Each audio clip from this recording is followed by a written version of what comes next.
think we did it. I think we did it. Maybe. Yay, we did it. And by it, I mean we started stream. Hello, welcome. If you're watching on YouTube there, it's nice to have you. This is a live stream, so as I'm saying these words, I'm saying them live. This is not like a pre-recorded video. If you're experiencing this at a time that is not Wednesday, April 29th at 13:52 p.m. Eastern, 13:52 Eastern Standard Time, then you are watching a pre-recorded video. But we are live right now. This is a cooking stream. It's nice to have you. My name's Lou. I'm a home cook. I'm a recipe developer. I'm a parent as well. My pronouns are he, they, and I'm happy to have y'all here. We do a bunch of cooking on this stream. We also do a bunch of chatting. If you're watching on YouTube on the horizontal, that's like the big TV size screen, you're going to see chat from both YouTube and Twitch down here in this corner. If you're watching on mobile, you're going to see chat right down here on this screen and then sort of in the middle of the screen when there are split cameras going on. So if you want to chat and you are watching live at any point, you have to be subscribed for 5 minutes. So if you are joining us on YouTube, either live or later, please hit the subscribe button. That would be lovely. Thank you. And please hit the like button. Yeah, like and subscribe. Those are the two. That would be amazing. Today what we're doing is, as the title says, a large variety of small kitchen things. So we're going to make some puff pastry into apple turnovers. We're going to make dinner later. That's later though. We're going to roast some beets so that I can make beet cookies out of them probably next week. We're going to package some things. We're going to cut up some vegetables. We're going to process some pizza dough.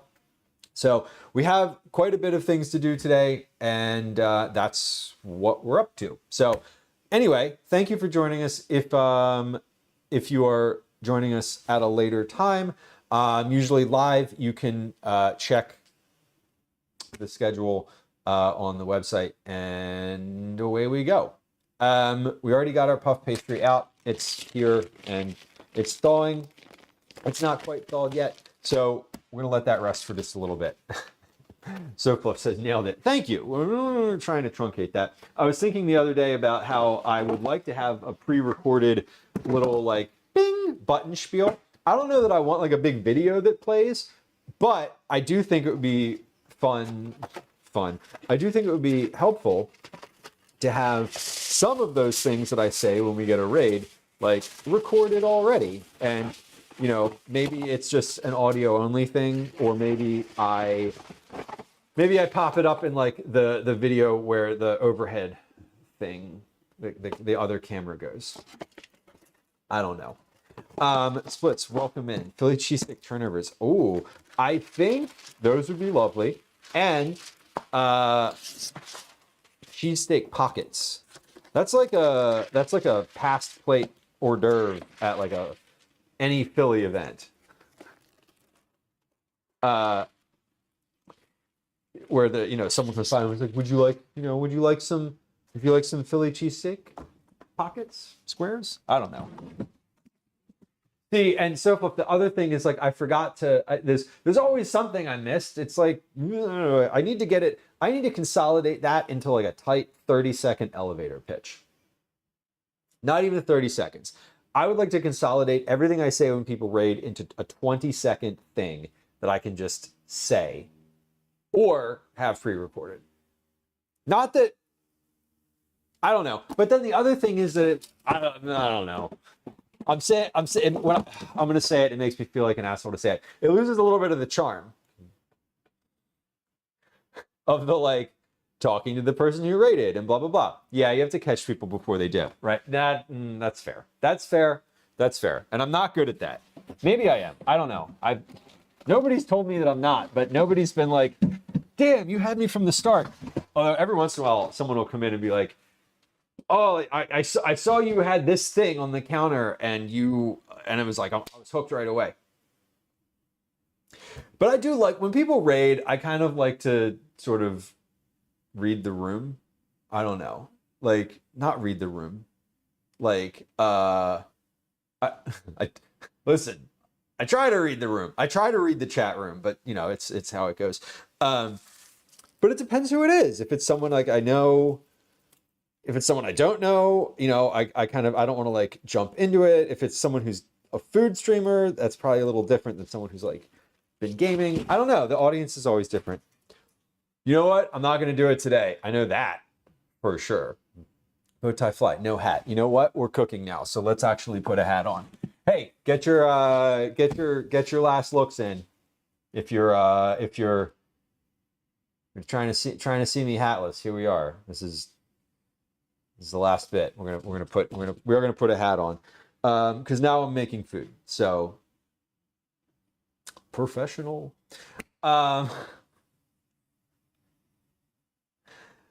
JJ, hello.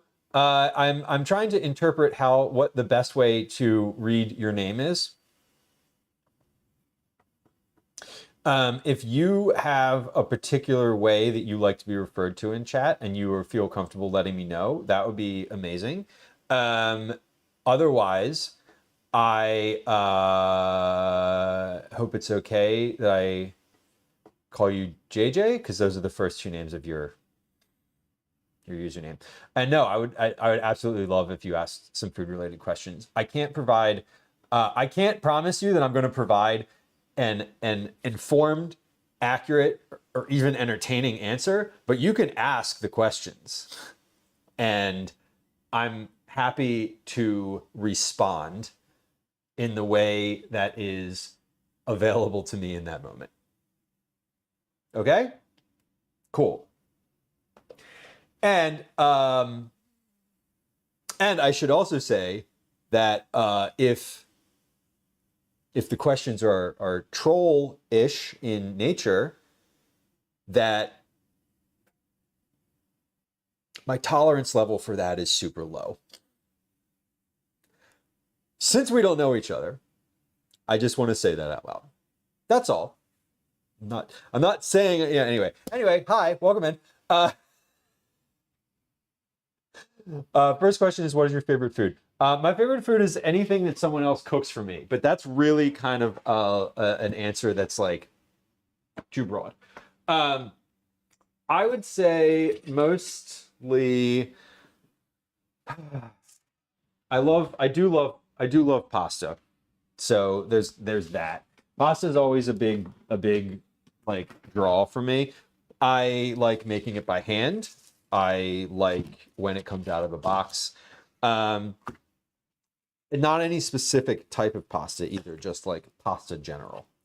As far as comfort food, honestly, in the past like year, the thing that I made for dinner last night is about the most like comforty food thing. Pot pie, chicken pot pie is definitely a comfort food in my world. I don't make it very often. I would also say that from a like favorite food, I love soup. Like not a specific type of soup, but my favorite food is like a style. It's not a specific thing. I think my favorite food is anything that I can use as a base for other stuff. What do I mean when I say that? Pasta. You can boil a pot of water, you can fill it with a pound of pasta, and then you can add stuff to it, like whatever's in your refrigerator. You want red sauce? Great. You just want a butter sauce? Fine. You got leftover cheese? Toss that in there. Some vegetables? Chop them up, put them in. A bunch of herbs that you got to use up? Perfect. Like put those in. Anything that you can do as a base. Same thing with soup. It's like just, this is, a big pot of stock. What do we do with it? What are we putting in here? Do we want potatoes? Do you want corn? Yeah, sure. All those things. Put peas, like anything you can build off of that doesn't really need a recipe, I love. That's my favorite type of food. My least favorite type of food is the thing that is like is a super specific recipe that then you have to like nail perfectly in order for it to be perfect. Those are annoying, and we don't love those. Okay, so what we're doing today is not anything super fussy and annoying because, as previously stated, I don't love that. What would I have for my last meal? Oh my God. If money was no object, what would I have for my last meal? Ooh. Probably hamburger and fries, honestly. Probably just a bunch of like fast food greasy shit. Because that is the type of thing that's satisfying in the moment, and I don't need to worry about it. I don't need to worry about it afterward. Or, and this is going to be quite the divergence from what I just said, an enormous salad with all of like my favorite vegetables in it. Just everything, just a bowl. When I say an enormous salad, I mean fill this thing with vegetables and put a little vinaigrette on there and like leave me alone. That would probably be a good last meal too. Okay.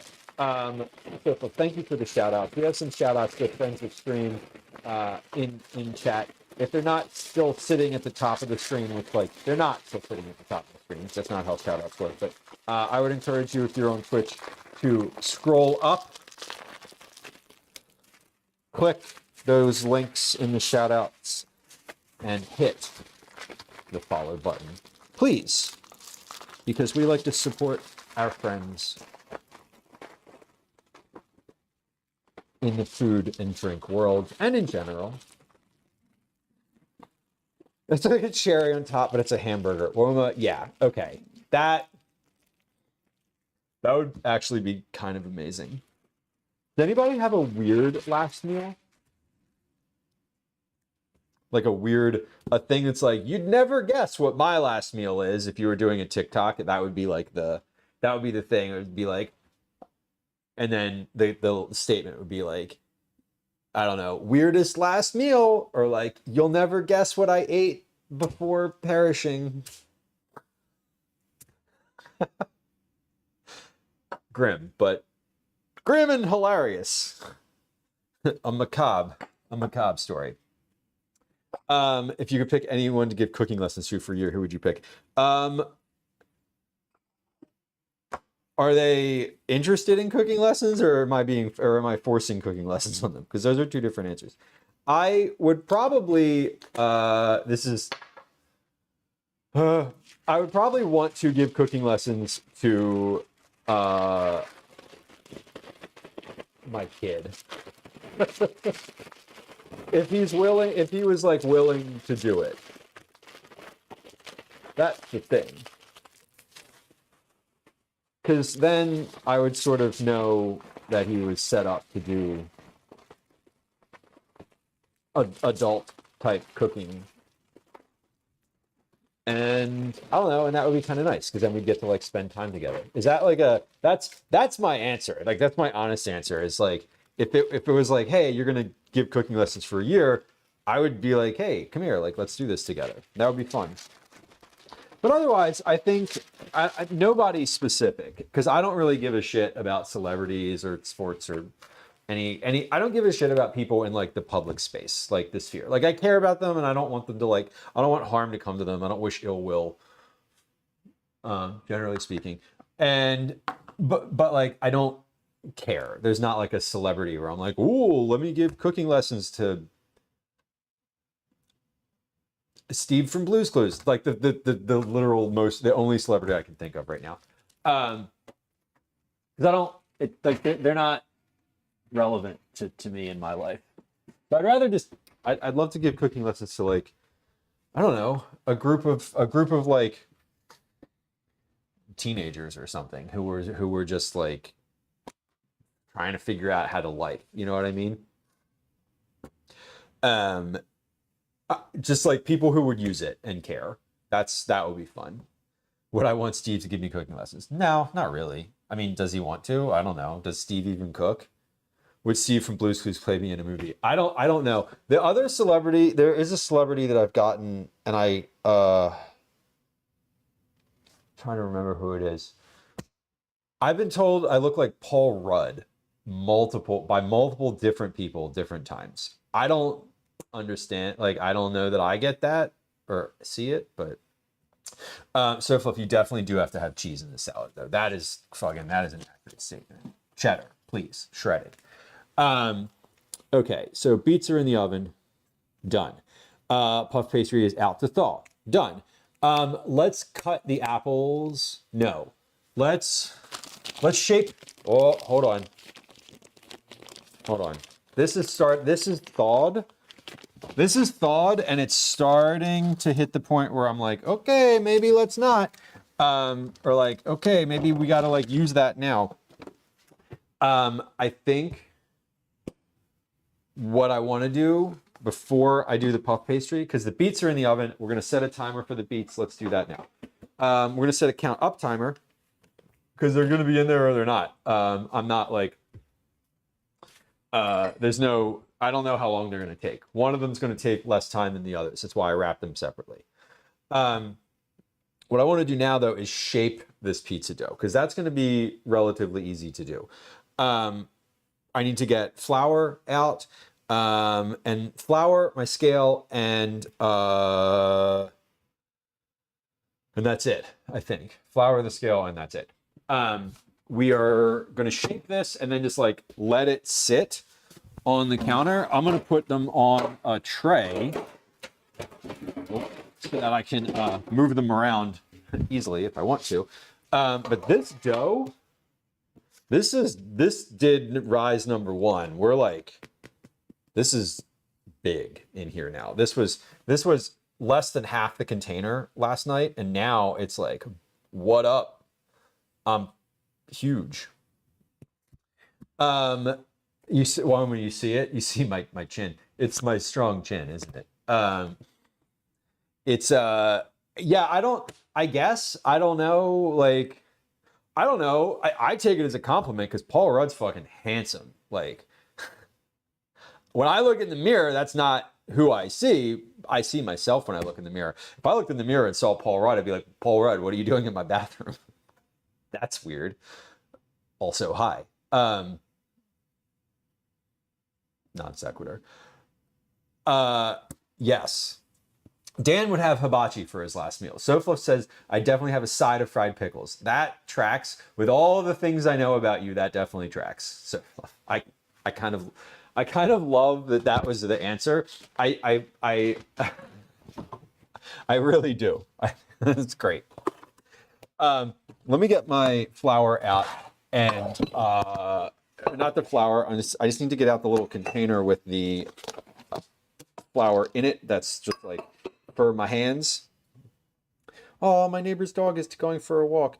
Our friends who live around the way are at work today, and they have a dog walker, and the dog walker is out on the street in front of the house right now walking their dog. And I'm like, oh, I see the dog, but that's not the owner. That's weird. Okay, flour is here. Dough is here. Let me take a look at this recipe one more time just to make sure from a shaping perspective. I don't have a I've done this before. If you go to the YouTube channel, right, I literally have a video about shaping dough. I'm just like, I always want to floured hands. I always forget if I need to flour my hands or make my hands wet. But this is already highly moisturized, so I don't need to moisturize this anymore. Okay, so we're just doing that with the well-floured hands, blah, blah, blah. Set it on a floured surface and let it sit covered with a kitchen towel until it doubles in size. Okay, so we're just going to shape these. with my bare hands now. I'm just going to do that like on the counter. The counter's clean. I cleaned it before stream. And I need to get the scale though. That's the other thing. So I'm just like, I'll be with you in a second. I'm getting prepped here, like prepping for something is what we're doing right now. So I'm not as focused on messages. Okay, let me get my scale, because the scale is in a different room of the house because my partner has been using it to weigh kittens on, not directly on the scale, but she's using it to weigh them.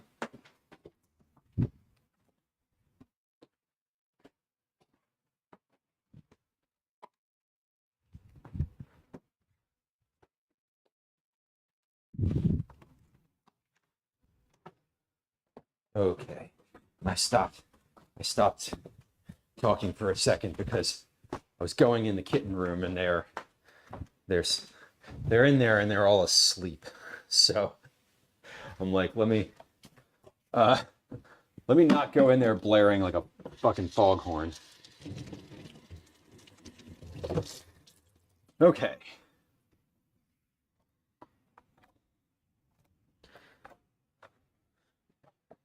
Okay, so scale is good. Just wipe that off. I'm not putting the dough directly on it, so I'm not really worried about the nature of it. But yeah, this is looking good. You'd be like, Paul Rudd, move out of the way. I'm looking in the mirror. Yeah, or like, what is? Get out, Paul Rudd. I'm trying to shave. Please move. Oh my God. What's something that you know about cooking that you wish you knew when you first started? What is something I know about wish I knew when I first started? I think there are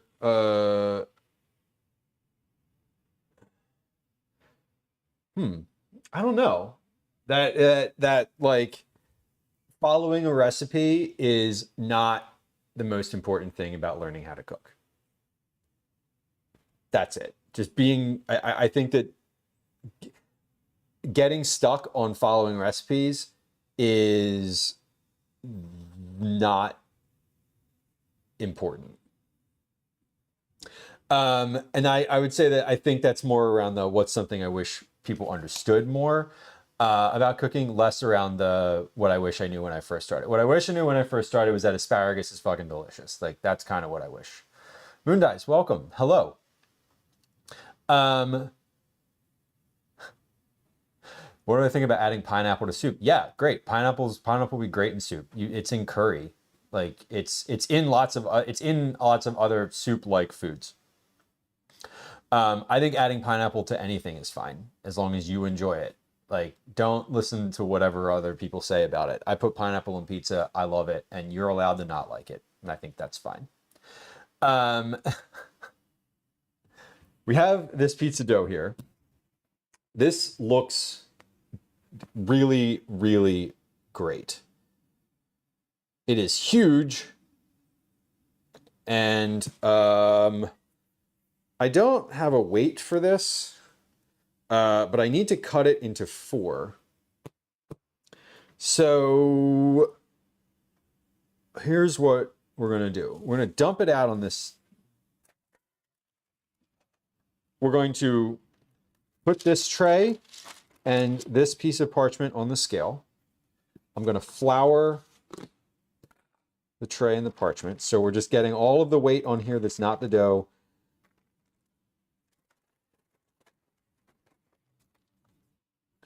I'm going to tear the scale, tear. I'm going to dump this out. We're going to take the weight of this dough and divide it by 4 because that's how many pizza balls we're making. So when I say dump it out, I mean we're going to coax it out of here because it is absolutely a stretchy glutinous substance that is, yeah, fuck yeah, look at that. Well, that came out nicely, nothing left in there. 1,790 grams on that scale right now. So we're going to take that. It's 1790 divided by 4. So 447 grams. 447 grams per dough ball. Now, this recipe gives a weight for what you're expected. Makes 2 304 gram balls. So I doubled this recipe. So these are going to, for some reason, this weighs more than what I was expecting it to, which is fine. Totally fine. Oh, extra pizza. Who cares? Let's take this and we're going to cut it in essentially like 4 pieces. I'm going to roughly chop it with the bench scraper here. And then if the pieces are not precisely 447 grams, fine. Totally fine. Let's just threw that across the room, and it did not go where I was expecting it to go. It in fact went not even close to where I was expecting it to go. All right, so we're going to take one of these containers. Let's put a little flour in here and put it on the tray. Tear the scale again, and I'm going to take 447 grams worth of dough here, and maybe we'll see. I don't know. We're going to try to get as close to 447 as possible, and we're going to shape this. So let's see. 416, 470, 455, 445. Okay, 445, pretty close, but I like to be precise. 452. Fuck. Okay. Stupid. All right, Lou, let it go. Whatever it is, it's fine. 449. Perfect. Love to see it. Let's do all 4 of these at the same time, or not all 4 at the same time. But we're gonna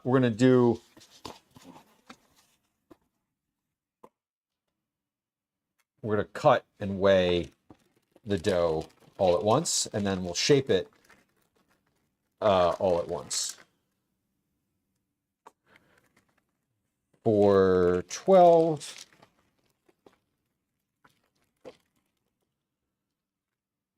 439.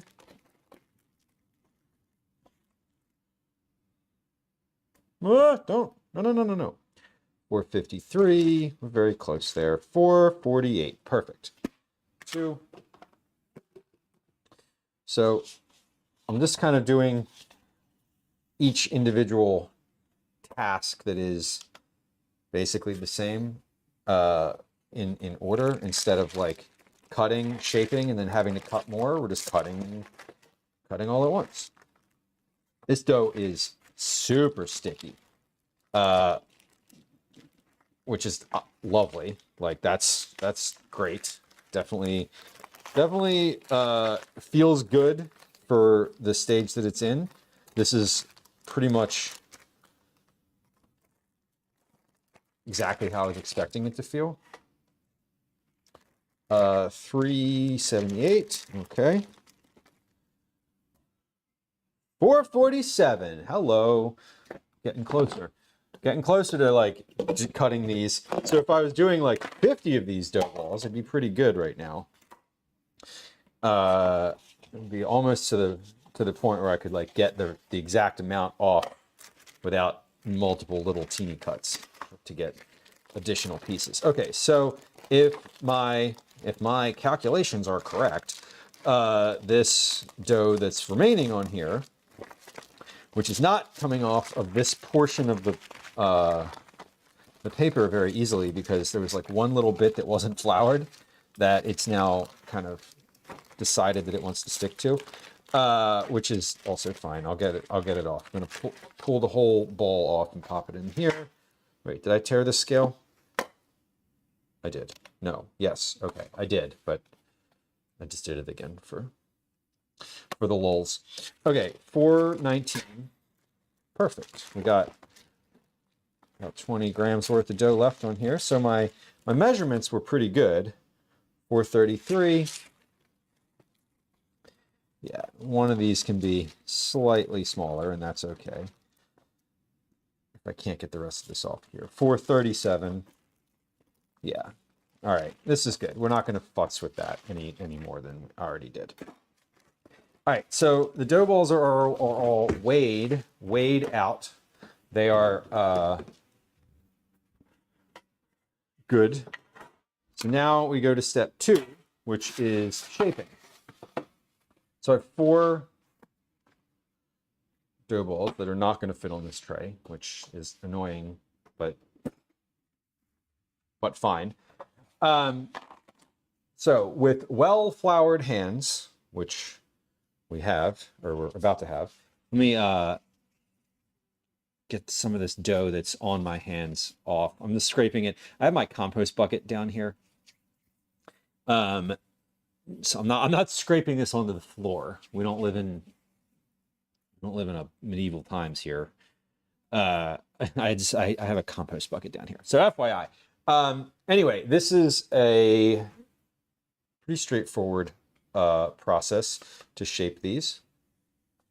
I'm just going to do this over the counter because then I'll just wipe the counter off. I don't need to like involve more trays and such in here. So, all right, so we're taking these balls and we're getting them from like this shapeless sort of raggedy looking mass into a ball. So well-floured hands, like they mean it. And we're taking this and basically we're folding it in on itself and sealing it, giving it a little twist, folding it in and sealing it, giving it a little twist, folding it in, twist, flour my hands again, because now I'm into the middle part of it. So the goal is to just make this into a ball. Why don't you come down here and you can kind of see what I'm doing a little bit more. So this is a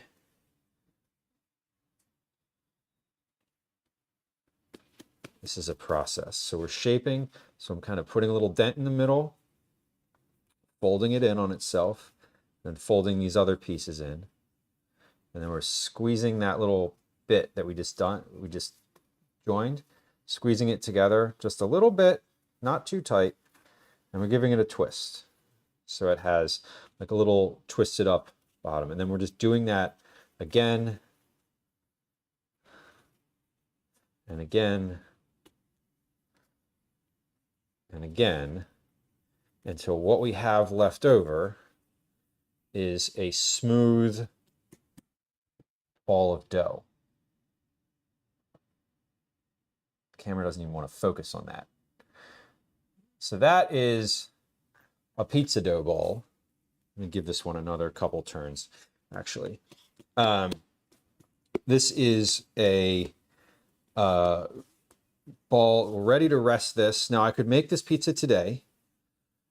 I will let this rest for about 3 to 4 hours. It's going to double in size. But I am making these tomorrow.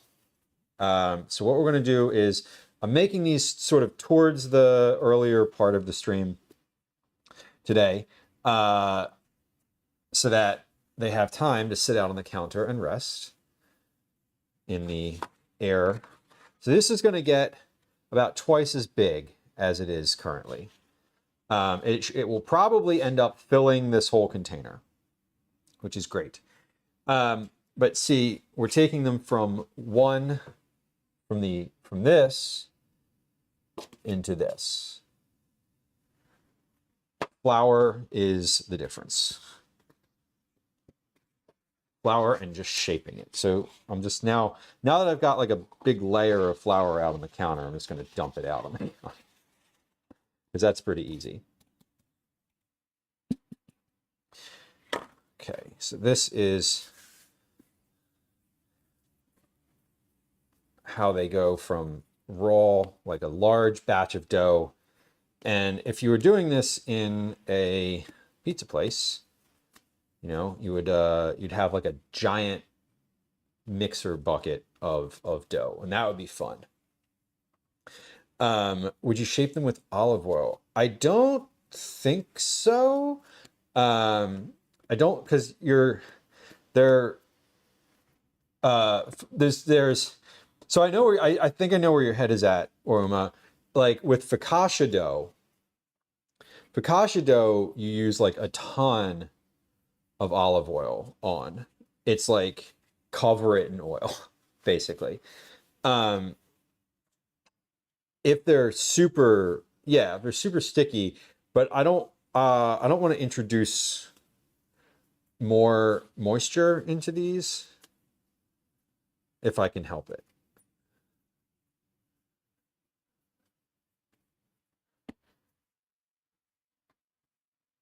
Okay, these look pretty good. At least that's my understanding. Now, let me like take one giant step back into self-realization and say that I don't really know, like, I don't know all that much here. Like, I'm following this recipe. I've been following the same recipe. I'm sort of like figuring it out. All these like little bits. Like today was the first time where I was like, okay, do I turn it into balls today, or do I wait until tomorrow and do this tomorrow and then just let it rest tomorrow? Like, or do I let it double in size today, rest it, you know, and then rest it overnight, and then tomorrow all I need to do is get it out and like let it come to room temp. I don't let it need to like let it rise anymore. So today is the first time I'm actually shaping these a day in advance of using them. I always says I've only made pizza like 100 times in the past year. Well, see, there is the person to ask for advice. Yeah, I like making it. I think it's fun, but I don't, it's not like a super common thing for me, which is why I basically do the same thing every time, because I'm like, okay, I know that this process works for me, so I'm going to follow this process. I'm using a different flour than I have before. It's just a different brand. It's not the same. It's still a 00 flour, but it's not the same brand that I've been using. Wanting to do pop-ups, that's fun. That's kind of cool. I loved, one of the things that I enjoyed about the COVID era of food was the couple neighbors that I had who were like professional chefs, and some who weren't actually. But the ones that were professional are still currently professional chefs who have like a platform to market on. Were doing like pizza pop-ups out of their house. And there was definitely a couple that like we went to several times, and you're just like, text when you're there. And you text and they like come out, you pre-order the things, and then they come out of the house and they're just like, here's your pizza. Like out of a row home in Philly, which I think is fun. Marianne, welcome in. Happy Wednesday. Yeah, we're doing okay here. I'm sure there are pizzas that like you want a lot of olive oil on. There's like specific recipes that call for that. I don't know if I would trust myself to make like a judgment call around like whether or not I want to use oil on like these particular versions. Okay, but this all is coming together nicely. Most NYC style dough is like 2 to 3% olive oil. Okay.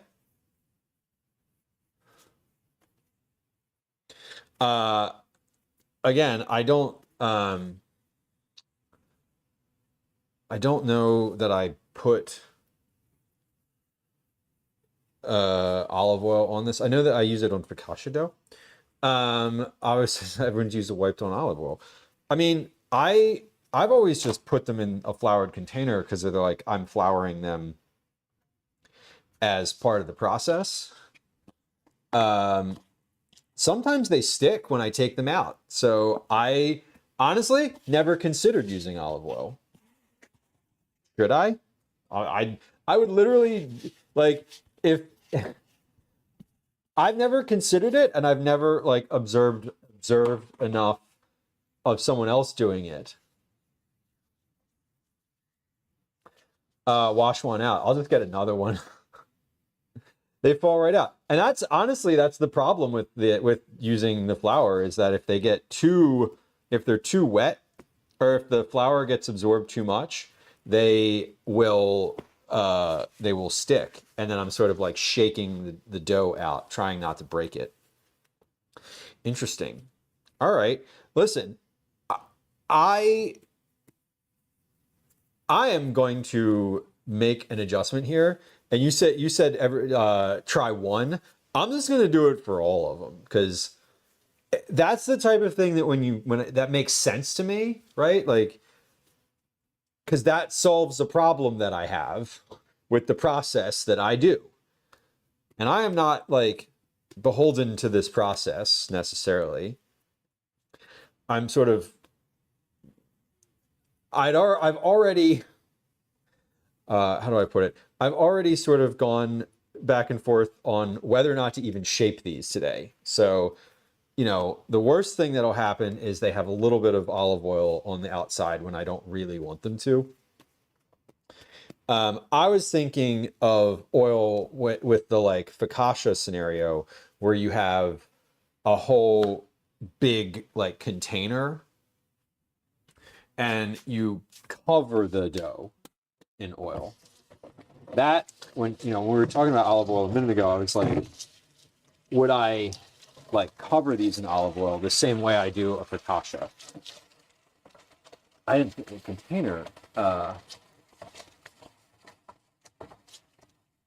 container, this liner seems good. Seems good, and definitely solves the problem that I have with these pizzas, with this dough. So Topla says, today I'm discovering just how far I can walk away from the car without my Bluetooth disconnecting. That's fun. That is fun. That's a like, it's science, Bob. You know what? I have four clean containers. The same container. 4 clean. Let's wipe these with olive oil, which is on the counter somewhere. Here it is. And we'll just do that. That seems normal and reasonable. And it doesn't say in the recipe how to store them. So I will try it this way. Not a lot, because I'm nervous about too much. But oil, a little bit goes a long way. So I think what I've got here is probably fine.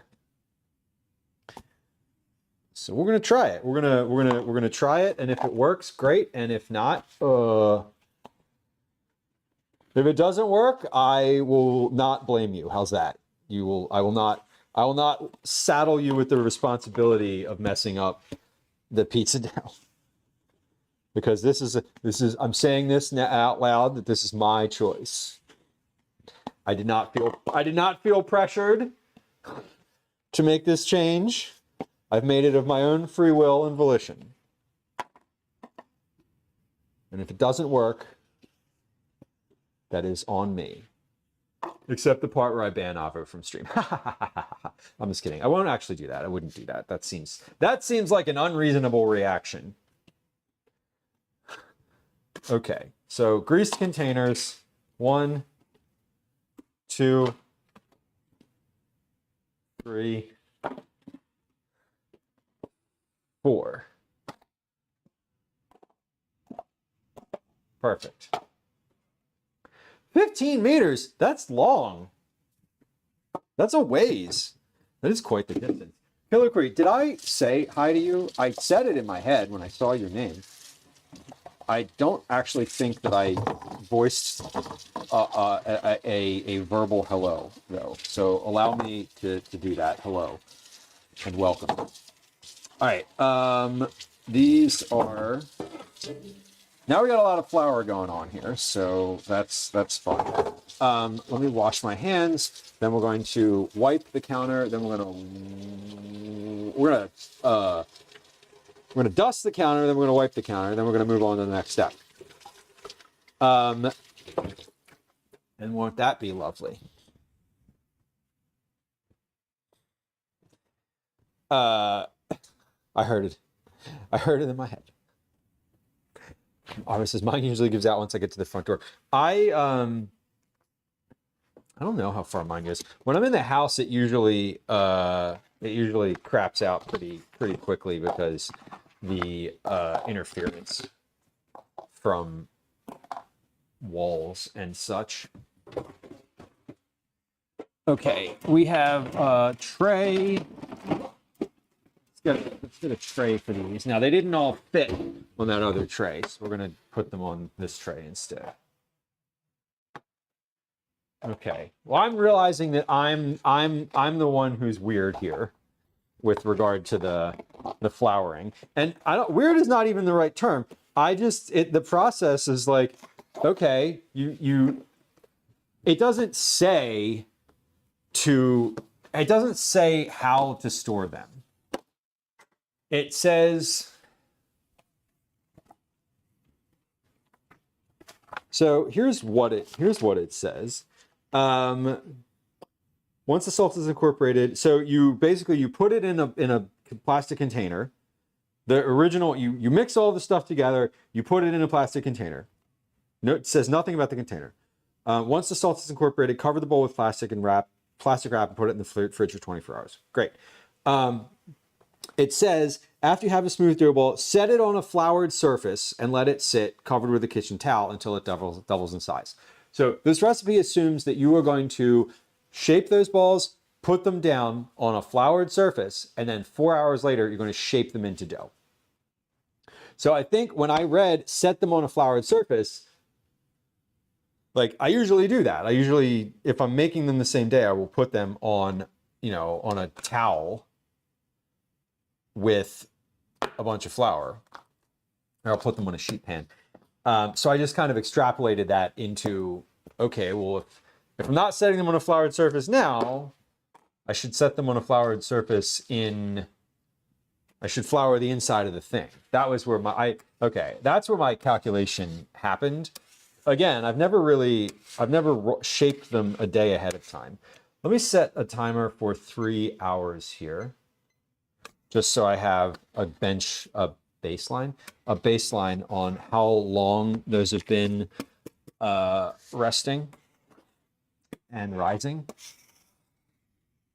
Okay, we have a countertop all cleared.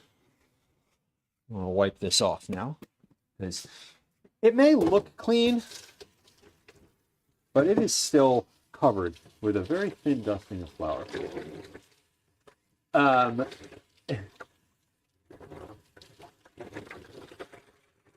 Yeah, the guy probably uses a giant dough tray. Well, this book came from the person who wrote this book owns a pizza shop in Philly.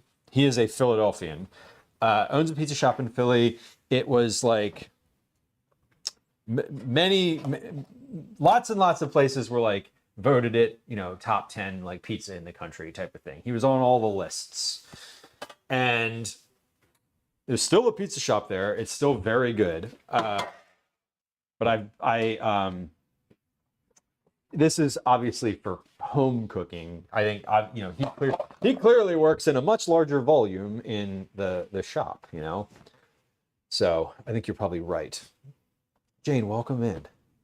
Gonna be a renovation to clean up kitchen before I make breakfast. Nice. A clean kitchen is such a joy. I love cooking in a clean kitchen. It's great. I like getting the kitchen dirty because if you're getting the kitchen dirty, that means it was clean to begin with, which is lovely. Jane, welcome in. It's nice to see you. I'm using provolone in my pizza cheese like a Philly person would. I'm not. I'm using mozzarella. A clean kitchen is a short-lived joy. I know. I love the memes that are like if you get up at night and you come into the kitchen and the oven lights on, not the oven, and like the stove lights on and no other lights are on, like, you know what that means. It means don't make a mess. And God damn it, that is so true. Don't make a mess. That's the one thing. It's like, don't leave things for other people to clean up. If you want to like come in the kitchen, get yourself like make your food or whatever. I don't want to come in the kitchen later and find like a cutting board on the counter with a knife on it that's been used. I just don't. Like, nobody does. If you're the one who's doing, you know, the bulk of the cooking, you know that feeling when you come into the kitchen and you're like, oh, I have to clean up after someone else before I make my own mess. No, thank you. To their credit, both of the other humans who live in this house generally will not leave a mess in the kitchen. They'll leave dishes in the sink, but that's different.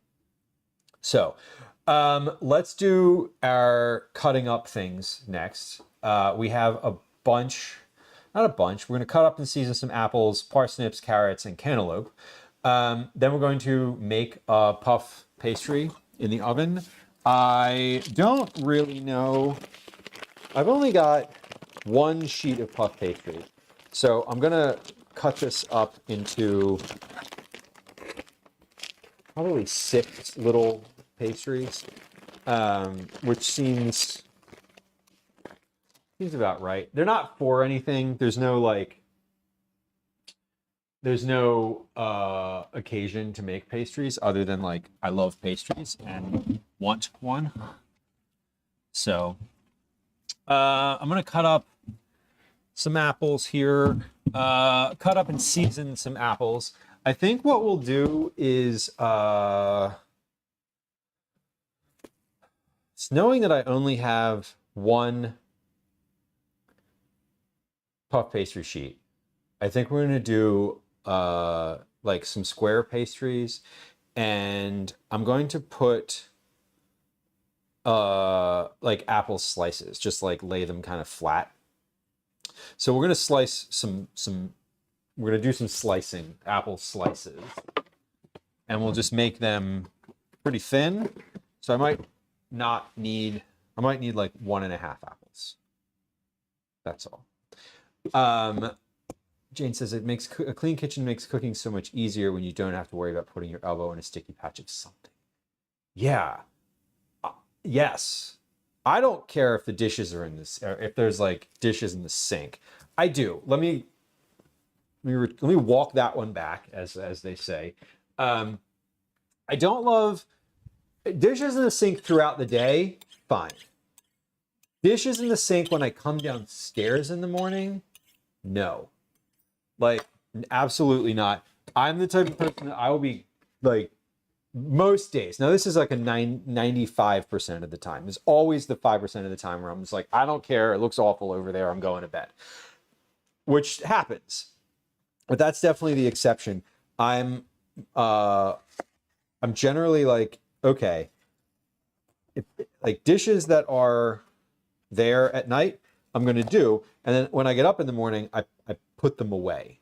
Like, That's the first thing I do the first thing I do when I get up in the morning. I get Calvin situated if he needs anything for breakfast. So occasionally he'll ask me to make something and I'll make that, eggs or whatever, something simple. I start my coffee in this little pot on the stove here, and then I put the dishes away, dishwasher and dish rack. That's what I do. It's like the first thing. It's every day. And so for me, when I get up, like, I do not want dirty dishes in the sink, because I don't want to do dishes in the morning and then have them be wet and sitting there during the day.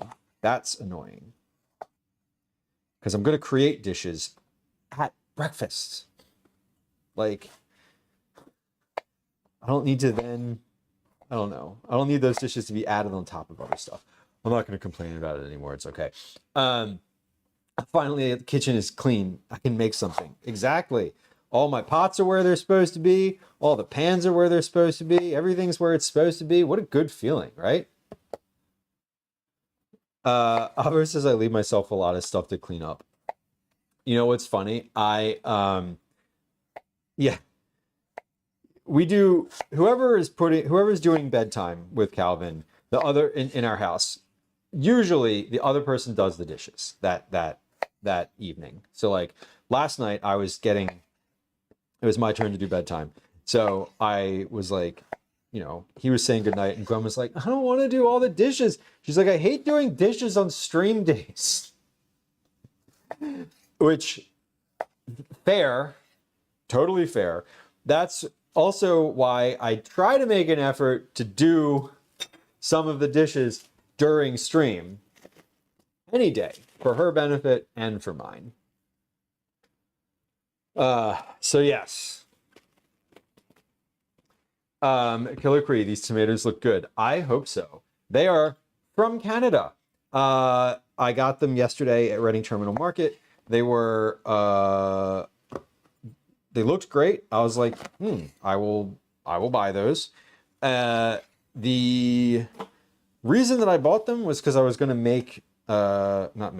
because I was interested in doing tomato mayonnaise sandwiches with Calvin because he likes them. I'm going to use, I might cut them up for dinner tonight. I might not. I'm considering whether I want to, or if I want to have a tomato mayo sandwich. I might cut one of them up for dinner and then have a tomato mayo sandwich as a snack later tonight. You know, a snack sandwich. I came downstairs after putting Calvin to bed and like opened the fridge and Gwen was like, what are you doing? Are you still eating? And I was like, yeah, I'm having like ninesies, you know, like, haven't you heard of second dinner? Like, what do you mean? I'm eating the pastries that I bought yesterday. Yeesh. My husband put the dishes in the dishwasher for me and I still have to unload it. You know, I do appreciate Gwen often runs the dishwasher. Not even like, if it's not full, she'll still run it, which like is totally fine. I like just run the dishwasher like every day. I think that's sort of a, like, at the end of the night, if there's dishes in the dishwasher, run the dishwasher. Because chances are there's something in there that I'm going to use the next day. You know? A snack sandwich. Yeah, like a snack, like it's just a sandwich at the end of the night. You know, a little something from the fridge. One of the, I will tell this story. I will tell this story now. Content is about to be shared. Please be advised. When Gwen's parents come to visit,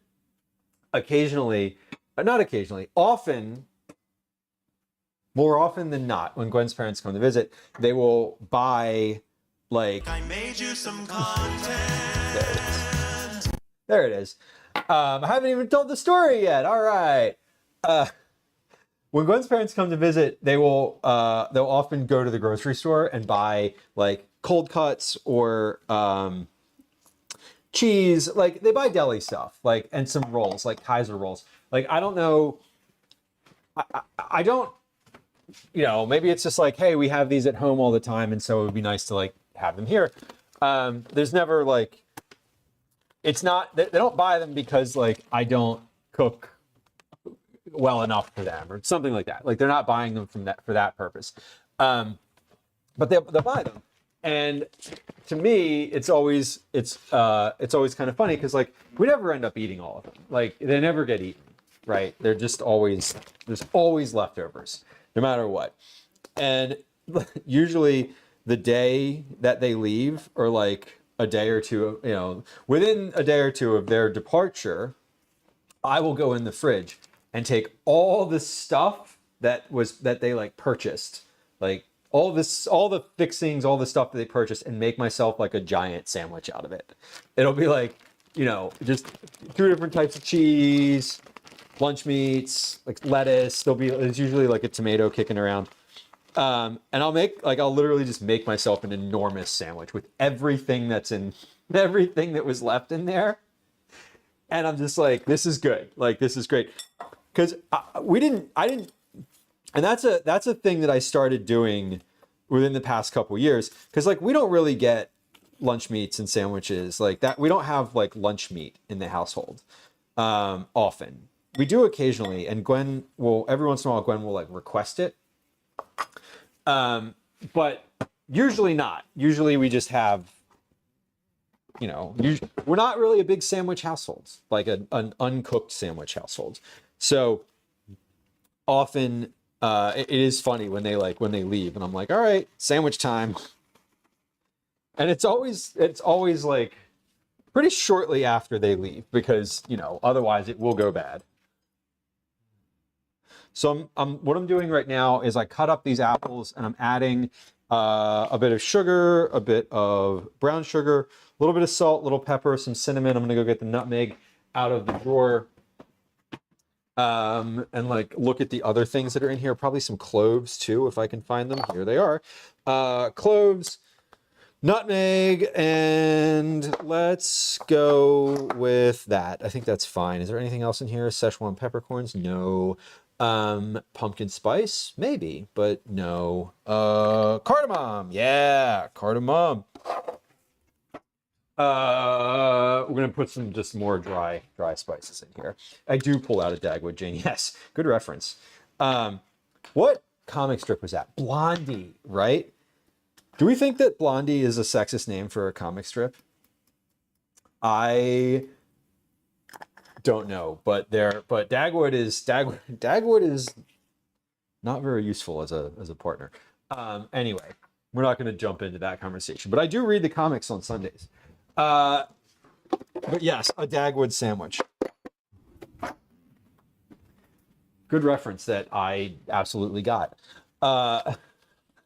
Maybe they hate your cooking, Bella says. I would hope, well, maybe, but I don't think so. They've eaten here enough. I've made enough food for them, and they usually enjoy it. Or if they don't, they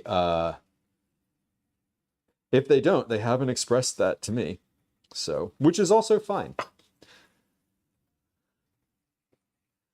Listen, if you don't like something and you don't share that you don't like it, that's kind of on you. So, but no, I think it's more of just a traditional, like, not tradition. I think it's just a comfort thing.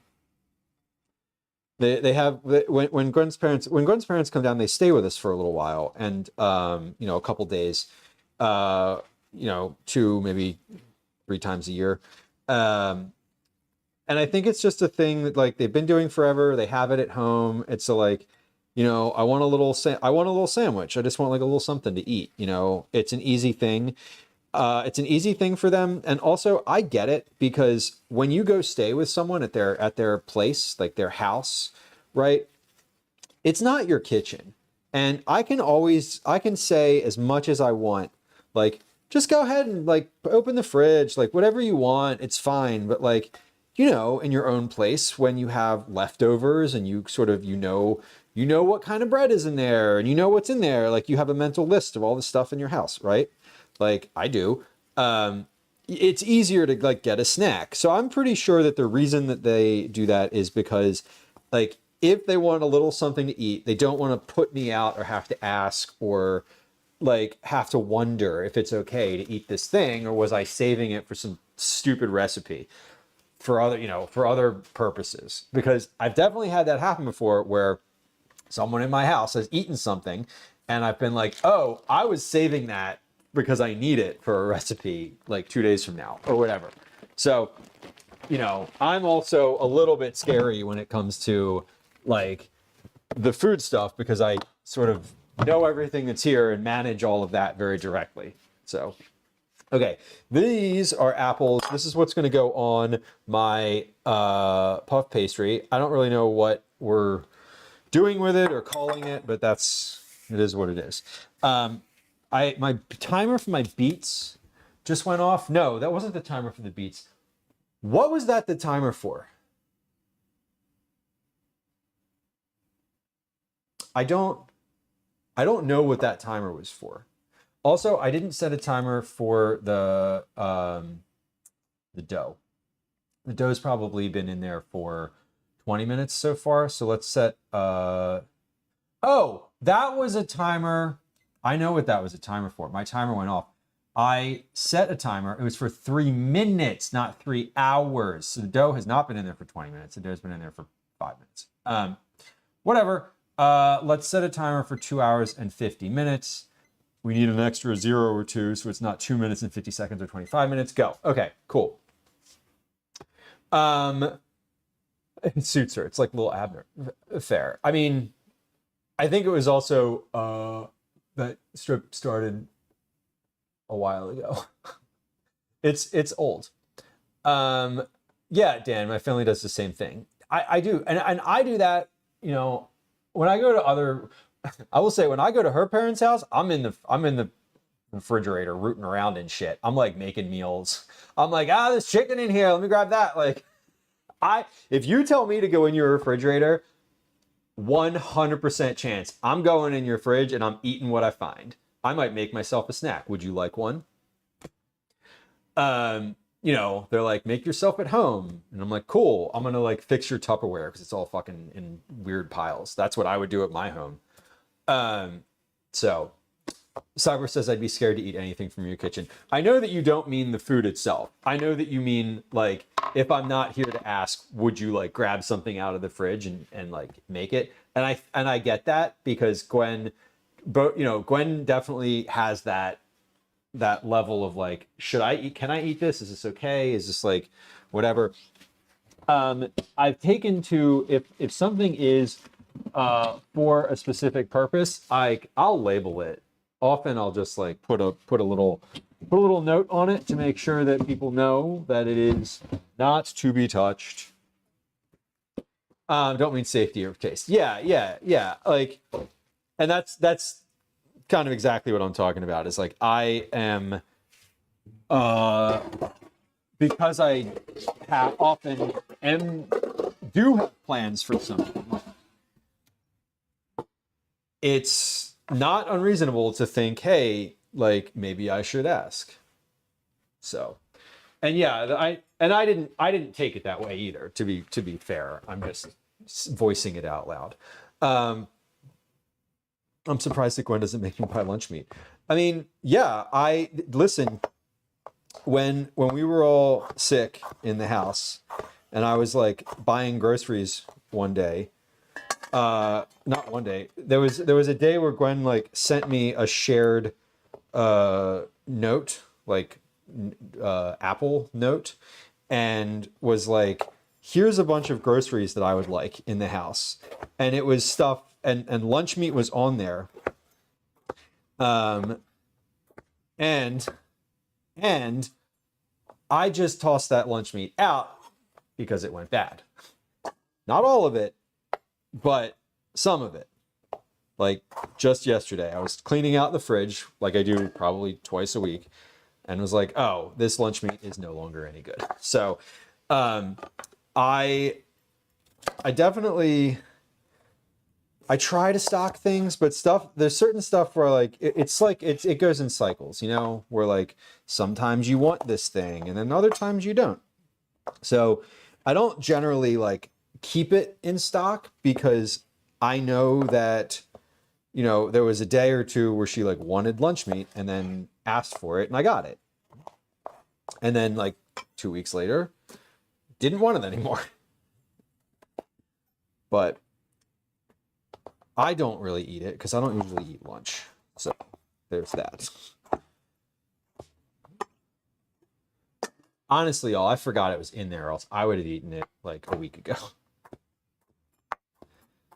And I think she probably forgot it was in there too, because we don't usually have it. So I'm chopping up some vegetables for dinner right now.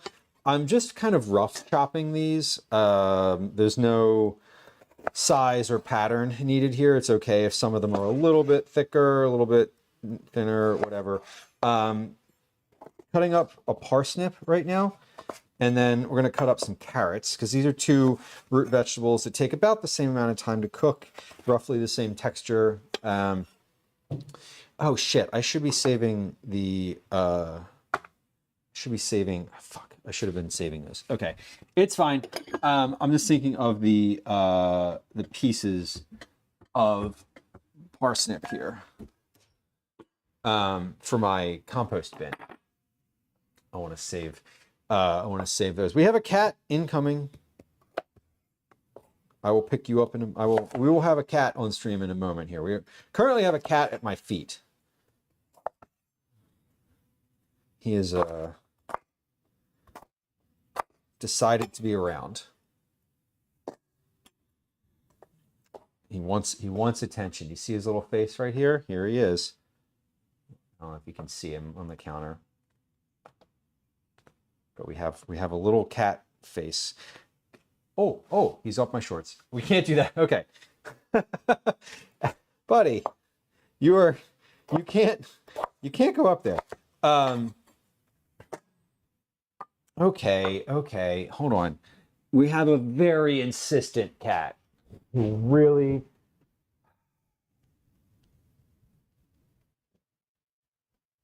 he was insisting on being picked up. Insisting on it. Pawing at my leg, clawing at my leg. We need a sling. We need a baby sling. I need a baby sling because then I could just put him in it and he could just sit here. Of course he's lurking. You know, he's not really like a begging type of cat. But I was saying earlier, I think all of the cats are feeling a little bit neglected today. Not actually neglected. But I think, you know, we've had these foster kittens in the back room, and Gwen's been sort of sitting in there with them to you know, get them into being acclimated to people. And at the same time, we have not allowed our cats into that room because these are like foster kittens right off the street. Who knows what they have? They haven't been fully examined or vaccinated yet. So I think our cats are feeling a little bit neglected because they have been on me. They've been coming at me for attention, and they're usually just hanging out with Gwen. Look at this baby, though. Isn't he sweet? This is Ash. Yeah, you are a sweetheart. I know. He wants me to kiss his paws. I will. I will, baby. I'll always kiss your paws. Mm-hmm. You're a good boy. You're a good boy. I know. Hey. Hi. Go scratch your belly. Yeah. Okay. I do think we need to get down now, though, bud, because We are very much in the middle of cutting up food, okay? Calvin's going to be home within an hour. Mom's probably going to be home soon too. I know. Where everybody wants you to sit with you.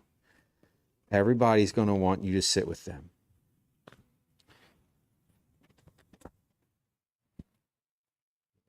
He's feeling very neglected today. I'm going to exacerbate that feeling and put you down, okay, babe? Yeah. Baby. Okay, here we go. Oh, I thought that was him for a second. Okay, Liquid Cat is back on the floor. If he keeps coming around, I'll see if he wants to sit on the chair.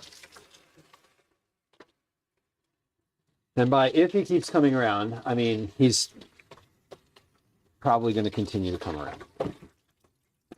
Elsie was around for a little bit, and then she vacated, so. That is Ash. Ash, Elsie, and Obi are just over a year old. Their birthday was April 13th. So they're very recently 1 year old. They're not quite finished growing yet, so they're gonna get a little bit bigger than they are currently. Probably not necessarily larger in bone structure, but like they'll get physically larger. They'll put on a little bit more weight than they currently have. I think I can't tell if they're finished growing growing outward yet. Outward, like if they're the size body that they're going to be in or not.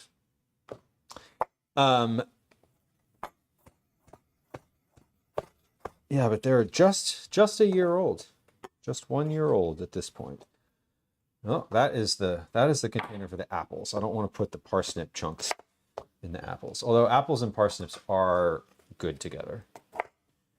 Okay, so I'm just cutting. I'm going to cut all the parsnips up because I'm not using them for anything else. One, when you cook them, they get a little smaller. They shrink. They lose moisture, so they shrink. Which is 2. And 3, if we don't eat all of them, I will most certainly eat them as a second dinner situation. Because roasted vegetables are just like, if there's roasted vegetables in the fridge, if I don't have plans for them, that's often a thing that I'll just like pull out and like heat up in the microwave and eat right out of the container. I try when I snack at night, when I come downstairs and I'm like, oh man, I'm really hungry. You know, what should I eat? I try to eat like leftovers as much as possible before like dipping into snacks. Often that means that I'll eat the leftovers and something chocolatey or something like that. It doesn't mean that the leftovers replace the other thing. Okay, so we're cutting this parsnip. We've got 2 relatively large parsnips, and I'm going to fill out the rest of this, not the whole bowl, but I'm going to fill out the rest of the vegetable portion of our meal here with carrots. I'm letting these apples soak a little bit before putting them in, or before like making this pastry. I'm also letting the beets kind of have just as much time as possible in the oven. The beets have been in there for an hour now, so they may be finished, but probably not. The smaller one might be finished, but the 2 larger ones in the other packet are definitely not. The oven's at 375 because I just turned it on and I didn't adjust the temperature, so it could be that they need a little bit more time, but we'll see. We'll figure it out in a few minutes here when I go to check them, because that's next on the agenda once I'm finished with the parsnips and carrots, because I just want to know, I want to sort of know what my timing is for my pastries. I have a cat. He's back. Ash Boo Boo, can I put you on your chair? Would you like to sit on your big chair and just hang out with us? Sometimes he likes to sit on the big chair. Chef Mega, welcome. Happy Wednesday. Welcome in. Good to see you. Let's get the big chair and see if Ash will sit on it. Oh, Elsie's on the big chair. Well, good thing we have another big chair. We have multiple big chairs because it is a bar style countertop. Okay. Maybe. Come here. Come here, baby. Sit. Stay here.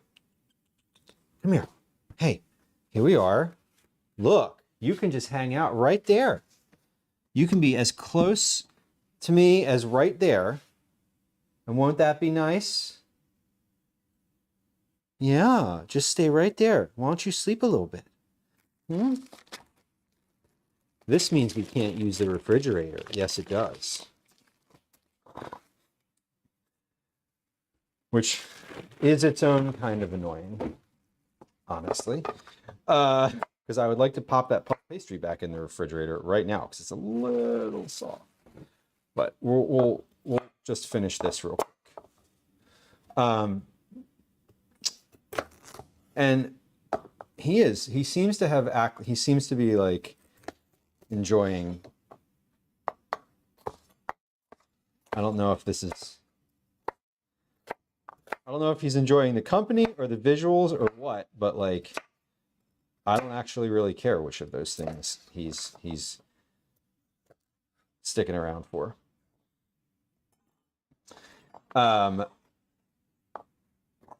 Yeah, we're gonna do like a big bowl. You know what though? Hold on. Here's what we're gonna do. We're gonna move you right there, so I can just like reach my little paw in the refrigerator, just like that. Okay, perfect, perfect, baby. There we go. He seems to be happy. Great. I didn't realize that Elsie has been sleep. She is completely asleep on the other side of the counter in the other chair that's over there. So she's also nearby, but she's her own version of nearby. She's not in a place where I could see or reach her, but she's close enough that she can be within the sound of whatever's happening. And who knows where Obi is? He's off somewhere being orange. That's cute, so close. It's funny because like I couldn't see him, and that's really sweet. What a good boy. Yeah, we were engaging in some grooming now, of course. Okay, I think. Whoa! What was that? Now what? Did you fall? Ash, did you fall or did you jump? I think he fell. I think he fell off the chair. I wasn't watching him, but all of a sudden he was gone. And he was grooming. I think he might have like rolled and fallen. Who knows what he's doing over here? Now he's just up on this other stool. Dan says, does Daisy still love carrots? She kind of does, yeah. When she gets carrots, it's very, very limited in volume because she has a very delicate constitution these days. And having something that is not her like plain diet really makes her makes her stomach poorly, and sort of adds agitation. Like, it's one of those things like eating, you know, Taco Bell or something, where it's great in the moment, and then you're like, an hour later, you're like, oh, that was a really bad idea. But you'd still do it again. That's Daisy and carrots. Now, currently. That's Daisy in anything that's not her regular food. Although, I will tell you, as much as she likes carrots, as much as like you've and you, as you all have seen her like go hard on some carrots, right? As much as she loves carrots, she loves pizza crust more. Like a lot more. Like notably more. So it is kind of wild. It is kind of wild. Ash baby, he's back. He came back. My body can digest Choco Bell better than any other food. That, Avo, is like a superpower, I think. Because that is not everybody's experience. You know, Gwen has never been to a Taco Bell. We found this out. And I'm still a little shaken by it. But also, like, we haven't rectified that situation because I don't know. Because we haven't. One of these days, we're just going to do like Taco Bell for dinner. And then we're going to come straight home.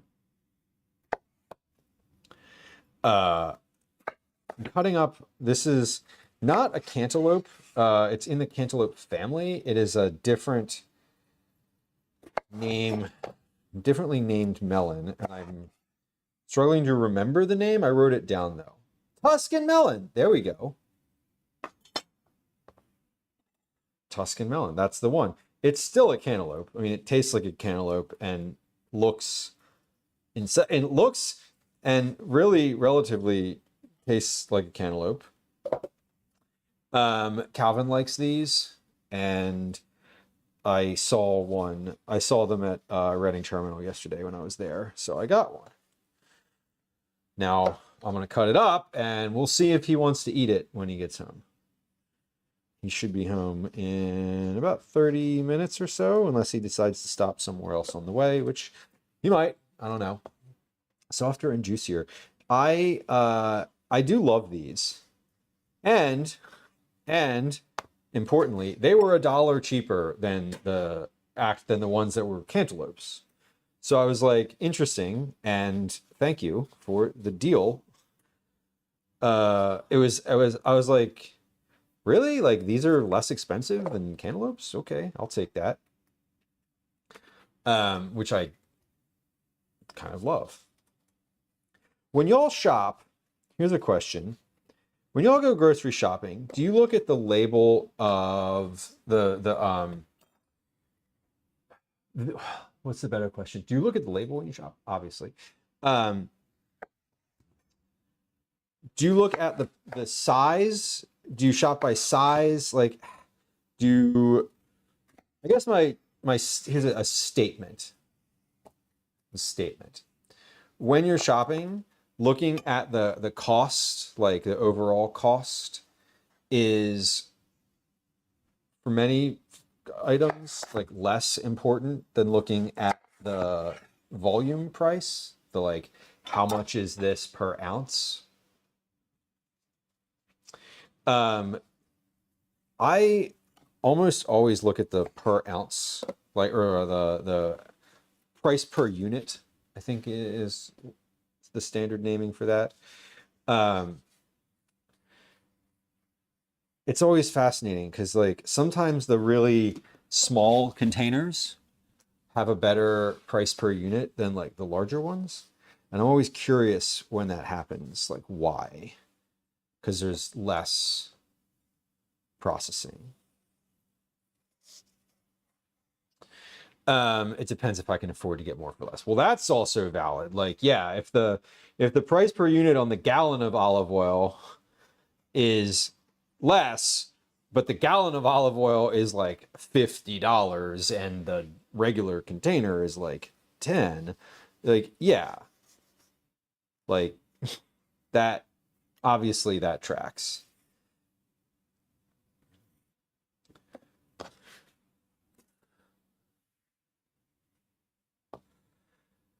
Yeah, sometimes I can't justify getting more just to get it cheaper. Right, and you also have to think about, like, am I going to use this thing?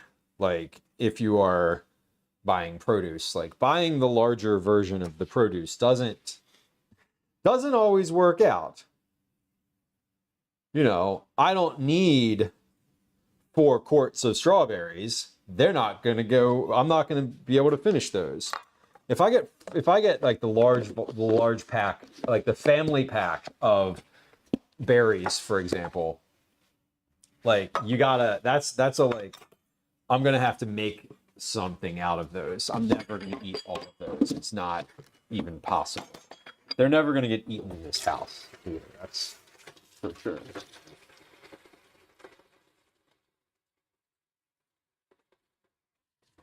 Dan says I should compare more, but I don't. Which is, you know, I think if you're sort of buying for yourself and, you know, maybe not doing as much sort of like price comparison and meal planning and all that stuff, like that makes total sense too. You know, you're also probably using less of the thing, so ultimately you're also not going to be spending quite as much as if you were feeding several people. We have another cat. We have an LC is up here. She's curious about the pizzas now. She's decided that she wants to investigate the pizzas and the cantaloupe. Here she is.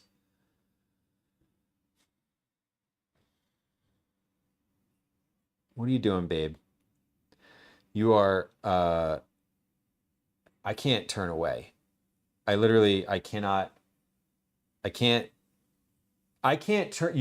turn away from this cat. She will be in those pizza doughs. Somehow she'll have the lid off this cantaloupe, even though I just pressed it on there. She is a menace. Elsie is a menace. And she smells stuff on the counter. Okay, I'm going to turn around for just a moment so that I can get out a sheet pan for the puff pastry. I'm actually not going to turn around at all. I'm going to keep watching. Yeah, I'm looking at you. I'm looking directly at, she's looking at me, looking at me. Hey, get out of there. Yeah, big dog's coming down the steps. What do you think about that? Dan says, like watermelon. I'm sure it's cheaper to buy a whole one. It might be. I don't generally buy the pre-cut one because I personally will eat a whole watermelon myself. So yeah, you also have to know what your own capacity is. You know what I mean? 100%. I will eat cut up fruit. Berries are sort of a mix. Cut up fruit will not go bad in this house. Like pineapple, this cantaloupe, this will be gone tomorrow. Calvin will eat it probably as a snack today, and then as a breakfast tomorrow, and then I will probably eat a bunch of it today too. Ash, I gotta move this chair to the side just a little bit here, buddy. Okay, I just gotta be able to get in the fridge. I'm not trying to move you totally out of the way, but I would like to get in here. Because I need to get the stuff out for the pastry. That's what I'm trying to do here. Do I want ricotta on here? Is ricotta going to be okay on this? I feel like it's, do I need to mix ricotta with something else? Like this is what you use in like cheesecake or cantaloupe, or not cantaloupe. Cannolis.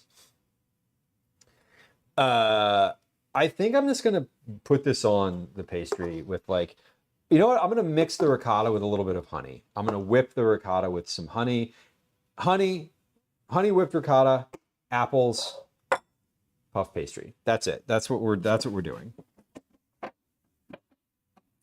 I have yogurt in here, but I don't think that would work very well. I have, we made that carrot cake recently, and I have a little bit of the cream cheese frosting left over. Maybe I can whip a little bit of this cream cheese frosting with this ricotta and a little bit of honey, and then we'll put that underneath the apple. I think that's what I'm going to do. I keep moving this pastry in and out of the fridge. I think it's actually like just about perfect right now, because it's been sort of in and out, and I'm like, this is fine.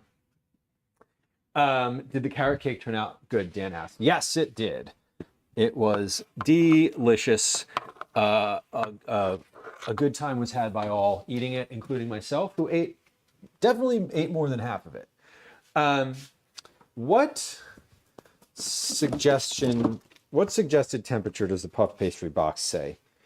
400 degrees. Okay, so I'm gonna bump the temperature of my oven. Those beets that are in there, not done. Definitely not finished. I just gave them a good squeeze. They're not as soft as I want them to be. So I'm just going to keep doing this. Now, the beets are not for anything today. Although that's not true. I am going to cut up one of the beets, because I'm going to make like a grain bowl tonight. The chicken, the roasted vegetables, the farro, the herbs. I'm going to put all of that just in a bowl and mix it up. I'll cut up one of those beets in there into like chunks when it's roasted, completely roasted, and toss that in as well, which would be really good. Miss Panks, welcome. If I am not saying your name correctly, please correct me. I'm very open to you telling me that I'm not saying it correct. But you said if you beat an egg into it, it will firm it. That's a great idea. Let's do it. Because that is definitely the knock that I have on these types of like ad hoc spreads, is that they're loose. They're like too loose. So an egg is a great idea. We're just going to do it. We're taking suggestions from chat today. We're taking pizza dough suggestions. We're taking ricotta suggestions. Tatsu, hello. Welcome in. Good to see you. I hope today has been a good one. We're just doing some little kitchen projects today. Nothing wild. We're in the middle of a couple things. I have beets in the oven right now. I have already processed my pizza dough. So that is just sitting on the counter. It's got about another 2 hours or so until it is going to go back in the refrigerator. So that is that's done. We have beets roasting in the oven. I've cut up vegetables for dinner. So these just can go on the other side of the counter here, because those are, as I mentioned just now, for dinner. I am currently getting together some pastry. Now this is just a random, like, I knew that I had a thing of puff pastry in the freezer, just like one. I thought I had 2 sheets, but I should have known that I only had 1 because the box was open. So like, of course there was only 1 because the box only comes with 2. And if it was open, like, you used one of them, Lou. You did. I think we did the cat command. It's fine. He's been around. He's now, it's fine to do again because he's literally still here. Usually the cat appearances are far shorter. Okay, so we're going to use all the rest of that. This can go back in the fridge. The other day I was eating a little bit of that cream cheese icing as predicted with a cut up apple. So here's my puff pastry. I'm gonna put a little bit of flour down here because it's kind of sticky, and I want to be able to like slide it around, and it's okay if it's got a little flour on it. That'll be good. That'll be fine. Also, I can get a little flour on my hands to manipulate it a little better. I'm not gonna roll this. Like, I don't think. Maybe I'll roll this just like a little teeny tiny bit, but I really don't need this to be any much bigger than it is currently. There's not, as I said, I'm not like making a recipe with this or kind of whatever. Yes. Is that real cream cheese? Yes, it's a little bit of cream cheese. It is leftover icing from a cake. So it's leftover cream cheese icing from a carrot cake is what I used. And again, I'm just sort of taking stuff out of the refrigerator and using it here. We're not trying to be precise or even like that's going to turn out great. If it doesn't turn out, then we've learned, and if it does, then we'll eat it. And that's how I'm approaching it. So we're just going to take a pizza cutter and cut these into 6 little pieces. I'm going to spread those out here. I'm not doing anything with these. I'm not going to like turn the edges up. I might. We'll see. We'll see once I get this kind of the stuff on here. We'll see if I feel like doing anything more than just letting them be flat. Probably not, though, honestly. That's how it is. So I'm going to take a little bit of this and spread it on. Not a ton, just a little bit. And if I don't use all of it, like obviously that's okay. We're using it for something. That was the goal. Let's spread this out. Not all the way to the edge, but spread it out.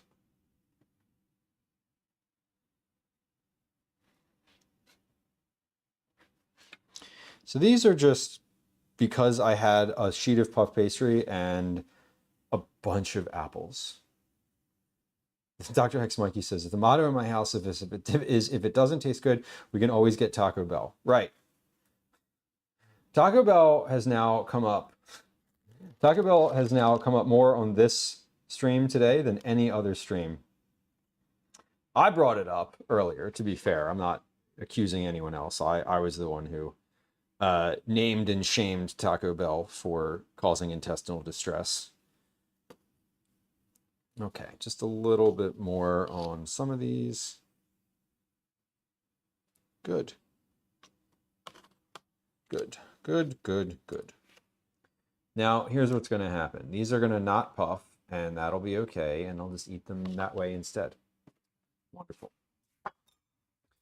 I'm going to take the apples here, and let's get our... get some gloves on here, because otherwise my hands are going to get like sticky and messy, and I'd rather not do that. I'm going to just put these apple slices on here. They're mostly green. There's a few reds in here. So these are just apple slices. I'm going to put them on and just layer them a little bit. They're not cooked. They're just seasoned with sugar. Dr. Hex Monkey says, Taco Bell is my go-to for fast food. It is simple. It is simple. It is simple. When I was a kid, Taco Bell was absolutely my go-to for fast food. I remember that was like anytime I was out like on my own with friends or whatever, like Taco Bell was the move. For sure. It was very, very easy, three soft tacos. That was what I always used to get. I wish this, I wish I'd have known. There's someone in chat asking, like, what's a thing that you wish you knew when you were younger about food? I wish that I knew that you had to like, that you could get like tomato and more toppings on the soft tacos at Taco Bell. That all you had to do was ask for them. Because I always just got the soft tacos and then was annoyed that they didn't have like tomato on them. But I didn't ask for tomato, and I like just never did. And then later in life, I was like, oh shit, I could have just asked for that. Damn. So there you go. That's what I wish I'd have known as a younger person. Not anything important, of course. All right. These are looking fine. They're definitely gonna maybe. Wait, I need another piece on here. There we go. What I might do here, I was saying, oh, I'm not gonna like pull the edges up. I might just like take my hands and just kind of crimp these edges up a little bit over the thing. Not like, I'm not making like a tart, but I'm just thinking of like keeping any of the liquid in that maybe is gonna start to spill out. And just like fold the edges up a little bit and make like little boats of some kind.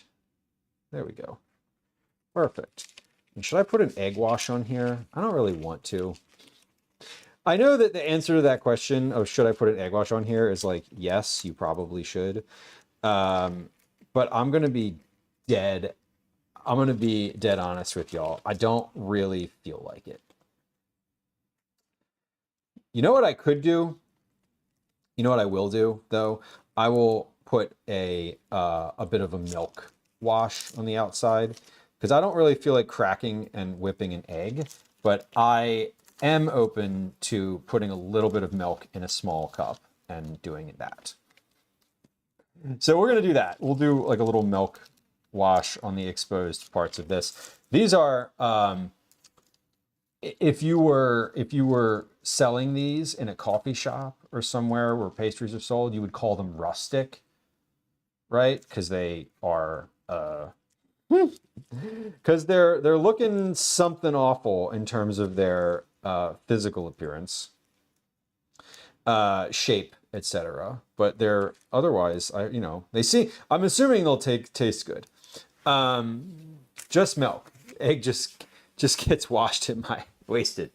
That's true. And I'm only making a few of these, so if I crack an egg, it's not going to. I'm definitely not using all of it. They're rustic. Oh yeah, they're rustic, all right. Rustic in the sense where you'd be like, shit, that's a fixer-upper. I'm actually going to use some of this half and half. I'm going to sniff it first to make sure it's good. Just a little half and half in here. This is lactose-free half and half, so I hope the lactose in it is not a thing that I hope the lactose is not the thing that's actually creating the browning here. And if it is, well, shit. Nine, welcome back. Thank you for bringing friends through. I appreciate it, and it's good to see you again.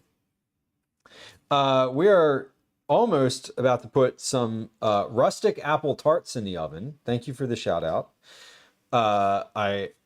We love it. We love a good shout out to a fellow food and drink streamer. 9 of 12 is a friend of the stream and also does cooking on their stream. So if you enjoy cooking and good company, there's a shout out in chat, and I, as a human speaking out loud, would appreciate it if you go follow them. Oliver says lactose free doesn't mean it has the lactose actually removed. What? So do you mean they're just like hiding it? You should call it hidden lactose. I get that because Gwen occasionally has distress from dairy products, and Not all the time, it's not like super consistent. At least in my understanding, it's not super consistent, but you know, why poke the bear, right? All right, these here rustic tarts, take a look at these, because this is the last time they're going to be recognizable as anything that might be good.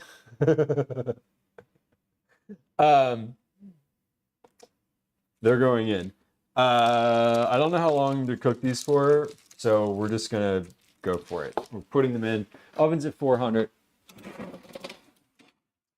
They're in the oven. Yay! God damn, the oven smells like beets like crazy. I'm thinking probably like 15 minutes might be good for those. Maybe a little longer, but like let's just start with 15. Okay, got it. I forgot to put sugar on top of them. Hold on. Let me say hi when I'm done. I wanted to put some of this like sprinkly sparkle sugar on top, but I didn't. So I'm just gonna open the oven and do that directly on top of them in the oven. Not that they didn't already have a bunch of sugar, but like the crunchy sugar is important when you're not sure what the actual end result flavor is going to be. Milk with included lactate. Today I learned. Interesting. The enzyme didn't work. Oh, interesting. They're a work of art. Yup. They're impressionist. And my impression is they look like shit. But we'll see. It's not what it looks like that counts. It's what it tastes like, unless you're looking at it, in which case it does. 9, welcome in again. Thank you for coming through. Friends who joined us. My name's Lou. I'm a home cooking recipe developer. We do a lot of cooking on this stream. About 85-90% of the stream is cooking. The other 15% is IRL stuff. We do baking, we do meal prep, we do family dinner times, we do recipe development on stream. If you like lurking, hit the follow button because there's no alerts or sounds. And we are in the middle of doing a bunch of just small kitchen projects today. And I'm about to need to like catch up on where I am in all of those processes. So let's do that. We have cut the apples, we have cut the parsnips, we've cut the carrot, we cut the cantaloupe. We're finished with the cutting aspect here. We've assembled the pastry and we're baking the pastry. Next on my list is to process the cooked beets. They're not cooked yet. They're not finished. They've been in there for an hour and a half. They're not quite done. So next on my list is dinner prep, which is great. I have on my list here that I want to get dinner in the oven at 16:30. That's 4:30 p.m. Eastern Standard Time. For me right now, time check is 15:44. So my schedule here says 45 minutes from now, I'd like to be putting dinner in the oven, which means I should be starting to do the rest of the prep for dinner. The rest of the prep for dinner includes getting the chicken out of the refrigerator, getting it out, draining it, drying it, spatchcocking it, and seasoning it. The root vegetables I've already cut up, but we need to season those. And I need to get the herbs prepped as well, because we're going to do herbs for the farro. Farro I'm going to do in a big cast iron pan and have, we're basically just going to take it from the freezer, put it in a cast iron pan with a bunch of oil. We're going to stir it until it's crispy and ready to go. We're making, the dinner is like a grain bowl. I was thinking about doing a standardized, like this is a, meat on one side of the plate, vegetables on the other, grains on the side. I kind of just want to mix that all together because that's how I prefer to eat it. And so I'm going to do that. That's what we're going to do. We have a scale still on the counter. Do I need this anymore? No, I do not. So I don't need the scale. I'll just put this over here because Gwen's going to want that at some point later. I have pizza dough that we did earlier resting on the counter. I have this cantaloupe. I need to put this in the fridge because This is a just for snacking on for later. I think, like I mentioned, Calvin's probably going to be home at some point. So maybe I'll just leave that out on the counter for a minute, because cantaloupe's always a little better when it's not straight out of the refrigerator. Which, you know, to be fair, that cantaloupe hasn't been in the refrigerator ever. So it is certainly just room temperature right now. It's been on the counter ripening, and now it needs to go in the fridge when we're not actively eating it. Okay. Speaking of Calvin, let me check my text messages, because I don't know if I've gotten any, and I just want to make sure that he is good to go. I do not have any texts from him. Let's check, do a little location ping. Ping! Location acquired. Okay, he is off the bus and headed in our direction. So that's good. We love to see that. Let's start with some dinner prep. When the pastries are finished, when the pastries are finished in the oven, I will check on the beets again, but I don't want to open the oven until they are finished. So we love that Ash is still just here. So this cat, I've been trying to get him to do this, right? Like, not actively trying, I'm not dragging him on the stream every time, but every time that it seems like he just wants to be around, I am pulling the chair over and like getting him to sit here. Because he's been like around my feet a bunch today. And it seems, oh, he's been perceived. Okay, we don't need to change. This looks good. We're good right where you are, baby. We're good right where you are. We don't need to get any closer, Ash. Like, you don't need to, let me rephrase that. You don't need to get any closer to me. However, comma, we can get a little closer to you without you knowing. There he is. Look at him being so good. Look at that fucking face. Look at him. He's being so good over here. What a baby. What a baby. He loves it. He loves the chair. Ashy boo. Good job. Yeah. Sleepy. Dinner prep. Okay. Let's start with the chicken, because that is the most involved. Actually, no. We're going to start with the herbs. And yeah, we're going to start with the herbs, because the herbs are the only thing I really need to cut up. 1. 2, my cutting board is right over there and is ready to go. 3, when I get the chicken out, I'm going to have to clean the counter afterward. So let's do the thing where I don't need to clean the counter first, before I do the thing where I do need to clean the counter. Herbs are easy anyway. The herbs are going to be used for the farro. I might get out, I have some parsley, so I might get out some parsley just to sit underneath of the chicken while it's roasting.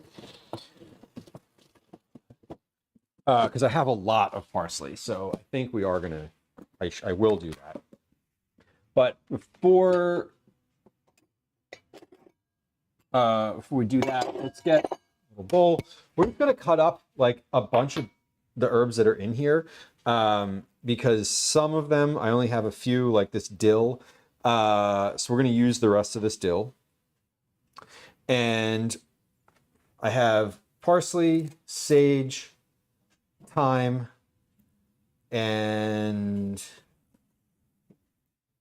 that's it. Oh shit, I thought I bought mint. I meant to buy mint. I didn't, obviously. But I wanted it, not for this meal. I actually wanted it for something else, but something totally secret. Just kidding, it wasn't secret, but I did want to get some mint. I wanted to put it in lemonade. That's what I wanted to do with it. But I forgot. Oh well. We have a little bowl on the counter, so I'm tossing my scraps into this for the next round of stock. Next time we do a stock, I will be using that. I need to get my my little mat for my cutting board because this is sliding all around the place. I just got a text message. This is gonna be Calvin texting Gwen and I to ask if we can go to the corner store.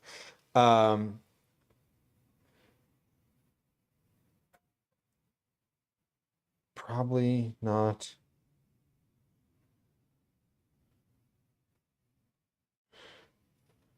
Sure.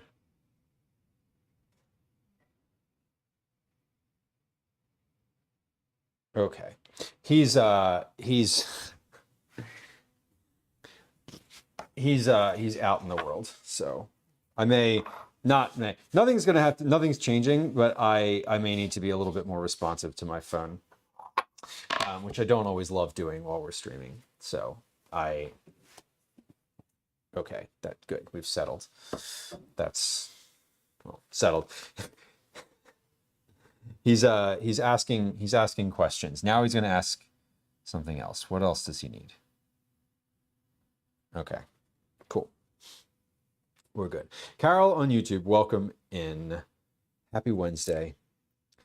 Kitchen equipment's crucial for good cooking. Yeah, I mean, there's certain stuff that, like, you know, I want to not cut myself, so let's make sure the cutting board doesn't slip, you know? It's the little things, really, when you get right down to it. Just putting some time in here. So all of this, again, is just going to go in with the farro. Once the farro has been cooked, it's already cooked. Like, let me backpedal there. The farro is completely cooked, but once it's been reheated and fried a little bit on the stove, I'll toss these herbs in. The herbs aren't getting cooked, but the herbs will kind of they'll soften with the heat from the farro, and they'll be really nice. But we're doing thyme. We did dill. We're gonna cut up just a little bit of sage. A little sage goes a long way. That's good advice if you ever need it. It is, in fact, sage advice. That's a free dad joke. You can have that one. So we're not going to cut up too much, but I did get the sage for this meal, so we are going to use it. I'll put some thyme and thyme.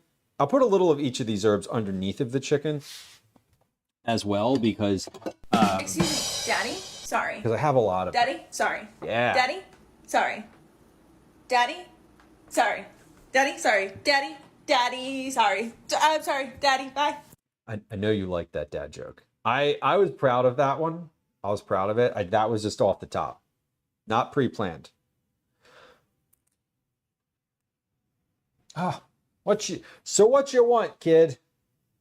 He's texting us about free couches.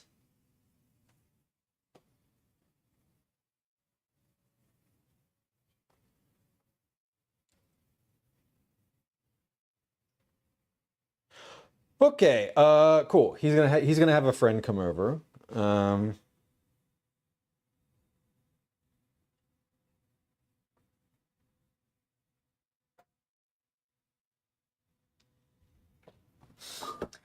I just told him I cut up some cantaloupe for him. I bet he's gonna be real excited about that.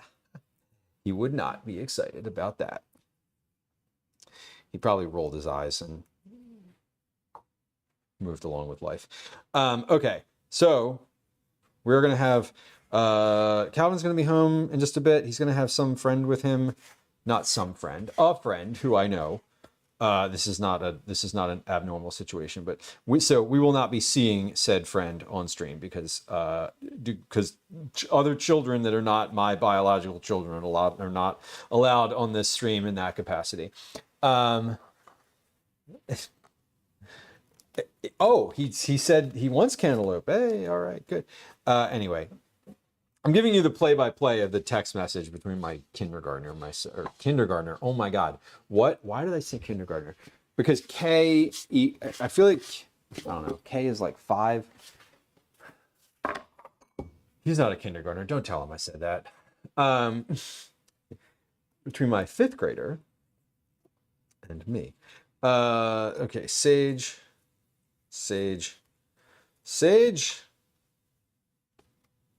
And we'll cut some of this up. That can go in the farro as well. Then we have a lot of parsley because I have parsley from last week and this week. Let's actually open this parsley up all the way. When I say, oh, wait, no, we're going to cut the sage first. Lo, you're tasking. Why did I say K? Because I think K, and it's like K through 5 is what you always hear. And I don't know, is there some association between the number 5 and the letter K in like some worlds? Is that a thing? Because I feel like I make that mistake often. I'm often like having to stop and consider whether 5 and K are the same thing. All right, timer just went off. That was my 15-minute timer for these pastries. Oh, hell yeah. Hell yeah. They need a few more minutes, but they're coming along. They're looking good. I feel like I should have cooked those on a wire rack somehow. But I'm going to give those another 3 minutes. And we will revisit that statement. But they're looking great. They literally they look way better than I thought they would. And the big end here is that I am glad that I pulled them up around the sides a little bit, because they actually look a lot nicer with that situation. Ash, baby, you have a chair. Sit on your chair, honey bun. Come here. Come up here. Hey, sit on the chair. He's clawing at me. His little fucking paws. Oh my God. He wants me to hold him. Come up here. Babe. This cat. His cat has very sharp claws right now. Oh my God. They grow up so fast. They do grow up so fast. Yes. I hope he's coming home soon because Daisy needs to go outside. And I would like him to let her out. Sophia says, I just found a super rusty wrench under my deck. Should I hide it again and tell my son to dig there? Yes. Oh, yeah. If you can... Ow! Ow, ow, ow, ow! Fuck, Ash! So I didn't cut myself. I know that might have been...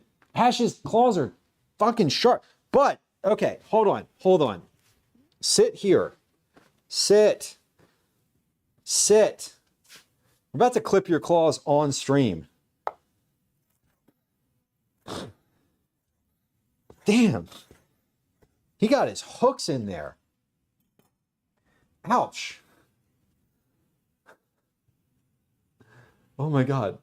Carol on YouTube says, my dad used the cutting board to chop some turmeric sticks, and now the board is forever dark yellow. Yeah. Oh yeah. I know that feeling. Most of the time, I remember, but that is how I roll with the Beets, with the like, I use the red plastic cutting board for the Beets almost always for that exact reason. You need to get your dad one of these. Brooke says that's exactly what Pepper does. Bites and digs her teeth and toe beans into my ankles. Ash is like beyond needing attention today. He's in the like desperate for affection levels of life, which like we've been there, right? Like we've all been there. Calvin's home, thank God. Daisy needs to go outside like real bad. She keeps asking. But yeah, he's just like he's feeling very desperate at the moment. now Calvin's home, he's gone. Did you notice he just left? All the cats are migrating down to the basement. There goes Obi. There goes Elsie. Actually, Ash went upstairs inexplicably. All right, this is good. This is ready for my farro. This is ready for going under the chicken. This is going in the freezer. And we'll put that in the freezer right now, because I am finished with all. Can you let Daisy out, Callie? Yeah. Also, hi. Hello. What is that? That's from, you know what that is. Yeah, I know I've seen it. Is that like, is that specific one like new though? It's not new. Can you let Daisy out? Okay, thank you. Yes, ma'am. That's cool. That's why she's barking, because she really needs to go out. How you doing? Good. Yeah? Almost finished. That is pizza dough. So it's not sourdough pizza dough. It's just regular, it's just like a regular floured pizza dough. But yeah, your mom does she still bake breads regularly? I didn't know if that was just a COVID thing or if that was like No. continued. We still have sourdough sometimes. Did you already Okay. stream? Did I what? Still stream already. Oh yeah, it's been sitting there the whole time. Well, I didn't know if you like. Yeah, no, it's yes, it's been there. Would y'all like some cantaloupe? It's cut up already. sure. Okay. Do you want me to cut it up into farther chunks, or do you want it like this? I would prefer Cow. that. I'll take it like that. Yeah, I'll have it like that. Okay. Smalls are fine with me. Okay, cool. Let me give you a little container for that then.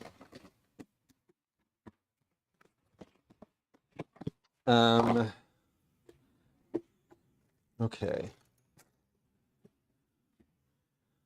Here's a couple. You want how many pieces of this do you think you want? I'll take 3 to start. 3 to start. You got it. Cal, how many slices of this do you want? Yeah. Okay. Good influence.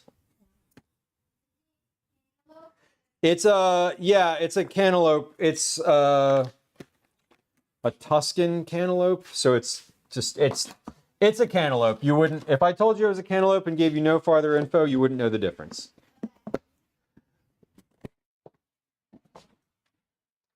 It's pretty good.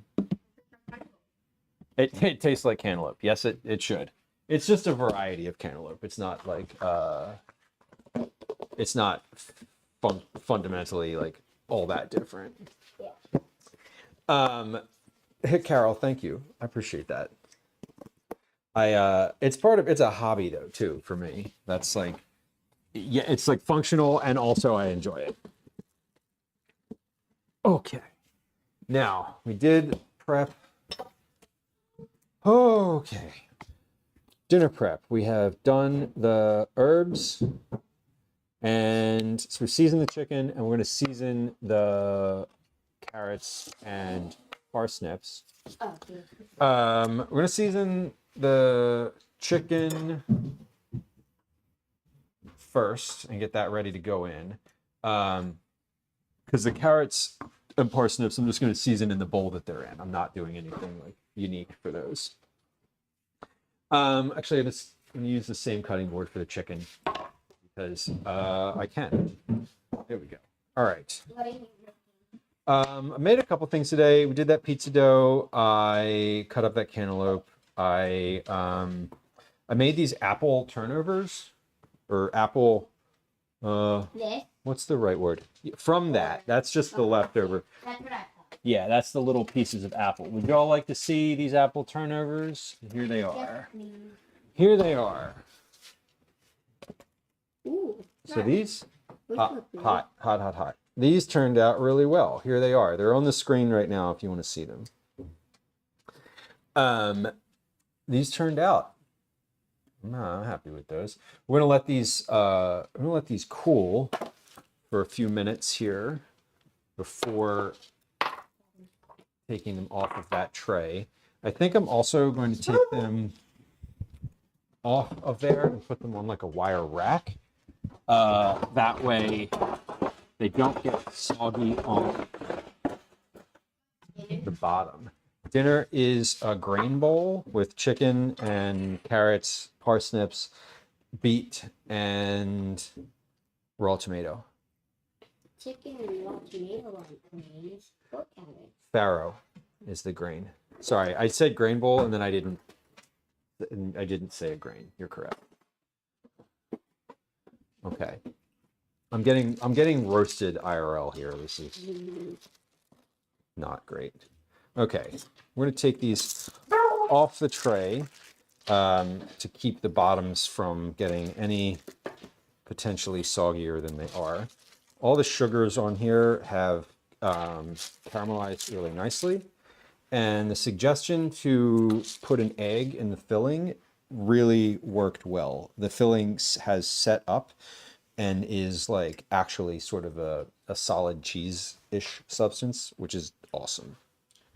So we're gonna try one of those in just a minute or 10 when they're cool. Jamie, welcome in. Nice to see you. Okay, this is finished. And then we're gonna do the chicken on the same tray. Because I just used parchment paper on there. And why not? And why not, You're right? never catching them, Daisy. Daisy's hollering over there because the cats are trying to come around and she's just feeling some kind of poorly about it. She's a guardian. Guardian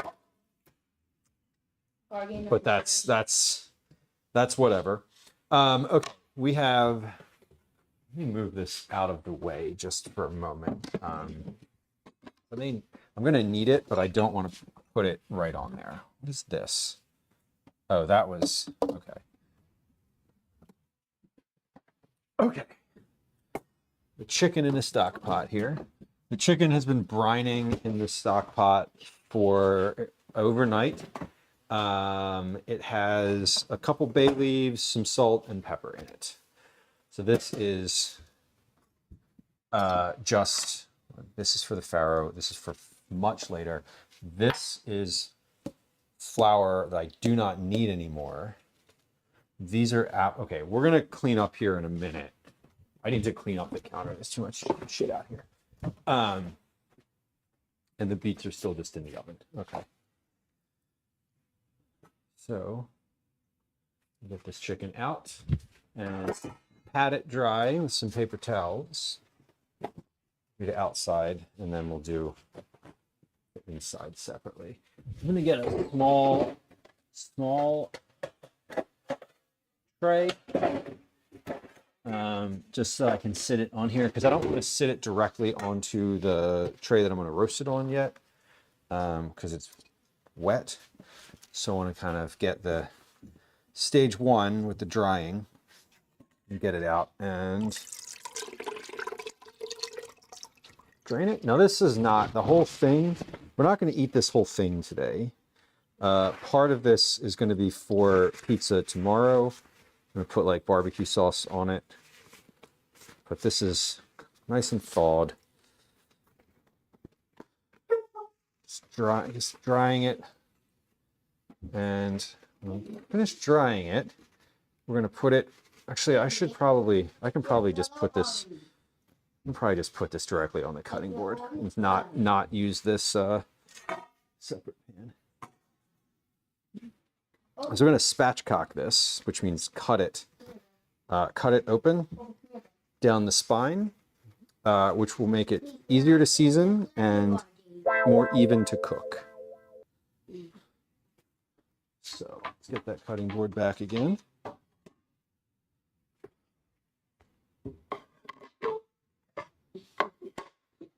What? And With where's the these things. spine? There it is. Okay. I think it's to keep inappropriate messages off. Not to keep them off, it's just to make light when words could be ambiguous. Because you said, someone said spatchcock, Mm-hmm. and then they said Google. Yes. I don't think it was the Google. No, you're perceptive there. Okay. Most perceptive person in the room. What are- Other than the chicken. What are y'all's plans this afternoon? Being here. Our plans are to have plans. Yeah. My plans are being here. My plans are not having plans. Fair enough. Did you see the They playground? laid the ground, yeah. Yeah. All I saw was the black part of Yeah. it. Okay. I feel like they're gonna add. I feel like there's another layer on top of it, or it's going to be on top of it. Do you want a seltzer? Let's take a water. Okay. Okay. So we're spatchcocking this chicken, which means cutting it in half. And specifically, I'm cutting the spine out of it. I'm going to take this and flatten it. Basically, just break it a little bit. Break the break the breastbone. It is kind of gory. Calvin just said it's gory. And yeah, I mean, it kind of is. It's literally a carcass of a dead animal. So, I agree. you know, it's we're already in gore territory here. These scissors are so bad. Speaking of gore, being problem solved. Terrible. 2 dead chickens. 2 dead chickens. No, not 2 dead chickens. 2 baby birds. 2 Aw. dead baby birds. Oh no. Yeah. Like it's, fell out of the nest on the ground. Yeah. It's Yeah. flying out of the nest season. It is baby birds in the middle of the sidewalk season. That is true. Very sad. And That's a pretty like time of year thing. baby cats in the middle of the floor season. Hey, Adobe. we have an Obi. Look at that. Be in the house. Secret Obi. He's rarely on stream. He's definitely losing. Command In the, Orange cat. Command Orange Cat doesn't work. Yeah. Although it could work, could get it to work. 55 appearances. Yeah. Ash is. Oh, he's in the lead by 2. Yeah, Ash has been hanging out here basically all day. He's Ash been has around been- my feet. Is there a scoreboard of which kitties have been on the most? Yeah, Yeah. Ash had 90 appearances. Elsie had 88, and Obi had 55. Nice. Yeah. 5-5. Obi's not in the lead. He will not be in the lead. He's too sporadic. He's Do you too want orange. ice on it? He's too Yes, orange. please. Yeah. Cluster cube. I'll take Okay, two. so we're gonna pop this chicken onto the tray. Here's what we're doing. We're popping this onto the tray, and then we're gonna press it What came out of one? right in the middle. And this is basically flat now. We have a whole chicken, but it's all sort of one even layer. This will help it cook. That sounds wrong. This will help it cook a lot It's not more mine. evenly. Wait, the chicken. Let's do a couple things here. I am going to add the spine, the uncooked spine here, to the. Yeah, a lot came out at once. That didn't work. I'm gonna wash my hands first. We're gonna wash my hands, then we're going to start seasoning this bird. I don't think I want to season this too aggressively in any sort of direction, because I'm going to season the parsnips and carrots with hot sauce. So there's going to be some good flavor in here anyway. Let's just leave that for a second. When I have my gloves on, I will deposit that into the bag. First thing we're going to do is pepper and salt. So I'm just going to put a lot of it on the top here, and then when I have some gloves on, I'm going to just kind of rub that in and around everywhere. I like that type of salt container. Yeah, it's convenient. You.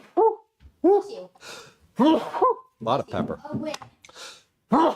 That pepper just was like in the air. Oh, Adrian, this is the salt I was talking about. Okay. So we have salt, we have pepper. Let's put Yeah. let's see what else we can put on here. A little bit of paprika, I think would be nice. Smoked paprika. And again, all of this is just going to get rubbed in. Smoked paprika, garlic powder, onion powder, your standard like dry spice mix. This is all just a hold on, this is like sort of started to cake a little bit.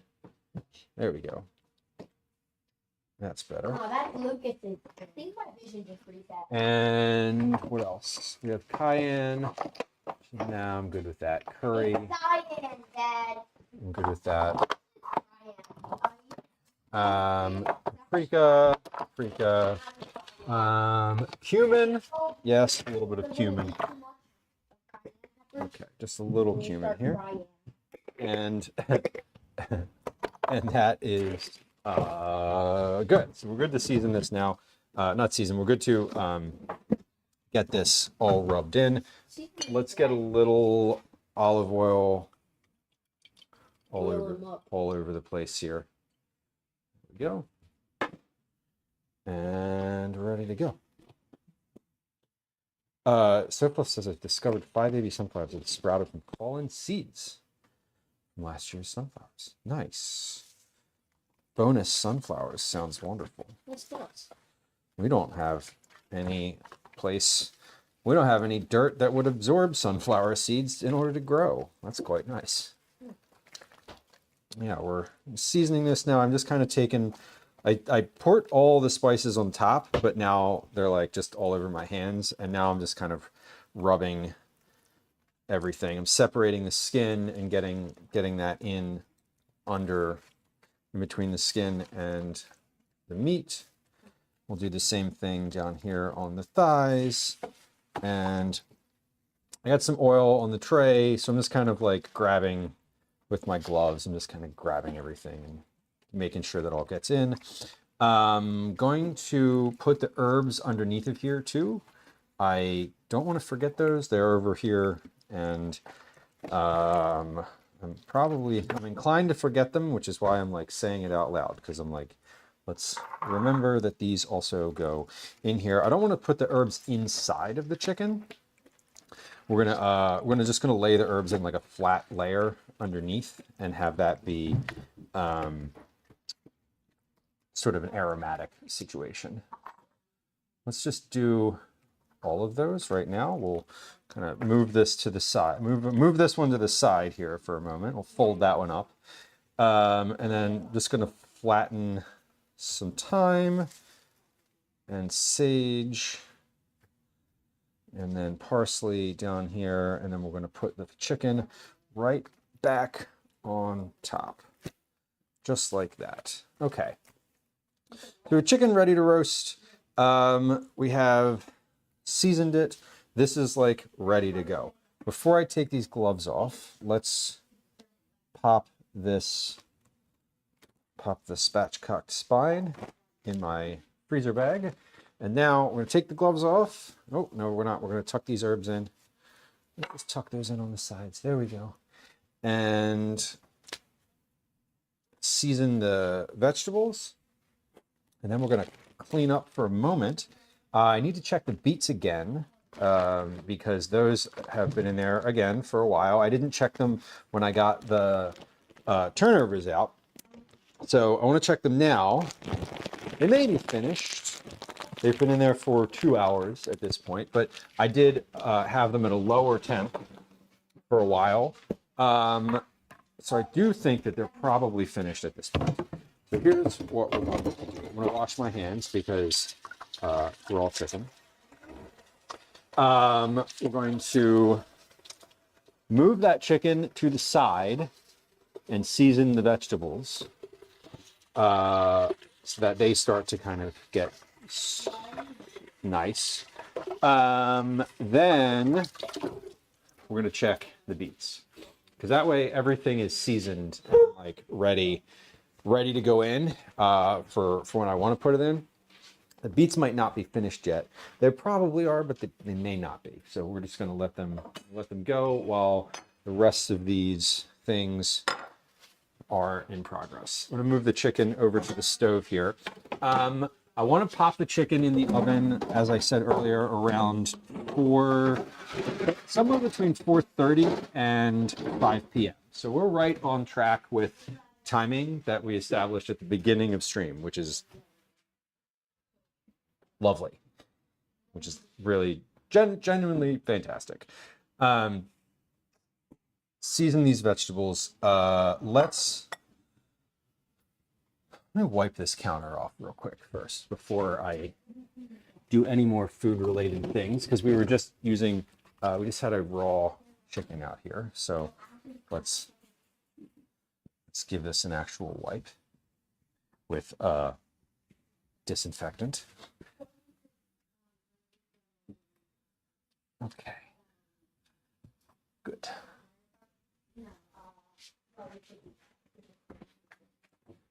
And I'm gonna rinse my hands off again because I just dealt with disinfectant on them. Right.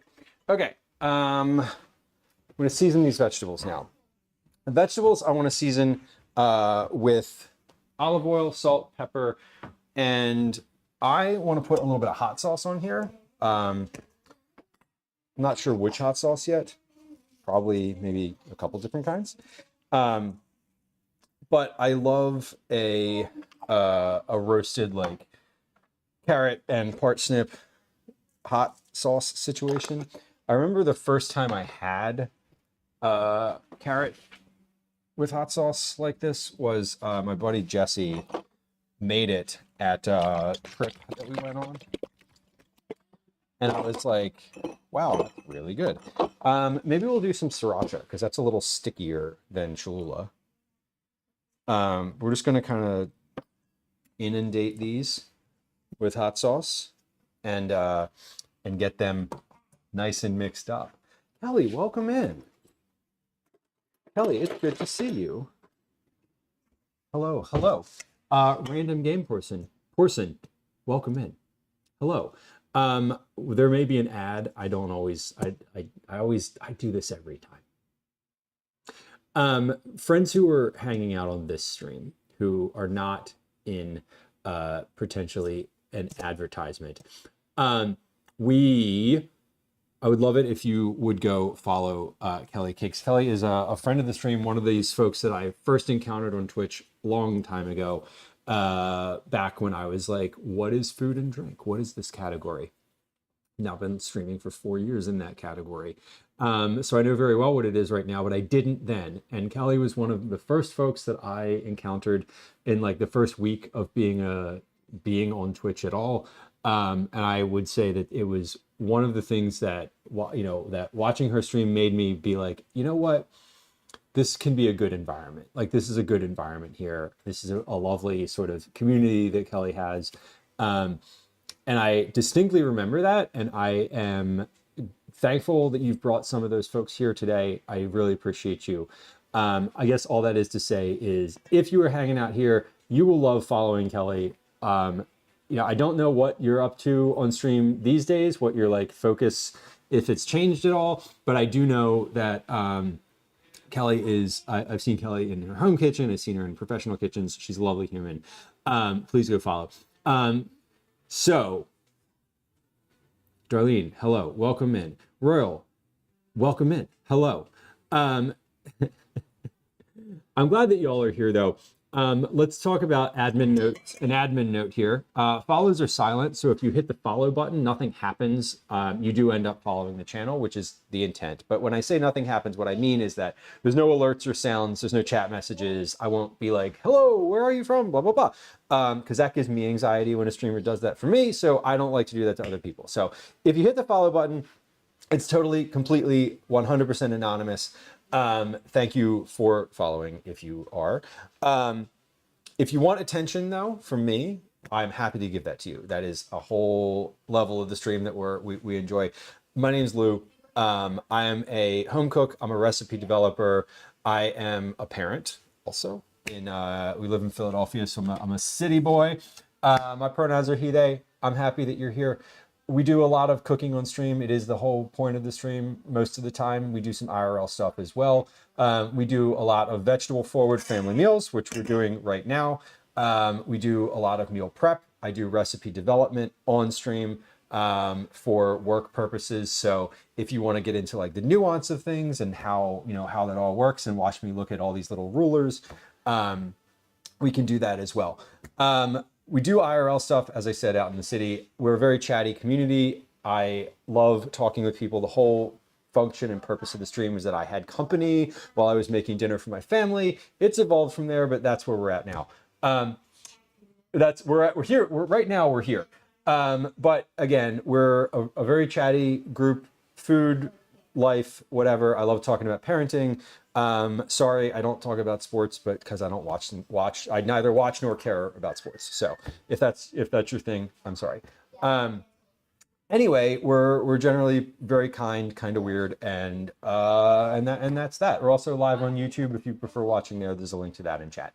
Okay, those are all the admin notes I have. Also welcome. Thank you for coming through. If you need ideas, we do love talking about food. I love sort of talking about batting around ideas and like, here's what I'm thinking, like, here's what I'm working on. I do a lot of recipes live, like I work on them live and sort of fiddle with them and get a little like in the weeds. So it can also be kind of boring. I'm not going to lie. But it's more around the conversation. Why does this has hot sauce on it? Okay. Here's what we're doing today. We made some apple turnovers. These were just like a random thing. I didn't really there's no recipe, but like they're rustic. They're rustic apple tarts. We made those. We cut up a bunch of vegetables. I worked on some pizza dough, which has been resting. It has about another hour and a half or so of resting that needs to happen. And then it's going to go back in the refrigerator. So this is what that looks like. There it is. Random game person. Thank you. I appreciate it. I haven't said, excuse me, Royal says Toxic Troll Committee here now. Listen, we do love a troll. I have a pretty hard line sometimes with people when like they come in and they're not creative about it. But listen, if you just want to come in and say like nasty things, like you're definitely going to get banned right away. I'm not saying you're going to do that either. Also, I've been around the Twitch food and drink community for a few years. There's always familiar names too. So toxic troll community. I've seen you in chat before and I don't believe you. Anyway, we're doing dinner right now. We're like starting some dinner. Dinner tonight is going to be like a grain bowl type of situation. I have a chicken that is ready to go in the oven. It's not cooked yet, but this is like spatchcocked and seasoned and just sort of like marinating in its own stuff. This is ready to go in. Currently just tossing together some cut up parsnips and carrots with hot sauce. I'm using sriracha because sriracha's great. I might add a little bit of other hot sauce to this, like Cholula or whatever else is open in the refrigerator, just for a little balance. But these are going to get baked in the oven at the same time as the chicken. I was actually considering baking them on the same tray, but I'm not going to because I don't really want the chicken to have hot sauce on it. I'm also going to use the drippings from the chicken to make croutons, and I don't want the croutons to be spicy. So we're not making the croutons today. That's a later stream. We're saving the chicken and the chicken fat in the fridge because we like to use all the things. I don't love food waste, and I like to use what I can from all the stuff that we have. So I'm going to add a little bit of Cholula to this as well. Fudge Darling, hello, welcome in. Good to see ya. But I do like a spicy root vegetable. But yeah, my buddy Jesse at one point was like, he was cooking these for a trip that we went on, and he was like, just toss them in hot sauce. They're great. And I was like, really? Like carrots and parsnips and hot sauce? And like he was right, which I do want to give him credit for. It happens occasionally. I love you, Jesse. You're a good dude. Okay, so these are ready to go. I'm prepping dinner right now. I haven't put it in the oven yet. I haven't like put anything in the oven because I have beets that are in the oven that have been roasting in there for almost 2.5 hours. They were at a really low temperature and I turned it up a little bit ago. So before I put anything in the oven, we need to check the beets. That's where we're at. I was planning on doing on sharpening some knives today, but honestly, y'all, I don't know if I'm going to get there because I have to set up the whole knife sharpening kit, and I might get there. I'm not saying I'm not, but I also might not. I've seasoned the chicken. I've seasoned the root vegetables. We've cut up the herbs. My goal was to put dinner in the oven at 4:30 p.m. It is 4:31 p.m. where I am. I'm feeling good about my timing, sort of generally. I'm not feeling like urgency around putting things in the oven. Also, I want to clean up a little bit before I do that. Because the chicken and the vegetables are going to take like an hour to cook. So I was planning on doing the knife sharpening while they are cooking. And so I think we'll still get to that, but I'm not positive. I might just stand here and eat pastries and talk, which is,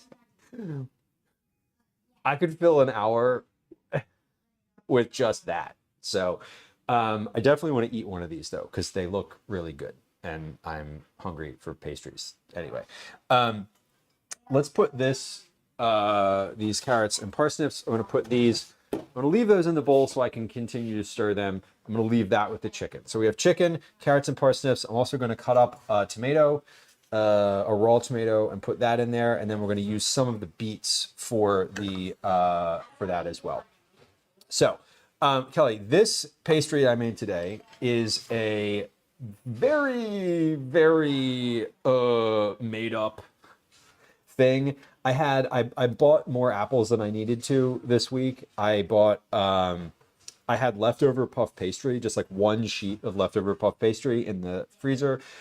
From the leftover puff pastry was from the stream where I made cheese danishes, which was in November. So it's been in there since November. Might be December. It's actually December. It was a while. It was long. It was a long time ago. It was long enough. I had a little bit of leftover. So I had apples and puff pastry I wanted to get rid of. I had some ricotta cheese that I used for a recipe recently that I didn't use all of, which is super annoying. So I also had a bit of cream cheese frosting for my carrot cake that I made. So I added cream cheese frosting, ricotta cheese, and an egg, a cracked egg, into there to help things like firm up, and spread that onto the puff pastry. And this is what we came up with. This rustic apple tart, I think is what I would call this. So I mixed the apples with sugar, nutmeg, cinnamon, honey, and let them marinate for maybe an hour or so. And that turned out okay. I could have let these cook for a little while longer to brown the bottom a little bit better. But how do I put this in a tactful way?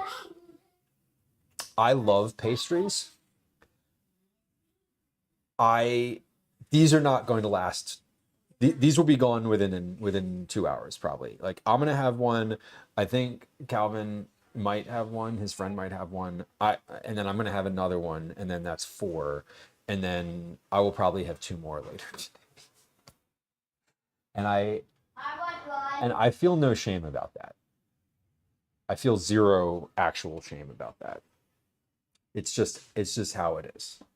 I'm also going to eat a whole dinner. Like I'm going to eat a full dinner. I'm going to eat, a nice bowl with vegetables and chicken and like balanced meal. Like it's about balance, right? I probably eat a pastry at least every day, at least one a day. Whether I make it or I buy it. Usually when I buy them, I'll buy like 3 or 4 at a time, and I'll have like a box in the cabinet with like pastries in it, and I'll just pull one out. Like, y'all, there's a chocolate croissant in this bag right here. I bought it on Sunday. it's in this bag. It's solid right now. I have to like spritz a little water on it and then pop it in the oven for like 5 minutes and it'll be perfect again. So when I say that I eat pastries all the time, I really do mean it. They're my favorite thing. They're my favorite thing to eat. What was I doing? Oh, I was checking the beets. That's the thing. That's what I wanted to do. Where's that towel? There it is. Okay. We have beets in the oven that are roasting. The beets are for a couple reasons. One, because I bought them at the farmer's market and they're going to... Whoa, that's good. Okay, those are definitely cooked. Holy shit. Okay, these, yeah, those are done. We're good. Those are actually probably overcooked, which is totally okay. They're roasted. They're going to be a little bit bitter. They're when you overcook beets, when you roast them, they start to get bitter again. Like they bloom into being really sweet and sugary, and then if you cook them farther, they get a little bit bitter. So we're going to try... we're going to open this. We're going to unpackage these and let them steam. Then we're going to skin them. And I'm going to cut one of them up for our grain bowl tonight. The other ones are going to be used for a recipe development that I'm working on. We've been working on a beet cookie for my own amusement, not because I didn't get an... Oh my God. Can y'all hear that? There are children playing Fortnite in the living room. It's loud. Okay, but these look good. We're just gonna like let this sit out on the counter here. But I'm working on a recipe for beet cookies. That is, I've done 3. The next version will be version 4, and I haven't like really sat down to go over sort of all of my notes from the first couple versions. And I want to confer with one of my friends who is a baker, and Sopa, thank you, who is a professional like patisserie type person, and ask about some process changes that I might want to make. So these beets are wonderful looking. This is a crime scene down here. Look at that. These are hot. These are hot. These are extremely hot. Oh, we got an Obi. There he is. Yeah. These just came out of the oven. So we're gonna give those a few minutes to like cool. I am gonna put these in a separate tray here, because they are they're gonna stain everything if I don't do that. Like eventually all of this is just gonna get onto the counter and we're gonna have a red... Phew, that was stupid and also very hot. Okay, so I just grabbed that beet with my bare hand after saying how hot it is. Okay, let me rinse my hands off here for a moment. And the oven is still on, so we're gonna leave the oven on. It's good. So we can make dinner out of that. I think here's what just leave these I'll be able to start processing in like 10-15 minutes. So I think we will leave those sit there. All right. I'm buzzing around because I'm like cleaning up the counter a little bit here. We have containers from snacks earlier. Salt, I do not need any more. Pepper, I don't need any more. No, I do, but I'm going to use them for the farro, and that's going to go over here. The olive oil, I'm going to use for the farro as well. Okay, here's what I'm going to do. I think I'm going to put the chicken in the oven, and the vegetables in the oven, because the other thing with the chicken and the vegetables is once they're cooked, they can just stay warm, and that'll be fine. 9, you took the beet cake out of the oven. I hope it worked. I am very curious. I love beets. in general. I love beets as a savory thing, but also they do get super sweet when you have a when you roast them. So like I imagine in a cake they would be great. Did you grate them in, or did you puree them? Like in what format did the beets enter the cake situation? These herbs are also for the farro, so I'm going to move those over to the oven, to the side of the stove as well. Okay. I'm super curious about the beer cake too, Fudge Darling says. I mean, it's different audience, but yes, maybe the same audience. I'm amazed you got beets that are a decent size. Yes. The golf ball size beets are awful. I hate the grocery store for that reason. I got these from the farmer's market this past weekend. They looked great. The greens on them were really hurt. So I did not save the greens because I didn't want to use the stems. I just composted those. Usually when the beets are from the farmer's market, I use the stems, I use the greens, I kind of save everything. 9 says I use a carrot cake recipe that has pineapple, grated roasted beets, and sub for the carrots. That's smart. I like that. Fascinating. Okay. Yeah, I mean they have sort of the same density and the same texture when they're grated, so I can imagine that's pretty good. I hope it turns out. I am genuinely curious how it turns out because I think that sounds quite nice. Yeah, the farmers market. The stuff at the market is always like a tier above the grocery store. Like 100% of the time, always like that.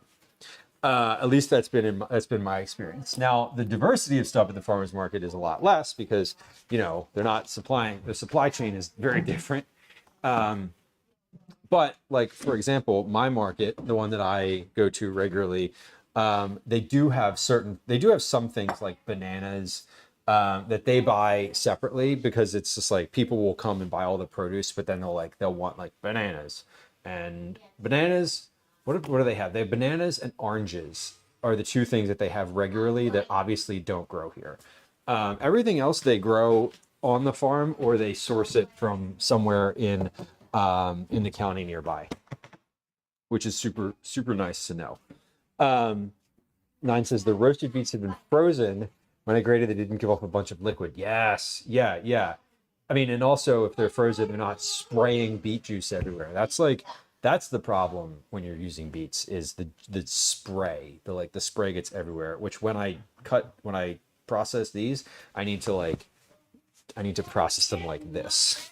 Because I don't care if this thing gets dirty. This is like a literal house jacket. Like I do not care about the stains on this jacket. It doesn't even have any buttons anymore. Like literally, this jacket doesn't have buttons on it. They've all fallen off, and I don't care.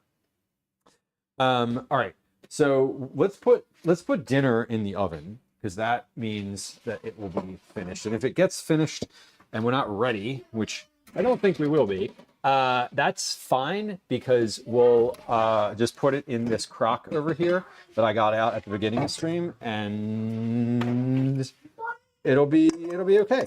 It'll be okay. We'll just keep it warm. All right, so I'm gonna roast these carrots and parsnips directly on the tray because I want them to get a little bit of like browning. Specifically, I want the hot sauce to get a little bit like caramelized, and that happens quite easily when they're just directly onto the metal tray. So we're going to spread these into a single layer and pop these in the oven. Now the oven is at 400. I'm cooking the chicken. I'm going to drop the oven down to 375 because the oven's been hot. It's been on for a while. It's the chicken will roast at 375. It'll take about an hour or so. So here we are with our not roasted. These are the carrots, parsnips, hot sauce, salt, pepper, olive oil. These are looking great, and hopefully they turn out really well.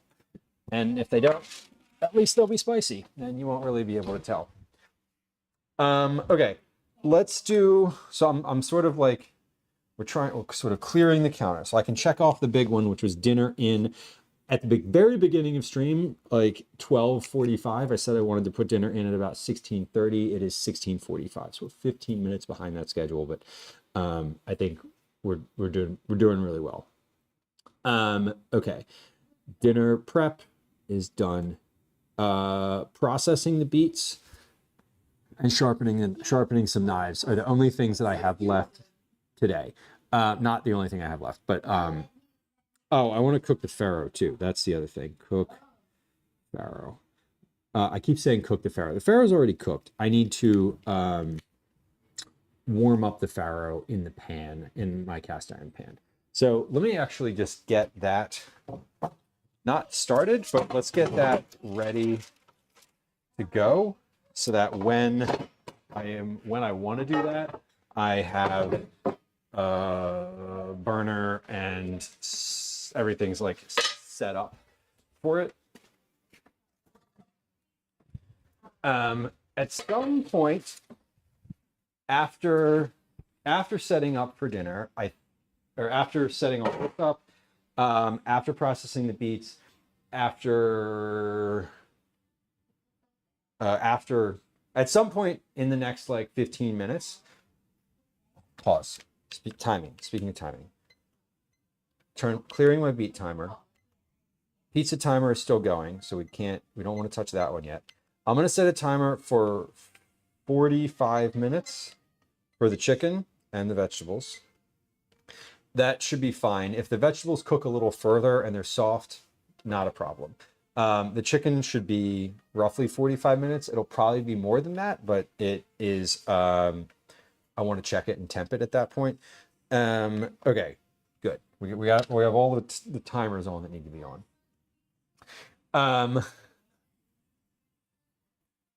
A beer bread. Yeah, I don't think I've ever had beer bread, Nine. I am not speaking ill of beer bread, but I'm saying I don't think I've ever actually had it. Parsnip is your favorite root vegetable. You know, I love celeriac. I would say that's one of my faves for sure. Do y'all have favorite root vegetables? Is that how we roll here? Parsnips are good. I've been looking forward to eating these. I saw them at the market. They looked nice, and I was like, let's do it. And we're doing it. So, you know what else we're doing? We're gonna take this clip, literally. Instead of putting on an apron, I'm just gonna clip this shirt together. There we go. Look at that. Moon ties. Made a quick banana cream pie for dessert. My kids will think took all day. Beautiful. Those are the best ones, right? Susan says my favorite root veg is they're all so good. I don't love saying one of them is my favorite for sure, but I really I gravitate towards a lot of them. That is very true. Also, hello. So says beets for sure? For sure. Okay. Can't think of a bad one. No, I can't really either. I can think of ones that I don't like. Beets are great. I'm thinking of like turnips. I don't love raw turnips in things. Like I don't love a salad with raw turnips, but I do like turnips, and like braised turnips are delicious. So I think there's certain ways and preparations that I don't love, but overall, yeah, there's not really a root vegetable that I'm like, nah, I don't want that. Or like I wouldn't eat that. All right, so what we're doing now is peeling these beets. They were in the oven, so the skin is sort of sloughing off nicely in some spots and is sort of sticky in others. So I am just using the Y peeler and kind of coaxing it along. Also, the beets are still pretty hot, so I'm if I really like press into them, they're hot. So, but what we're trying to do is get all the skin off of here. I don't love peeling them before roasting them, and sometimes sometimes that's fine to do, but I prefer roasting them just like completely in the skin, because they are, they sort of, I feel like it holds in the juice better and makes them stay sweeter when you roast them with the skin on. I don't have any actual evidence for that, or like I cannot actually validate that statement is what actually happens. I just know that I like roasting them with the skin on. And also when they are roasted, you can just kind of give a little gentle pressure and the skin just like slides off. So we're 2 of the 3 finished. Yeah, these are, Darlene, thank you for your concern. These are quite hot. My hands are pretty adjusted to some high temps. These beets are at the threshold of tolerance for me. If they were like 4 degrees hotter, I would probably not be able to hold these yet. But they're still steaming, like they're still giving off a ton of steam. And the interior of these is certainly hot, but they're just cool enough for me to get the skin off. So we're going to do that. All right, that looks good. Skin is off. Let's get, let me take the skin out of here and just put that in my compost bucket. And I'm going to cut one of these right now. We're going to cut the, we're going to start the cutting process. Let me grab, oh shit, my red cutting board is in the sink. Okay, well, we'll use the blue one. That's okay. And we're going to use, let's use this knife. Nope. Fuck. Okay, that's fine. This is a serrated knife, but like I'm in it now, so I don't, we're just using this one. It's okay. Robster, welcome. Hello. Happy Wednesday. Happy hump day. Happy April 29th. Happy second to last day of April. It is indeed the second to last day of April. Mercifully, this month has been not great. And not that this month was like, it has been not great for me personally, because the first 2 weeks of this month I was very ill, and that was not great, and I did not want to go back to that. So good riddance to April is my opinion on that month. All right, so I'm just cutting this up. I'm cutting it into sort of big chunks. These are going to be for our dinner tonight.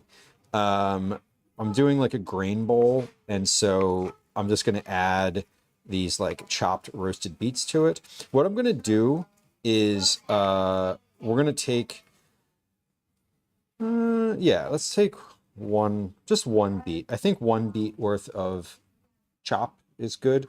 Because I don't want like a ton of beet in the grain bowl. I want it to be balanced. So what we're going to do is take that glove off. I'm going to put these other roasted beets in a container and put a lid on that. And then we're going to I'm going to take the ones that I have cut, and we'll just put those in a little oven-safe dish.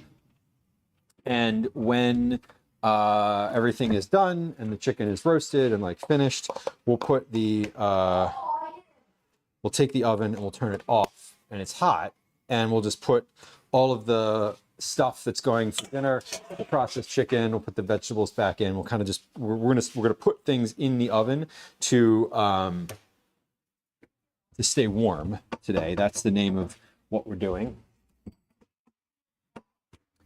But we have like a little oven safe crock here. So I'm gonna take that. I'm gonna take these roasted beets.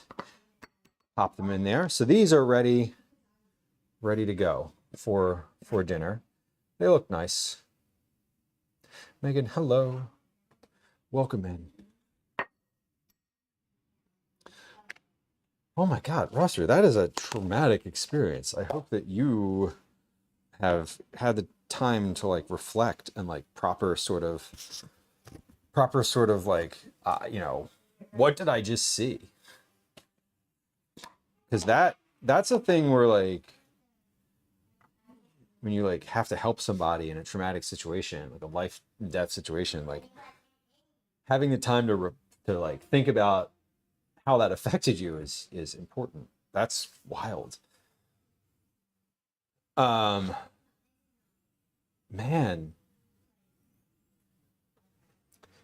wow, that is an intense experience. That is an intense experience. Are you like doing something to kind of keep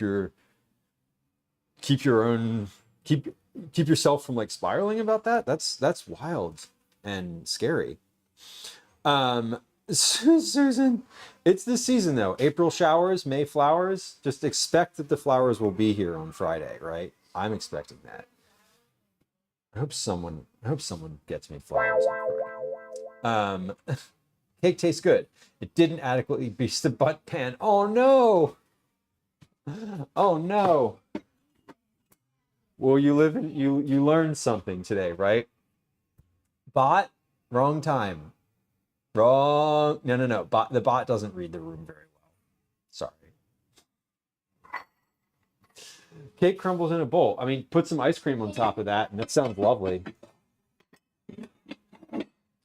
Cake crumbles are just as good. So I feel like that's still a delicious outcome. As long as the taste is there, again, the formatting is like whatever. All right, we have processed the beets. Oh, packing the quiche. That was the other thing I had on this list. So I made quiche yesterday on stream. I need to pack that. It's in the freezer. It is completely frozen solid. So we're just going to take out the vacuum sealer and put that in the vacuum sealer, or not in the vacuum sealer. We're going to put the quiche in vacuum sealed bags. That's what I wanted to say. In vacuum sealed bags, to get that stored properly. Once we're finished with that, I think that I am going to take a quick break so that I can empty the sink. Because right now I'm finished generating dishes. There's no more dishes that are like, that I'm going to create. The only other dish that I'm going to create is our dishes from dinner, which we're going to eat on, which is not yet. So I think when I'm finished, we're going to take a quick break. We're going to play some words on stream and run a quick ad on Twitch. So like just a heads up that that's happening at some point soon-ish here. And then when we are finished with the ad, I'll come back and we're going to try, I think we're just going to try one of these pastries. I'm going to try one of these pastries and then we'll go from there. I'm wavering on the knife sharpening, y'all, simply because I think that setting the thing up might take longer than I want it to. And once I get into it, I want to be able to get into it and do like an hour and a half of like knife sharpening, so I get, because there's like 4 or 5 knives that need to be sharpened at least. So depending on timing tomorrow, we may do that tomorrow. We may just not get to it. I might just do it on Sunday this weekend and call it a hobby. Call it a thing to do while watching Twitch. Let's get these quiches. Now I don't have a chest freezer anymore. Or I do, but I haven't. Our basement flooded and I haven't cleaned it. I literally haven't cleaned the chest freezer since our basement flooded. So it's out of commission at the moment. So I need to be able to fit these back in the freezer.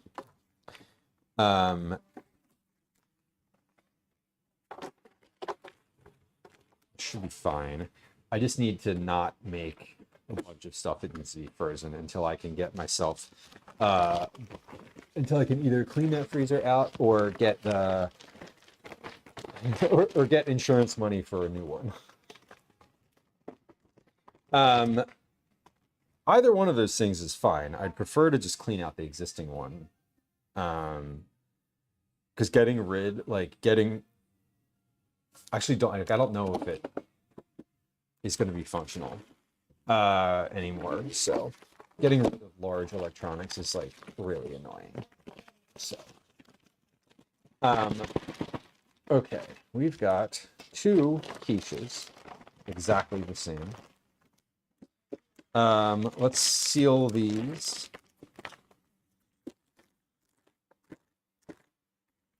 And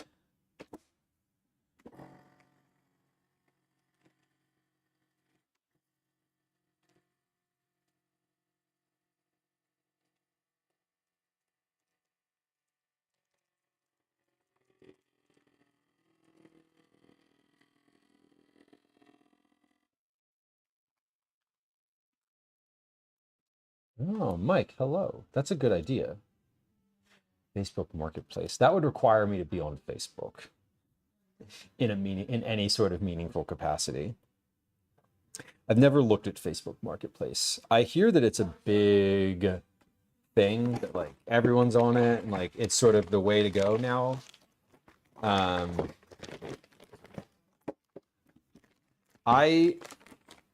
Gwen uses it, and also uses the like free stuff groups. I just haven't, because I don't use Facebook. I know she's done like curb alerts and things like that for certain things, and yeah, there's always someone. But we live in the city, and if you put a large electronic out on the curb, it will be gone before the morning. It will not make it to the morning. There will be no it will be gone. It'll be gone within like 2 hours on a trash night, like guaranteed. All right, we got quiches in here. These are pretty good. Frozen, vacuum sealed. Look at that. You can see the texture on the top. Frozen vacuum sealed quiches is right back in the freezer. Right. Yeah, if you leave stuff out, it's like easy. I mean, here, you know, I don't know if that's true in like the in suburban areas. I feel like suburban areas are more, that's more inclined to have like a curb alert, like, hey, I'm putting this thing out. It sort of works. If you want it, come get it. Like, if you put anything metal out in front of my house on a trash night, the trash is it gets picked up by a scrapper or somebody with a giant pickup truck with like giant wooden sides on the bed comes by and like just grabs it. Fridge, bikes, bed frames, anything metal is gone instantly. Jamie, a vacuum sealer. This thing is wonderful. Not sponsored. A vacuum sealer is a lovely, a very, very helpful tool for sure. It's great for stuff like that quiche, because otherwise I will like wrap that so much plastic wrap and aluminum foil, and then I'll tape it up, and it still somehow is not fully sealed. So I got the vacuum sealer for Cookie Club, but it's really like I use it for a lot now. it's one of those things where like once you have it, you're going to use it. You know what I mean? Generally speaking. Okay. We have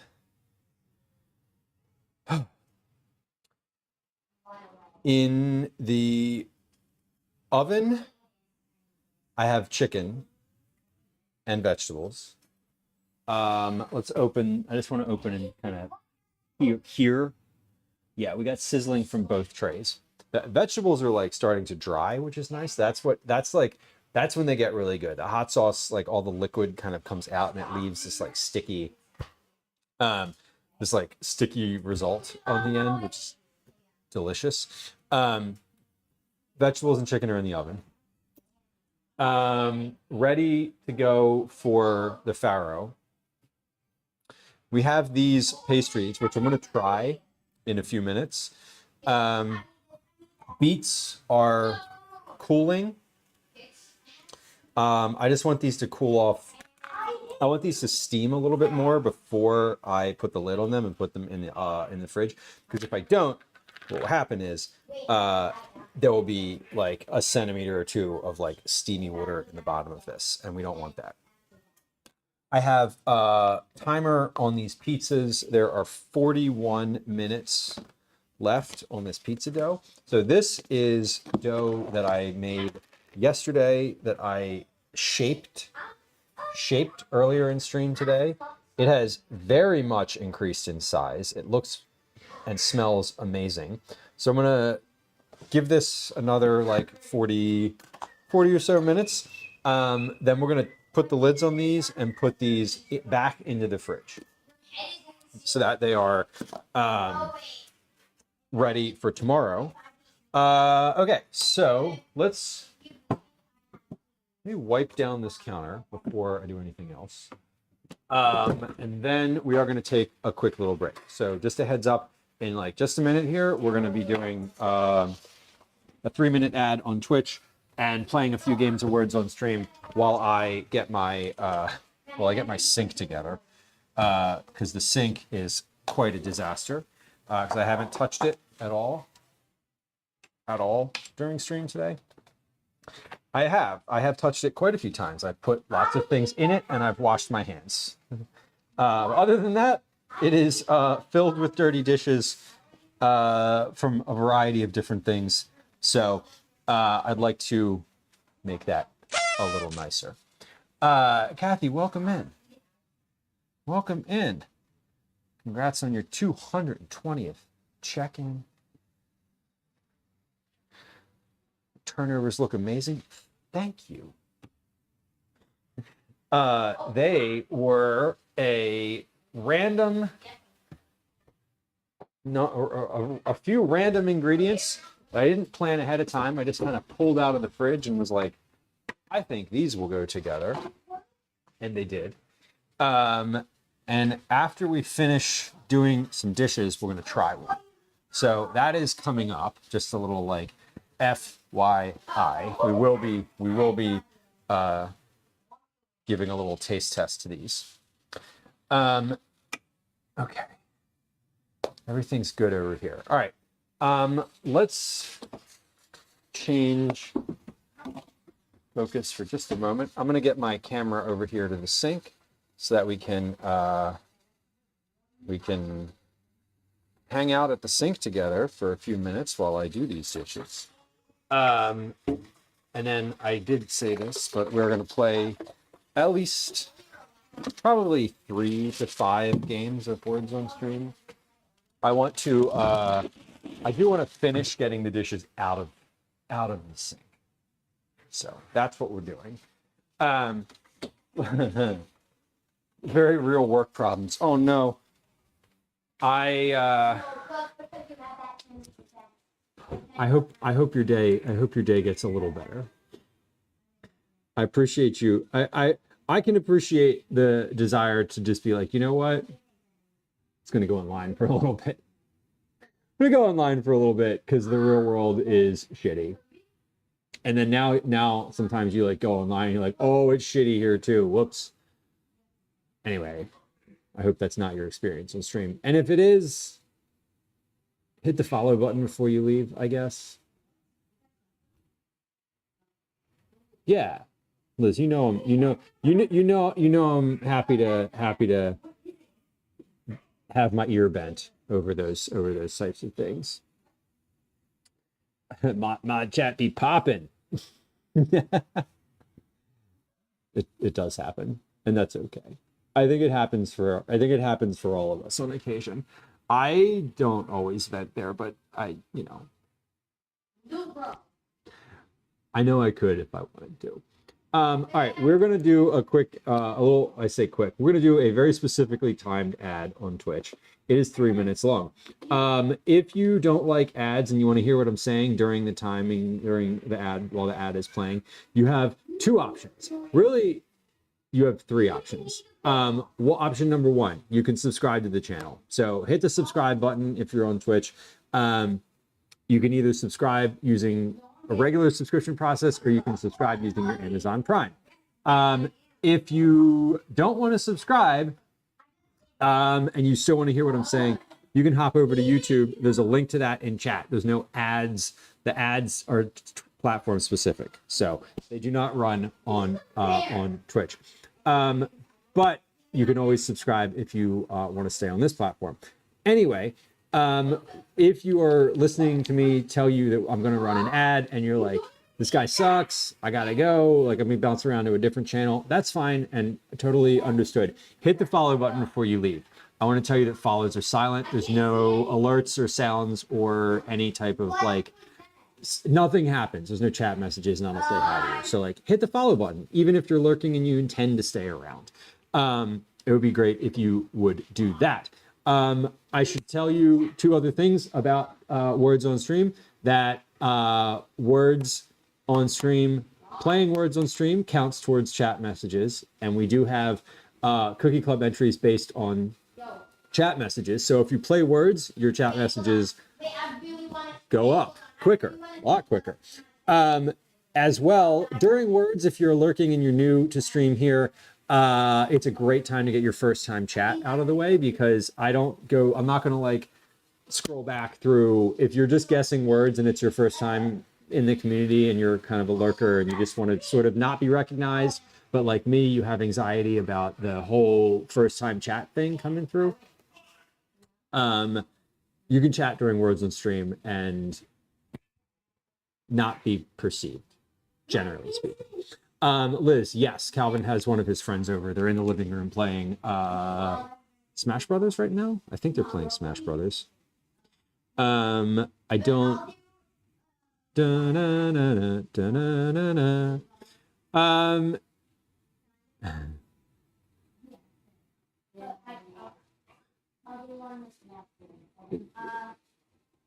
AJ, your mom just texted me and asked if I could send you home, please.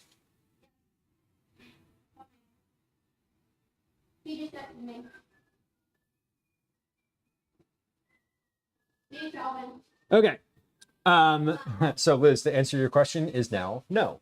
Okay. Anyway, we're going to take a quick little words on stream break here, and run an ad on Twitch, and I'm going to triage the dishes. So that's how it goes. Here comes. Hold on. I'm glad your kid likes the cake. That's always important. The seal of approval from the child is critical, I think.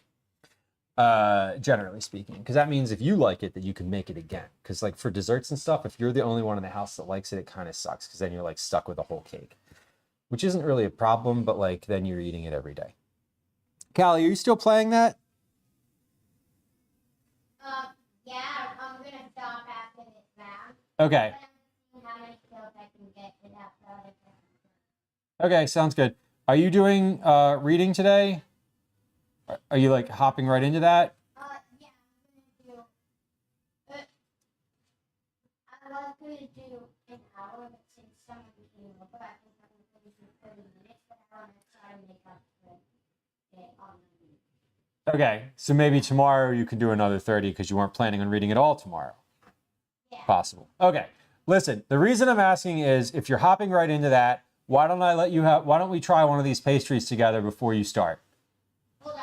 Not right now. I'm about to do the dishes and do a couple games. So like finish there and then come up to the kitchen, okay? Okay. All right. I should have just been running the ad during that time. All right. Anyway, here comes a Game of Words on stream. Here comes a 3-minute ad on Twitch. We will be, whoa, what's that camera angle? Oh, there we go. Okay, we'll be back here in just a moment, and I'll be right on screen to do the dishes. Reminder: followers are silent. Get your first time chat in and hit the subscribe button if you want, or go to YouTube to listen to what I have to say. All right, BRB. And what I have to say is not very important because I don't have anything planned. So, just like FYI. If you're like, hey, you're not actually saying anything different than what you say during the regular stream. Why did I sub to this shit? Well, that's not a me problem, honestly. It just is what it is. Okay, but we're gonna try to get as much of this as possible, sort of triage, because the sink is filled. Now it's got some big stuff in it, and a lot of this goes into the dishwasher. So we're gonna get our stuff in here. Did you turn that off, Cal? Yeah. Okay. All right. Yeah, I'm running an ad, and we're doing. I think I'm running an ad. Am I running an ad? Shit. Am I? I didn't hit the run ad button. Sorry. Here comes a 3-minute ad on Twitch. We'll be right back. Hi. Or Welcome it's going to to give another us 6 edition of minutes worth of Commercials I ads. Hate. One of those things is true. But I think I didn't hit the ad button because I didn't see the text. If there's no text there that says anything about ads, then there's no ad running. That text around the little black cutout area of the stream is only there if there's an ad actively running on Twitch. It like disappears at the end of the ad. Me? No. Okay. But we're working through the dishes here.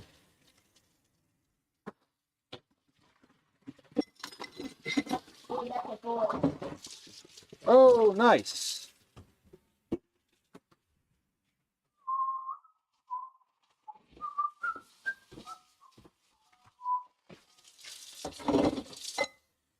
Reverse. Reverse.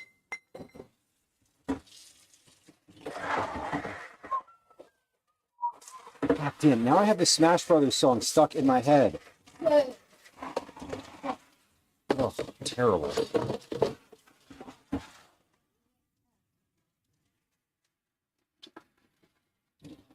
I've watched people play Smash Brothers on stream, and I still don't understand anything at all that's going on in that game.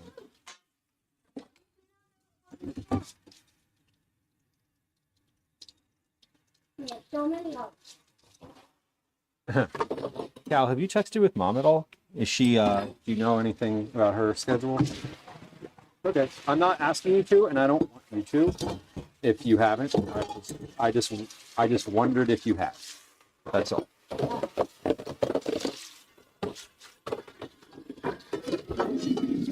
What? anything. She's at her office. Oh, Is she doing anything? Yeah, she's working. what is it? What's it? Has meeting. If she's at her office, that means that she has meeting. So, was there a meeting today? Yeah. I don't know. Yeah, that was today. I think. Right. Well, the sink is almost empty. That's good. Beer. Beer. Yeah. Yeah. Beer. Oh, wait, Might come in. Still might come in. It takes a second. Ah! Brutal. It's over! Brutal. 19 out of 20. Brutal. All right, let's do at least one more. I'm working through some of these dishes here. I'm gonna wash a few that can go in the oven to Add it. that can go in the oven ATI. dry. Attic has two T's. Oh. ATTIC. Peter. Oh, that's further.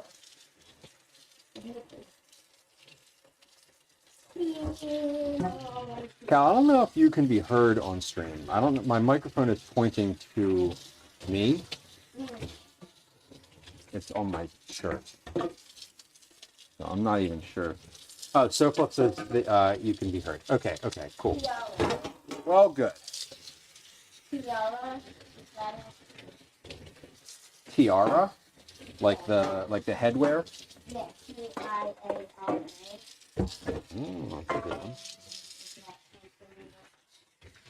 Is that how it's spelled? Yeah, it is. There you go. Via and R. All right. These dishes are coming along. If all I have left at the end of the stream is a dish pan worth of dishes, that is a success. That's how I see it.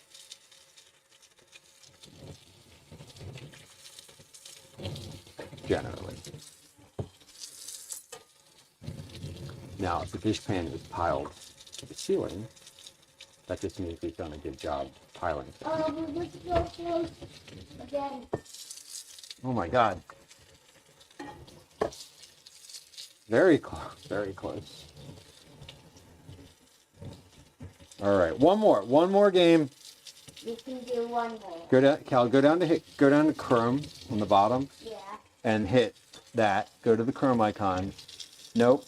There's a word. There's an open. Oh, I see. Yeah. There's a Chrome window that's open. Hit continue. There you go. Okay. All right. By the time this game is over, I will be finished. Biden. You say Biden? Yeah. There's you can't spell Biden with the letters. There's some missing letters there. Good. That's funny. All right. Well, everything that can go in the oven to dry off, which is my favorite kitchen hack. One of my favorite kitchen hacks is clean, and when the oven is unoccupied, I will toss all those things in there.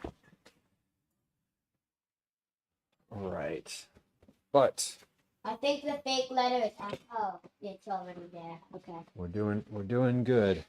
I'm like, I think the fake letter is I, as it's showing up on the screen. I put in bird and it worked, and then someone put in bird and it didn't, and it did not work. Mm-hmm. Good eyes on the fake letter then. Barnyard? No, that's no. I forgot that you can't use the letter twice.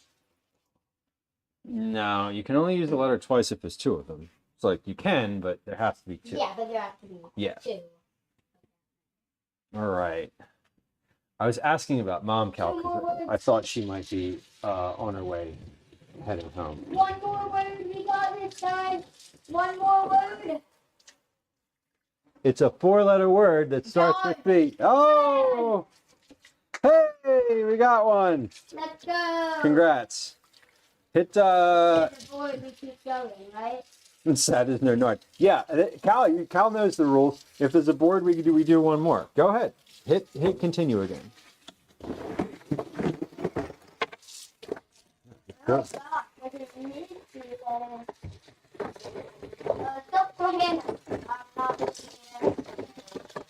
Susquehanna is not a word. But it's a long word.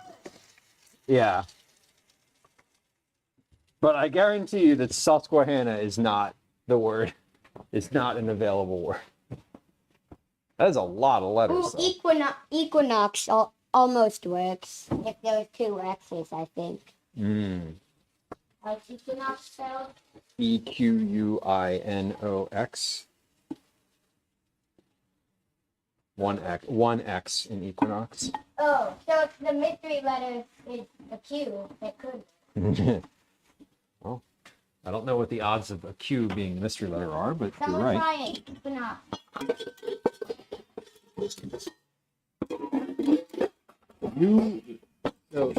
You try.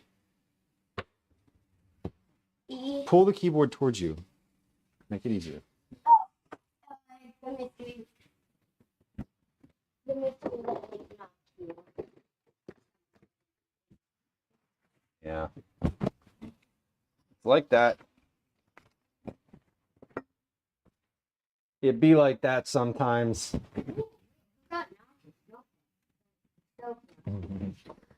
Okay, so these dishes are in, and we're just going to let these soak because they'll be ready to go. Oh wow. Take the wooden thing out. Where's the? Okay. U. The letter is U. All right, dishes are finished. Well, what I'm doing of the dishes is finished. All right, don't continue because we're gonna. Oh, 1 star. Yeah, it happens. You got 6 out of 9. Okay, let me pop in here. Okay, let's come on back over here, y'all. Thank you for participating. Thank you for your patience if you were not participating. I appreciate it. Either way. Okay, but we have Obi, get out of there. I'm going to close the recycling door, and there's a cat crawling inside. Come here, Bud, you gotta get out of here. Come here. I'm gonna drag you out. I'm dragging you out by your scruff. Come on. There we go. No, I'm just trying to get him out. I'm not like. Not the scruff. Okay. Now, well, because he was in hand, now he's here on stream. Now, We have an Obi. on stream. Obi is less than thrilled about having to be here right now. But we've seen all the cats today. We haven't seen Clifford, but he's. I was asking about Gwen coming home because I figured that she might show him off. We have an Obi who needs his claws cut. No. An Obi who sat on my lap today for like 20 minutes. Oh wow, he's been on stream 3 times. Yeah. 3 since I got home. I Yeah, don't the know if he was on baby. before that. Well, he was sitting on the chair over there for a moment, but he's a love. He wants to get down very much. No, he wants to get down. Let him get down. Okay. Yeah, Okay. Give me food. He wants to get down. Okay. Here's we're gonna try these little pastries. These are get them paws. These are rustic apple tarts, I think is the name we're going for. They are a piece of puff pastry with apple and 2 different types of apples that were mixed with brown sugar, white sugar, and honey, as well as nutmeg and cinnamon. They have a base with ricotta and cream cheese underneath, and some sugar in that as well. And they're sitting on top of a puff pastry layer. Pick one. I'm gonna do a little cross section of this and we'll see what it looks like. Yeah, what do you think?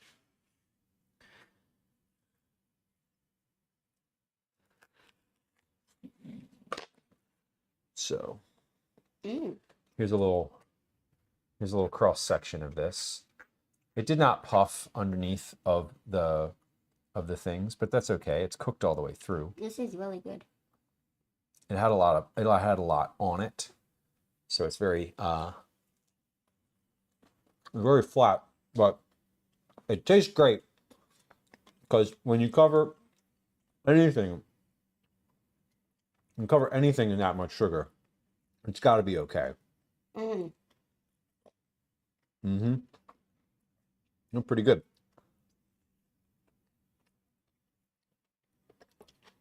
Oh, AJ said he wanted one. And then he left. Did he? Mm-hmm. Oh. Yeah. But that's okay.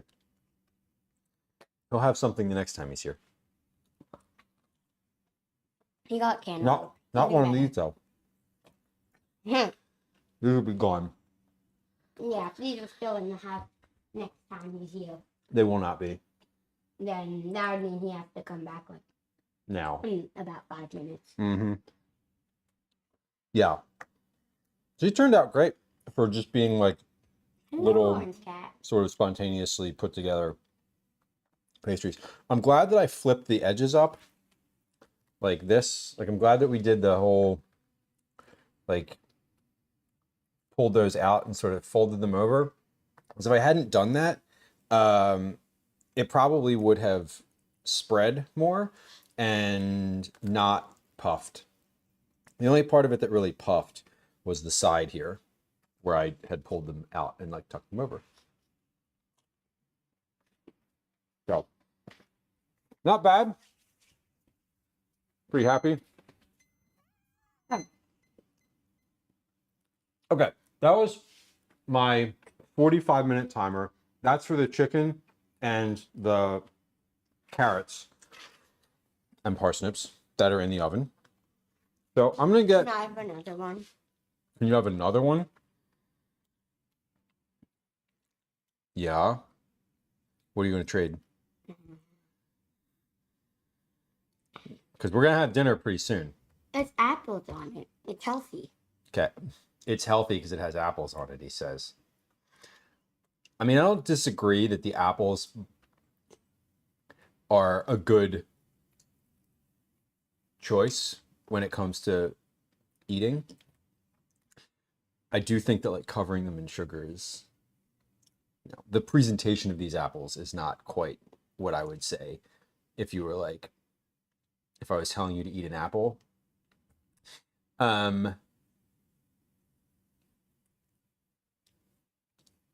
Let's see. What time are we going to have dinner? It is 17:32. We're going to have dinner in probably an hour.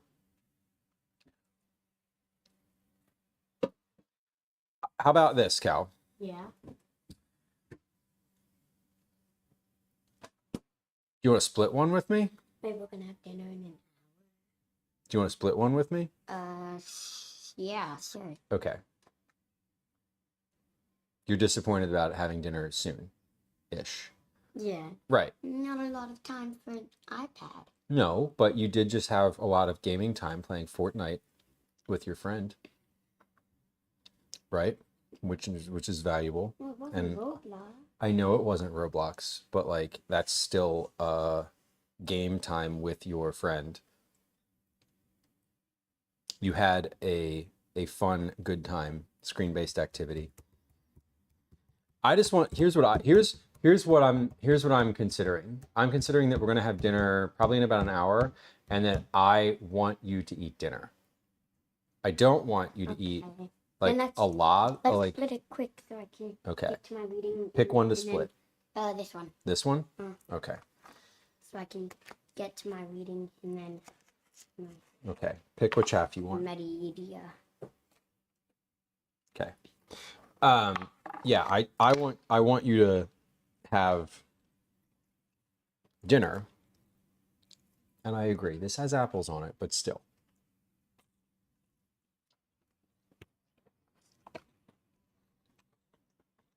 And you had cantaloupe when you got home.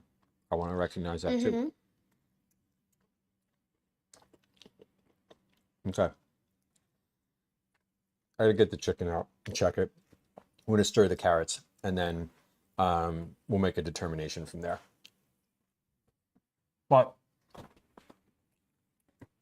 with dinner, everything that I'm making for dinner can be like in the oven once the oven's like not heating and actively cooking.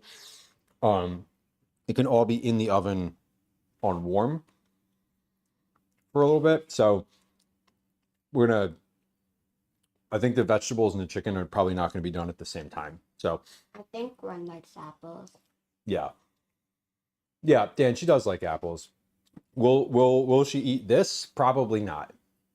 Because it's This is better tasting apples. What do you mean?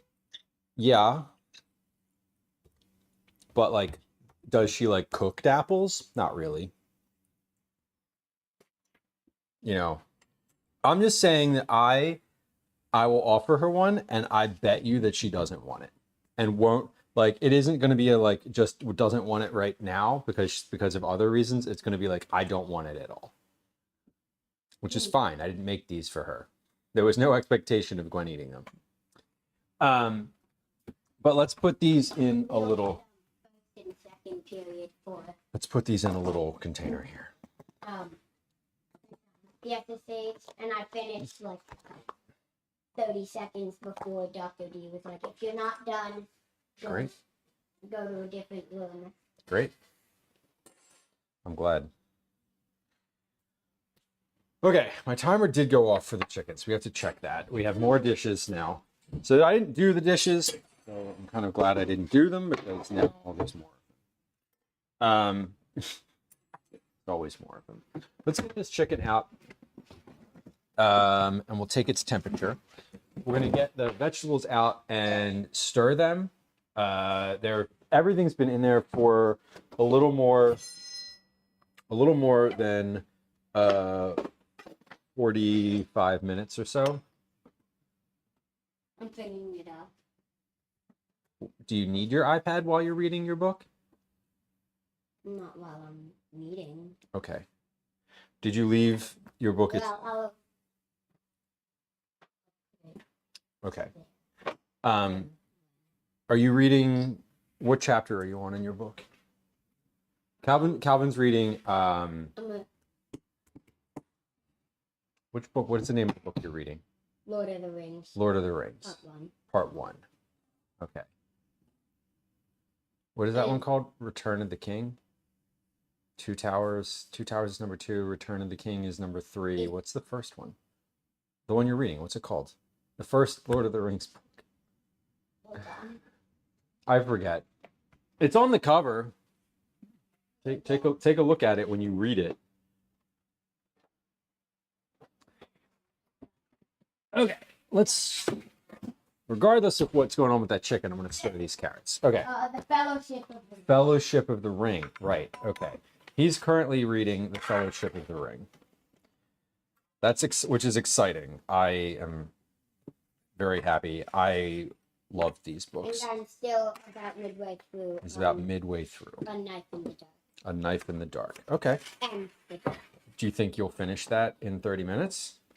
Let me see how much I have left. That chapter. Not the whole book. No, you're not going to finish the whole book in 30 minutes. No, I have like 14 pages to do. It looks like. You need a little more time. So I don't think that I would be able to finish that. Okay. Well, 30 minutes. you'll make progress. I'll Cool. make it further than 206. Yeah. 206. Okay. Cool. Well, enjoy your 30 minutes of Lord of the Ringsing. I'm gonna put a little bit more oil on these. Whew. What other book do you have there? This is the Unbelievable Facts book, and I'm bringing it in the bathroom because it's a good bathroom book. Okay. I want you to keep reading the Lord of the Rings book. I'm very excited to discuss it with you. Every time he reads a chapter or he reads something in that book, I'm like, tell me about it. Tell me what you read. Tell me about Tom Bombadil, please. Are they spicy? Yes, they are. They're very good though, like good spicy. I'm just adding a little bit of oil because they're also like a little dry, and I don't want them to be as dry as they are.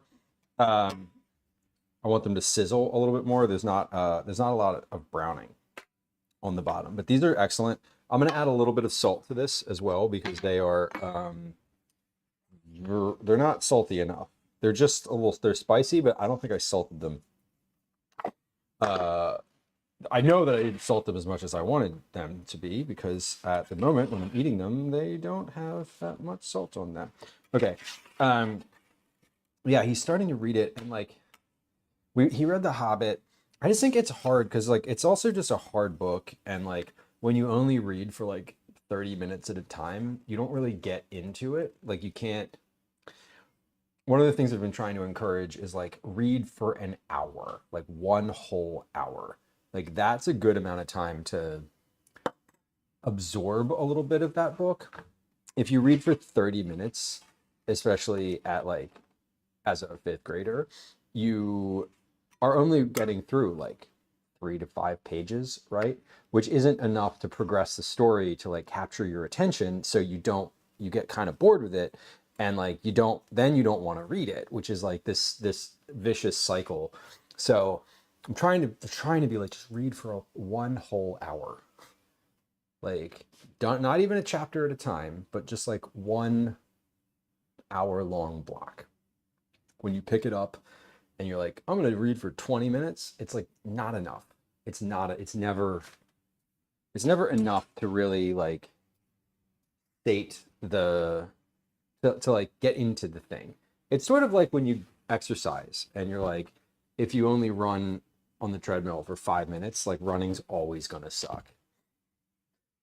Because at like minute 8, you start to tip into like, oh, this feels okay. Let me couch that with the fact that I do not run. I use the treadmill, but I do not run. We don't run. Running is not behavior that is enjoyed by this body. I run for the bus when it is late, or when I am late. Okay, chicken is coming out.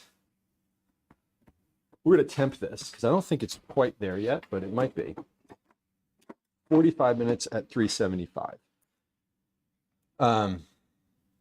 Yeah, so and I think I'm really trying. I'm like, honestly, I'm like struggling with the whole like trying to keep a quality amount of reading in addition to like everything else that's going on. You know, there's a lot happening, and you spend all day in school too, you know. All right, this chicken is done. Oh, Gwen's home. Hello. How are you? Very stressed. Very stressed. She's very stressed. Would you like something? Yeah, give me one of those alcoholic beverages. One of those alcoholic beverages in here? Yeah. Great. I hear that drinking when you're stressed is not a bad thing at all. Which kind do you want? Do you want a high noon or a stateside? Or were you talking about the gin in the freezer?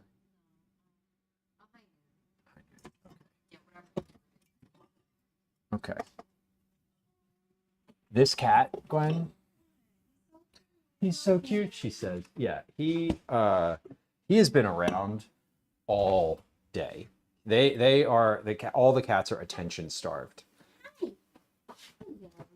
I think they missed hanging out with you in the morning today, and then you left, and now Ash he was sitting on the chair here for a long time. He has been demanded to be held 2, maybe 3 times. They also have no food at all. They could be trying to tell you that. Yeah. So they're all the cats are very much like around. Even Obi was around.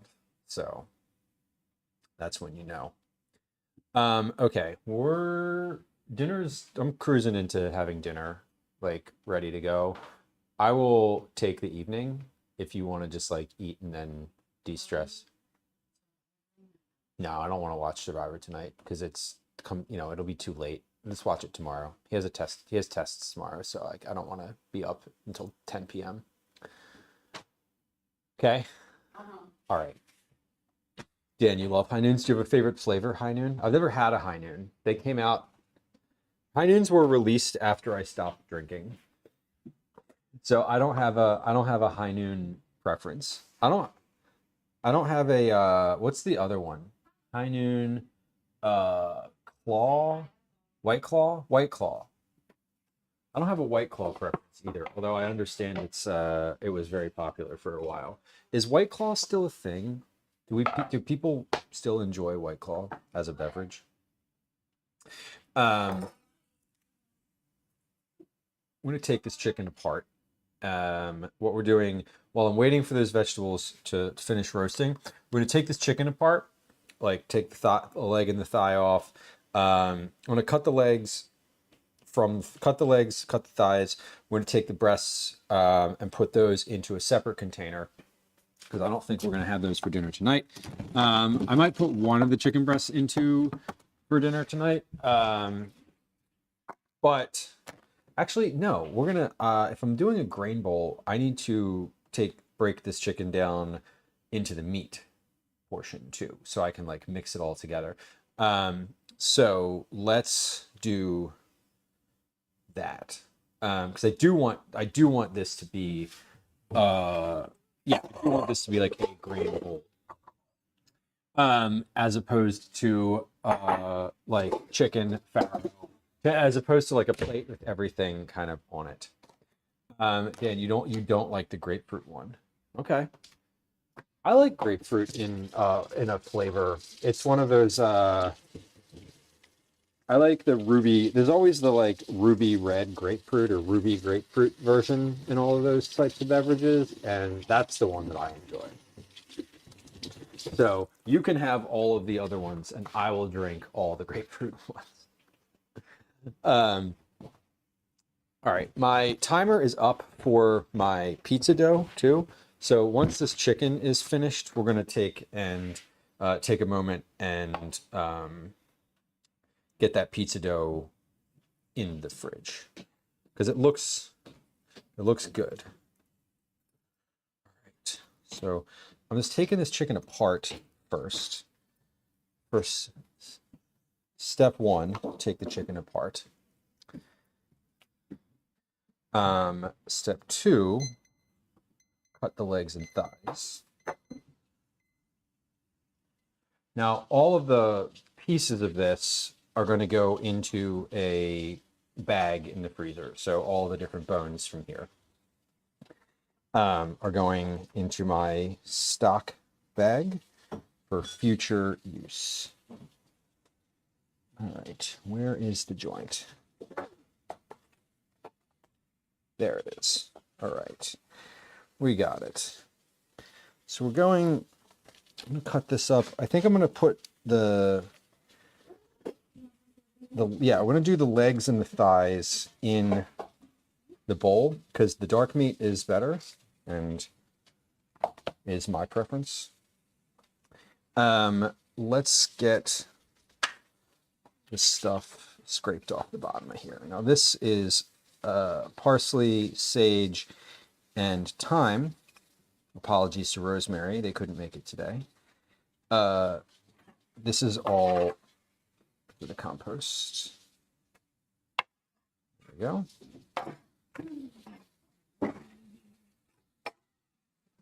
Thanks. Look out, Daisy.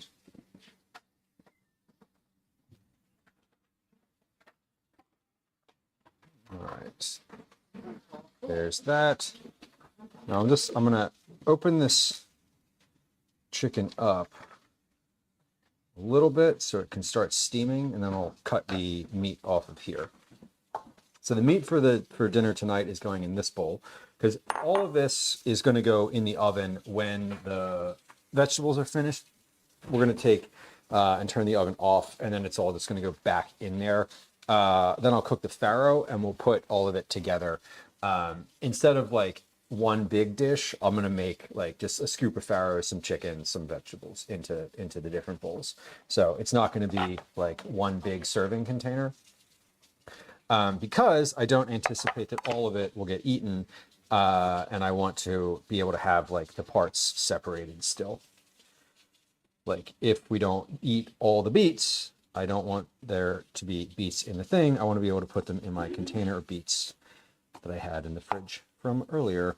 All right, so this is still obviously quite a bit hot, which is fine. I'm just peeling everything slowly off of here. And I'm putting the bones and all of the pieces just back onto the tray here. Because I'm just going to dump that along with the juice from the chicken, the fat, all the stuff that rendered out of it as it was cooking. We're just going to dump all of that into my stock bag because that'll all just add flavor. This is also why I didn't put any hot stuff, any like spicy stuff on the chicken. I had I kept it kind of seasoned pretty basically because I just didn't want to have all of that in the stock in the future.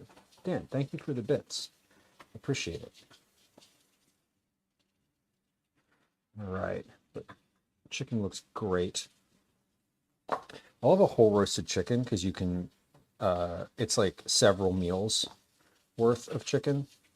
I'm going to use this for dinner tonight, obviously. The other chicken that I'm going to pop in the fridge in a separate container is going to be for our dinner tomorrow night. I'm going to put some barbecue sauce on it and make a barbecue chicken pizza. So this is all good. And there may be a little left over even after that because you don't need a lot of chicken for one pizza. So I'm going to probably end up having, excuse me, even more leftover, which is never really a problem. If nothing else, it just gets eaten like along with something else. Like it doesn't all go into like a recipe or anything like that. I don't have plans for it past the chicken pizza. All right, but once I'm finished with taking the meat off of here, I'm gonna cut this up. I'm gonna dump it back out on the cutting board and just cut it a little bit so it's not as chunky. Right now I'm just getting the meat off of all the bones. That's the goal. And we're also going to take the drumsticks and wings and get those in here. And then chicken breasts will be for our other container. Okay.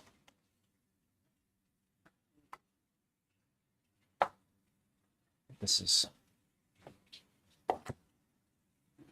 good. Are you counting, Gwen? Yeah. Oh, okay. Gwen's like quietly counting to herself at the sink. I didn't. It's like, what is going on? Okay.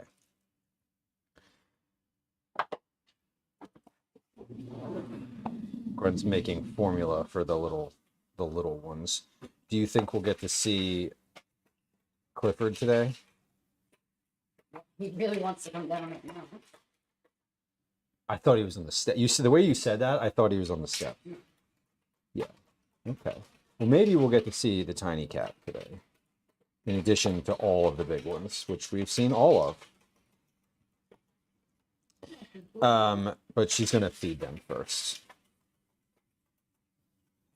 So, not in this moment, but in a moment in the future, we will have a tiny tuxedo. Okay. Well, don't stress about bringing them if they're still a bit timid. I don't want the. We don't need to. Again, we don't need to stress them out. But whatever your preference is, Gwen. Okay, so chicken I'm getting the chicken breasts cut off now. I'll take some of the meat. He's licking the chicken juice from the gloves in the trash can. Baby. That's what he's doing. A little bit of this breast meat that's like stuck on the bone. I'm gonna toss in here for dinner as well. And that is it. And this is just an entire whole chicken breast. I'm gonna leave this exactly like it is. I'm not gonna cut this down any further because it doesn't need to be. Not today, so not necessary. All right, let's scrape this off and we'll do the second half. And then we'll be ready to do the farro. I think I didn't put a timer, a countdown timer on the vegetables in the oven. I put a count up timer. So they've been in there for about 10 minutes past the initial 45, so 55. So they're going to be in there for just about an hour total.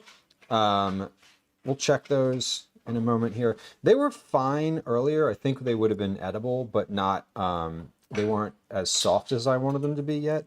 So we're just getting kind of the final bit. So I think 10 minutes might have done it. I added some oil to there to help them brown. But I think that's probably will probably be good when I check on them again. So we're not going to do that until we've finished with all of the chicken processing now, which is almost finished. So I'm just taking all the meat off the bones, breaking everything down here. Right, very good. We've got one little bone piece. Perfect. Okay. The chicken is good. All right, this doesn't have anything on it. This is just a chicken breast. And that can go in this container as well. Actually, you might want to cut up one of the chicken breasts. This doesn't seem like a lot of chicken in here. So let me cut up, let's do like half of one. We'll see how that goes. These are really good. When I say cut up, I really just kind of want to shred these into smaller bits. So it's going to kind of do like I would do with garlic here, because this meat is very tender at the moment. It's like just coming apart really nicely. So we're going to cut this and put this in. Cut those shredded bits into slightly smaller chunks. There we go. And now what's in the bowl is already like kind of shredded. So I'm just going to cut this into, again, smaller chunks and put that right back in the bowl. This is all ready to go. Do that. And we're almost there. We're obviously, maybe not obviously, I'm not going to be doing any knife sharpening today. I said I know that was one of the things that I said I wanted to do on stream, but I don't think we're not going to get there because it's already 6 p.m. and when I get out the knife sharpening kit, I want to have a good like hour and a half to do the thing. So just a little like admin note. All right, chicken pieces.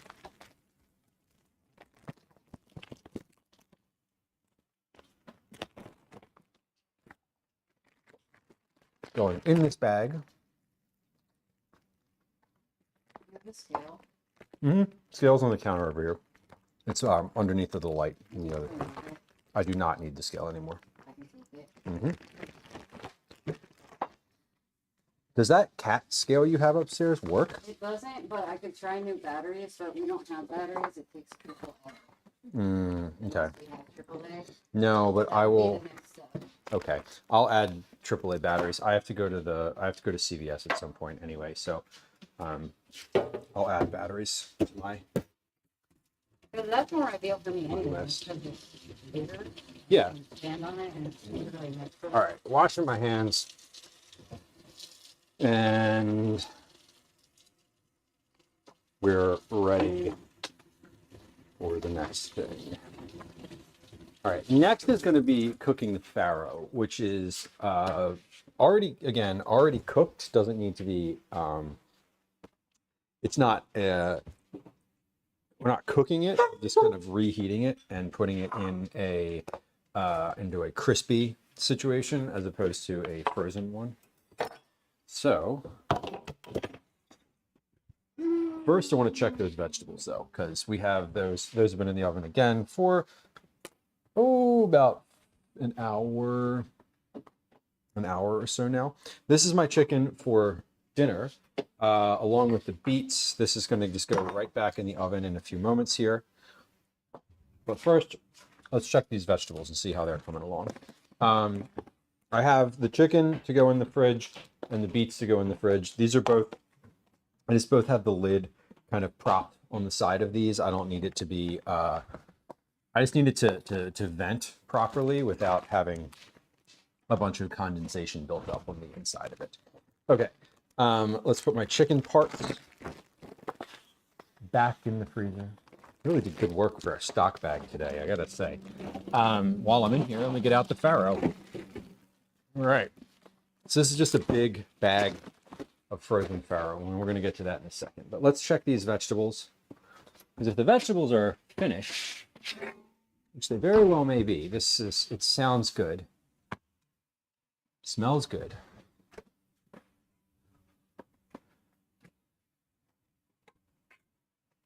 Yeah, now we have some browning on the bottom. I didn't have enough oil on these the first time. They were just like dried out. Now they look quite nice.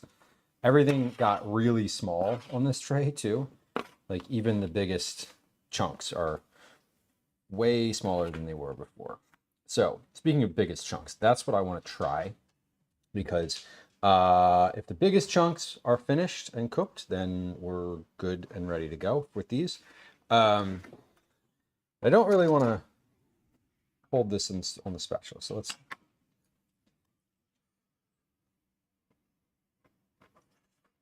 Okay, that one cooked, but could use more time. This piece is like a medium-sized piece. Fully cooked, needs no more time. Small piece, same. So, all right, here's my thought. We're gonna put these, I'm gonna turn the oven off. Oh, that was a parsnip that I ate. Let me try a carrot.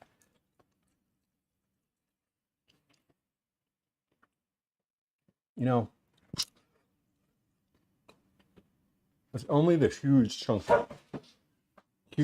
of carrot that are a little bit crisp, a little bit hard still. Everything else is perfect. So I'm going to say these are finished.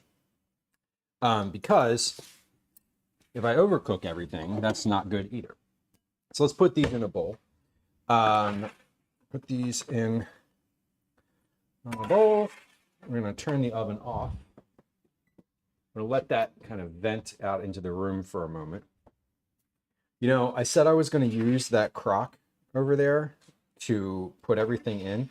And once again, I didn't. I didn't use that crock, the one behind me, this one. Once again, I have not used this container stream. I said this when I got it out, but I don't think I've ever used that container on stream. Not to bake in, not to store things in. I don't think it's ever gotten used on the stream before, which is notable because I used a lot of stuff on here. Okay, let's put these in the oven. I'm going to put all of that on a sheet pan so that it's just like I can reach in and just grab the sheet pan instead of the individual items. Not this sheet pan though. This sheet pan is fully covered in olive oil. We don't want that, so let's not. Do I have another heat pan? Yay, I do. Okay, cool. We have our carrots, our beets, and our chicken ready to go. These are just going to stay in the oven, which again is off, but it's been on, so they're going to be warm. It's going to be warm for quite a while. I'm going to leave these in the oven. When the farro is finished, we will be just about ready to go. Now is when I want to cook the farro. Finally, we've arrived. Let me put this crock away. No, now is when I want to put these pizza doughs away because they are definitely doubled in size. And I don't want them to. I don't want them to overproof. So we want to see the pizza dough. Now is the last chance for that. This is pizza dough for tomorrow. We're making pizzas tomorrow. Oh, right. Look at how beautifully that proofed up. That is a nice looking dough. Is that the same as the other ones? They're all the same. Yeah, this is a nice looking dough. We're going to pop the lid on here now, like actually seal these and find a spot for these in the fridge. Now tomorrow, for making pizza, I'll need to get these out of the oven. I'll need to get these out of the oven when they're formed into pizzas and have toppings and are cooked. I'll need to get these out of the refrigerator several hours before, maybe 2 hours before I need them, which is honestly, it's far easier to do that than it is to make them the same day. So I was reluctant a little bit to go forward with the process that we did today, but ultimately I'm feeling pretty good about having done that because it does seem it seems like they proofed, and as long as they don't get too as long as they don't get too dried out.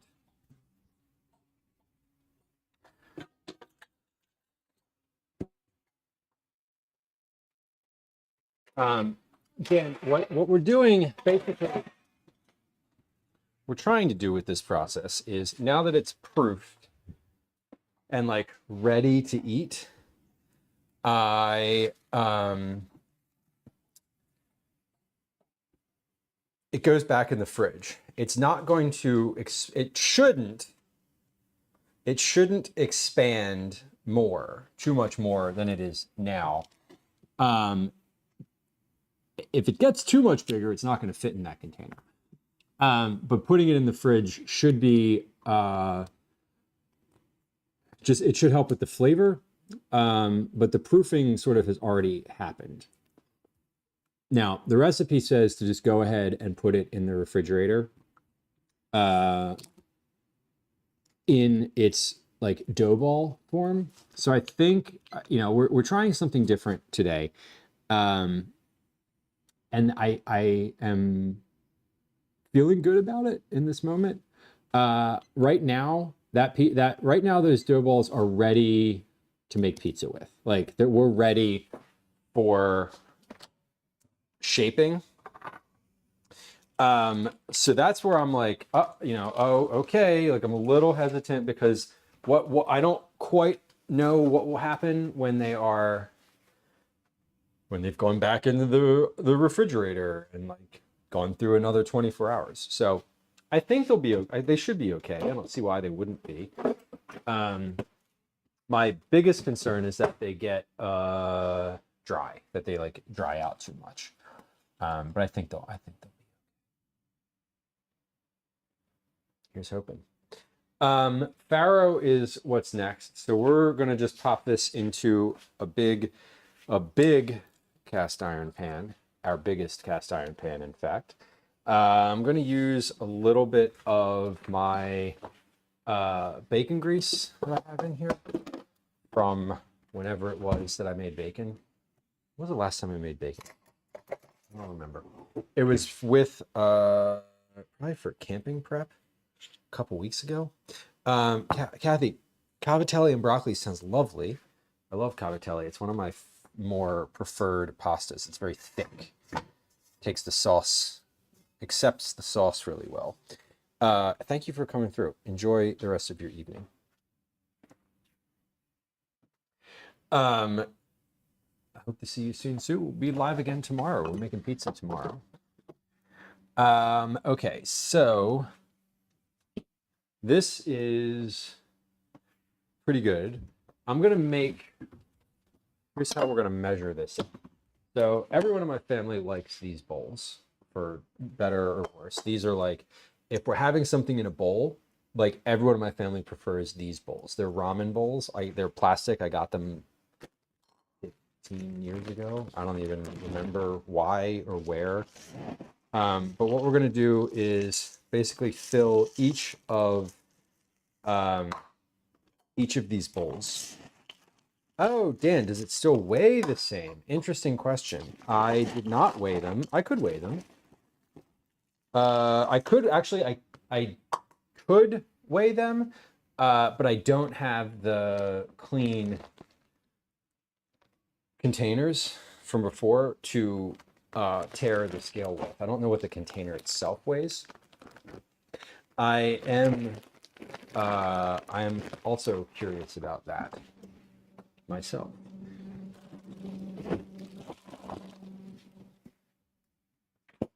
Okay, farro. So the farro is basically just going to go in this pan. I might add a little bit of butter to this as well. Just for like a little bit more flavor. But we have a bunch of bacon grease in there. It's going well. I basically just portion out farro into the bowls, and then I'm gonna dump it into the pan. Like it's not complicated to like portion it out. Also, functionally, I'm not going to use that much farro in each bowl, so there's going to be a little bit of extra in that pan for in case anybody's interested in like another round. Maybe. Actually seems like there's not that much in there. So I'm going to add just a little bit, but not in a whole other bowl worth. And this grain bowl has farro and chicken, and it'll have tomatoes. It has beets and parsnips. I'm considering what else if I want to put peas and corn in here, or either peas or corn or both, because this is when I would put those in if I was adding them along with the farro, because they would just cook in the pan. I think maybe corn. I might add a little bit of corn to this. We'll see. Maybe not. I don't know. But come on over to the stove here for just a second and take a look at what we're working with. This is a pan, a big pan of farro. So all I'm doing is basically frying this at medium-high temperature until it is thawed. Because I just took it right out of the freezer and popped it in here, so it takes a little time. But what I don't want to do with this, because I've made this mistake before, is I don't want to add any additional liquid to this. I just want to keep it on like medium to medium high and kind of keep it moving. When I add liquid to it, it ends up cooking it further and making it like kind of mushy, and I don't love that. So I'm going to try to avoid that by not adding liquid. So it's pretty easy to avoid, because I just have to not do something, which is certainly easier than doing something. I don't know where I was going with that, but we've arrived at the end of that sentence. All right, this is looking good. So we're just going to cook this basically like this. It takes maybe about 10 minutes or so. the later I go with stream today, the more satisfied my son is, because he was very disappointed when I told him that we were going to maybe have dinner around 6:30, which is roughly 15 minutes from now. Because he was like, I want my iPad time. But we are going to have dinner just after this is finished, because I'm hungry for food, and I would like to eat. So, we did really well today. Let me take a look at my list for tomorrow, so I can kind of get a good understanding of what tomorrow's stream might look like and entail, especially like the timing of the thing. So we're doing pizzas. We have a couple different pies, basically 4 different pies. Green garlic with mushrooms and dill. No, 2 with the white sauce. Here's 2 with the white sauce are green garlic, mushrooms, and dill. So for those, I need to cut, let's see, what do we need to prep? Prep garlic, green garlic. I need to cook the mushrooms.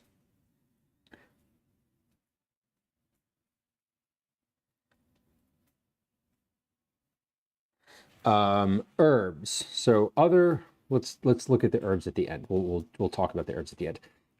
The second one that I'm making is corn, sausage, and ramps. Ramps are basically like a leek type of plant that's native to this area. They bloom for like 2 weeks, 3 weeks per year. I got some at the farmer's market. So we need to clean those. Clean ramps because they're very dirty.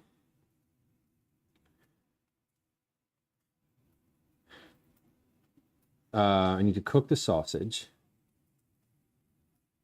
Corn is frozen, so I need to thaw the corn.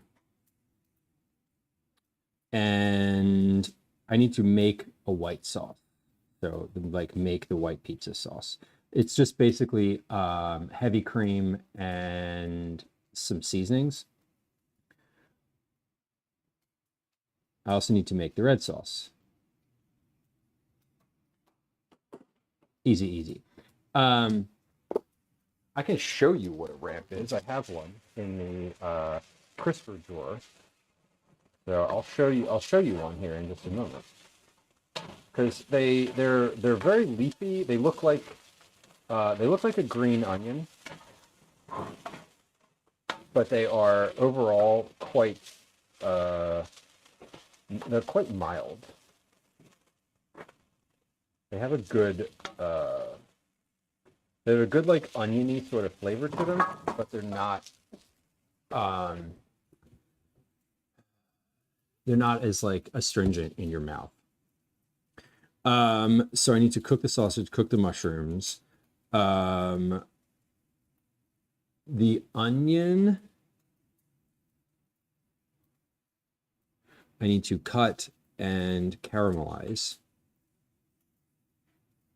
And then the rest of the other one, we're gonna do a chicken barbecue pizza with onion and parsley. And then the other one is gonna be just a red sauce with pepperoni. So that one's easy. I need to cook the mushrooms, cook the sausage. For the herbs, I need dill, parsley, and basil. And for the red sauce, and then I need to shred the cheese. Shred the mozzarella. Okay, so a little easier than other pizza streams. I was intentionally trying to make it like less wildly complicated. Now it's fine time. Would y'all like to see a tiny tuxedo cat who's about 4 weeks old and is super cute? You want to see a cat? We have a cat who's about to be available for visual observation. Here's Clifford. Here he is. You got him there? He's very full. He just had 20 milliliters. 20 milliliters? That's 20 grams worth of food. Let's take the pan out of the equation. Hold on. There we go. Look at his belly. Yeah, oh my God. He looks full. He does look full. He's looking all around. He's very curious about what's happening. Yeah, Clifford is a solo cat, but Gwen just 2 days ago picked up 2 similar aged cats from the shelter, and at some point they will be introduced to each other once we are confident that the other cats do not have like horrific street afflictions. Because we like Clifford how he is, which is to say healthy and not afflicted. Yeah, he's look at this baby. He's so tiny. He's so tiny compared to the other ones. It's kind of wild. Compared to the other ones. Yeah, the 3 that live here. Oh. Like the 3 adult cats. Yeah, the other 2 are tiny. Yeah. Hi, bud. You looking at me? He's looking at me. Yeah, he's super cute. Little pink toe beans. He's very fancy. Yeah. Doesn't like being hung out in the air like that. No, he likes being secure. And he has lots of people who are interested in adopting him. Mm-hmm. He does. Gwen's got quite a bit of interest in this cat already. So he's a hot commodity at the moment.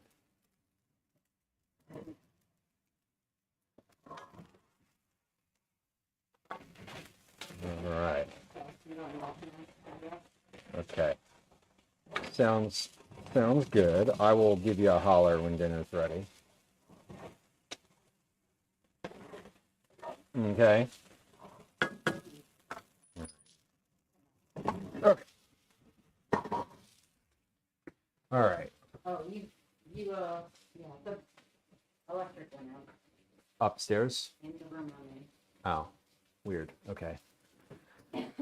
Okay. Farro is going on the stove. That's like almost there. It doesn't take all that long. I didn't season this with anything. It is kind of what it is. It's cooked. It's heated through, but we're gonna keep cooking it for a little bit more because I want it to be a little bit crispy. I'm gonna add a little bit more oil to this pan and give it another stir here. So this is a big pan of grains.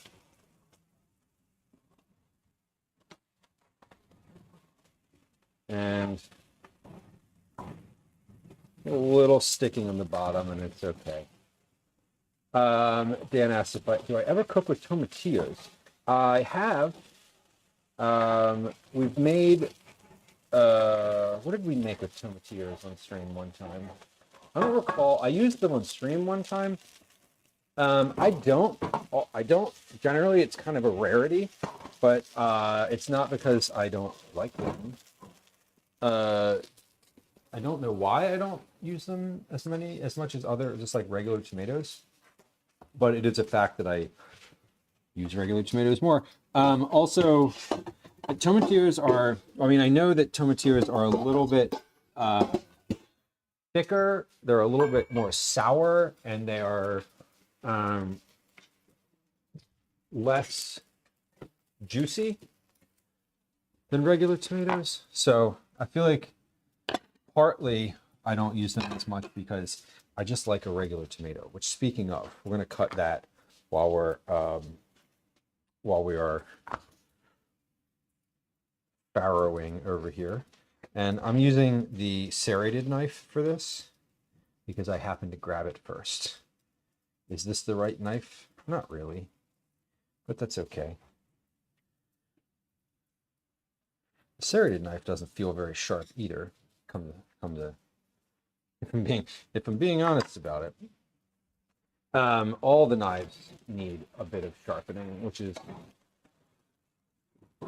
annoying that I didn't get to it today, but also like not unexpected. That's okay.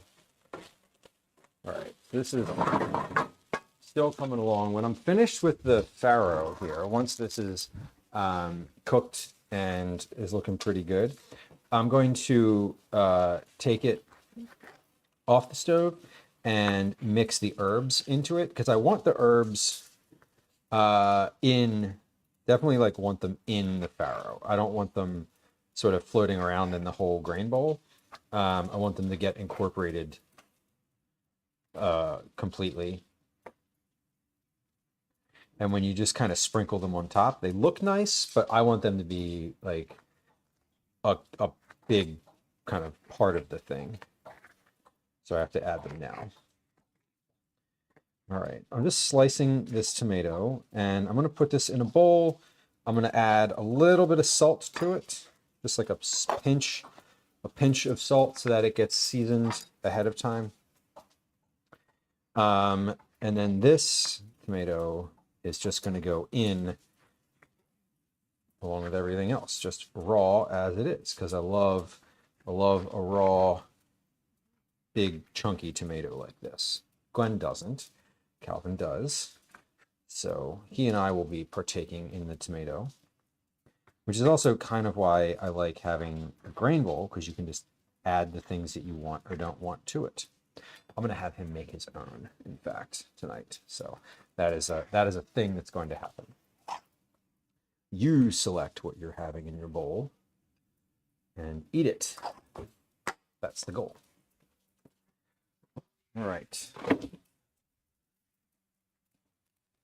Dan says, I just started working in a store with a lot of fruit and vegetables, so I'm learning new stuff. Didn't know what they were used for. Often they're used for salsa. I know that. Tomatillos are a common thing. I think the thing that I've experienced most with them is salsa. Have you found any interesting produce that you'd never had before? I mean, I guess tomatillos, but is there anything that's like truly like, oh, whoa, I didn't know that existed. You all have like durian fruit, things like that. Okay, so tomatoes are looking good. Let's mix these together a little bit. I just put some salt in there. So we're gonna just kind of stir these up. Once I'm finished with this, we should be good to go to assemble one of these and put a dinner bowl together. Those are great. Love those. Love. We're coming into tomato season. I'm all about it. Tomatoes are definitely one of my favorite things to eat. Raw tomatoes, a little bit of salt, just the best. I love them with one of my favorite foods, just in general, is a tomato mayonnaise sandwich. Fluffy white bread, tomato, big thick cut tomato with salt on it, and mayonnaise. Nothing else. Not toasted. No lettuce, no cheese. Just tomato and mayonnaise. So good. All right, I'm going to add all of these herbs in here. We have thyme, sage, dill, and parsley. Just going to mix those in. They're going to kind of wilt a little bit. Didn't know what a papaya was. Yeah, papayas are so good. Papayas have all those fun seeds inside of them too, which is always fun. All right, this looks great. That's ready to go. Let's assemble a bowl here. You know what this might need? I'm just thinking about this. This might need a little sauce. Don't grain bowls usually have like a sauce on them? Am I making that up? I feel like they usually have like a sour cream sauce or something like that. And specifically for this one, I feel like a sour cream sauce would be nice to cut the heat from the vegetables. So maybe we make like a real quick, maybe we make a real quick sauce for this, just like a little mixed up something. Because I feel like grain bowls, I feel like anything like this usually has some sort of like sauce element to it to keep everything kind of together. Perfectly crispy. Great. Okay, so that needs a little salt. Should have added that while I was cooking, but I didn't, and that's okay. It's still hot. It'll get in there. I didn't have enough the first time to taste that there wasn't any salt, or there wasn't enough salt. I don't recall if I salted the water when I made these or not. I feel like I did not, given the texture and taste of these. Okay. Well, this is good. Let's get those out so I can put them in there. The sheet pans are from doing the dishes earlier. I leave them in the oven to dry so that they dry. The rolled edge around the room dries. All right, speaking of drying, let's put this in here. I have my beef and chicken and vegetables in the oven right now. The oven's still quite warm, so everything is staying nice and warm. You know what? We're not going to do sour cream sauce. We're going to do a yogurt sauce because I have one of these cups of yogurt in here, and I don't really eat these, so it's not going to get used. And yogurt is like the perfect thing for this. Sour cream is good too, but like yogurt is going to be nice. And because I don't really eat cups of yogurt, this is a good use. This is a good use it up for this. So it's gonna make like a little quick something. I don't really know what I'm gonna put in here. Maybe some lemon, maybe, yeah, lemon, maybe a little bit of sour cream. We're gonna dig in the fridge for just a second and see what I can see. That's what we're gonna do. Okay. Lemon and lemon vinegar. Oh, Gwen's bringing down a tiny one to share. The tiniest of them, in fact. Do you want to see an even smaller cat? You want to see the smallest cat I think that's been in the house? This is the smallest. Well, not that's been in the house, but No, for but its this age. look at this thing. Starting to shiver. It's okay. This is a teeny tiny ass cat. He is super small.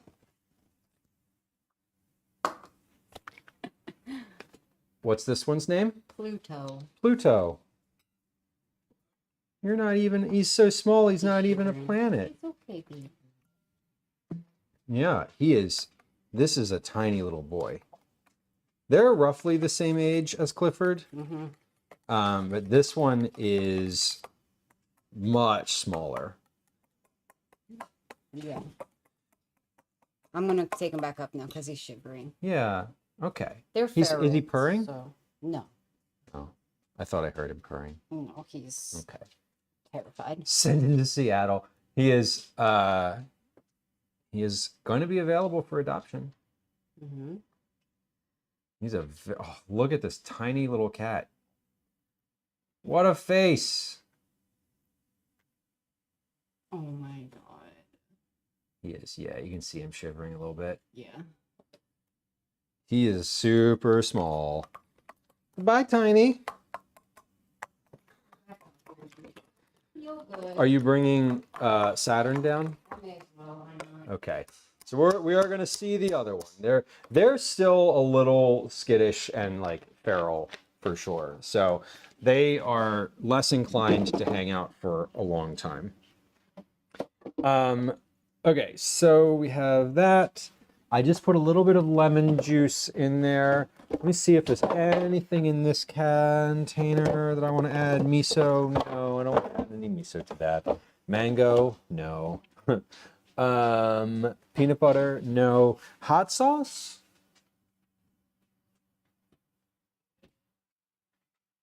No. I'm gonna add, I added lemon already. There's ketchup, there's barbecue sauce, there's caramel sauce for ice cream. I think that's gonna be it for this. I think we're gonna keep this as simple as possible. Unless I want to add some type of vinegar to this. Balsamic? No. Sherry? No. White wine? No. I think we're good. Okay, I think we're good. This is going to be fine. I'll add some salt and pepper and then we'll call it a day. Okay, we have a Saturn coming here. This is Saturn. So these... Do you want to hold him down a little bit more? Would he be more comfortable like sitting on the counter? I don't think so. But this is Saturn. He's still quite feral and a little scared, Pluto's brother. but he's bigger.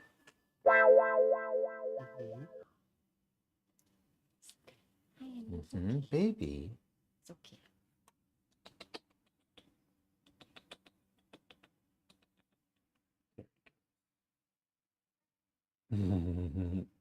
This is a pretty boy.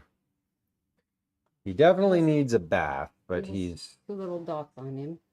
Yeah. And his tail is black, if you can see. Yeah. Oh my God, his little tail is curled under. I know, he's very freaked out. Don't you, baby? Yeah. I'm just going to take the camera off. There we go. There we go. This is Saturn. I don't know why they're named what they are, but he's bigger, but they're still both smaller than Clifford. It's okay, baby. It's okay. Smells like chicken.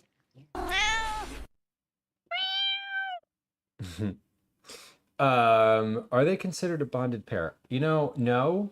They don't have to be adopted together. We'll see as they get older. Yeah. Right now, they very much need to be together. Yeah. Right now, they're freaked out and rely on each other. See, I always want the cats who were hanging out together when they were young to be adopted together because I think that is nice.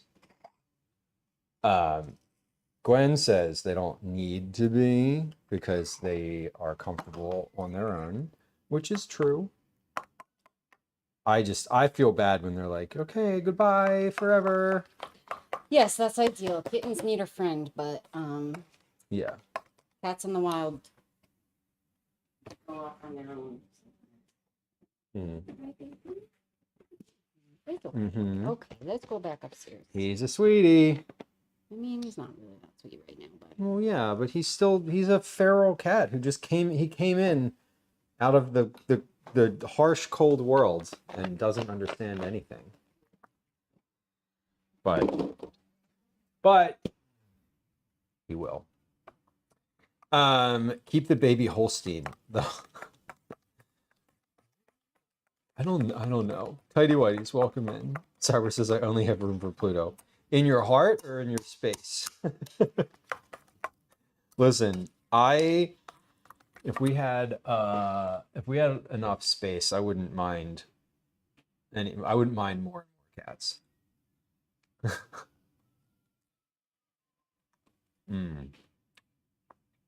Salt. A little more salt. my space. Right. Okay. That's what I thought you meant. Tidy Whities, hello and welcome. Okay, so this is just like a real basic yogurt sauce. I'm gonna add a little sour cream to it so it's less, so it's more of a mix and less of a yogurt with lemon in it. His name is actually Holstein. Now, Cyber, did you name her after the colors? Did you name her? Period? Or did she come preordained? That's the one thing with these cats is all the names are very flexible. They don't need to be they don't need to keep the name that they come with.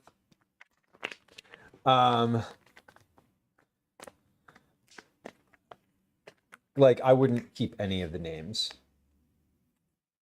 Liz, Holstein is Cyborg K Chop's cat. I named her because she looks like a cow. Well, that tracks. Tidy Whitey says, if you wanted a single slice of pizza, any kind, and you're in any neighborhood, where would you ideally go? In Philly?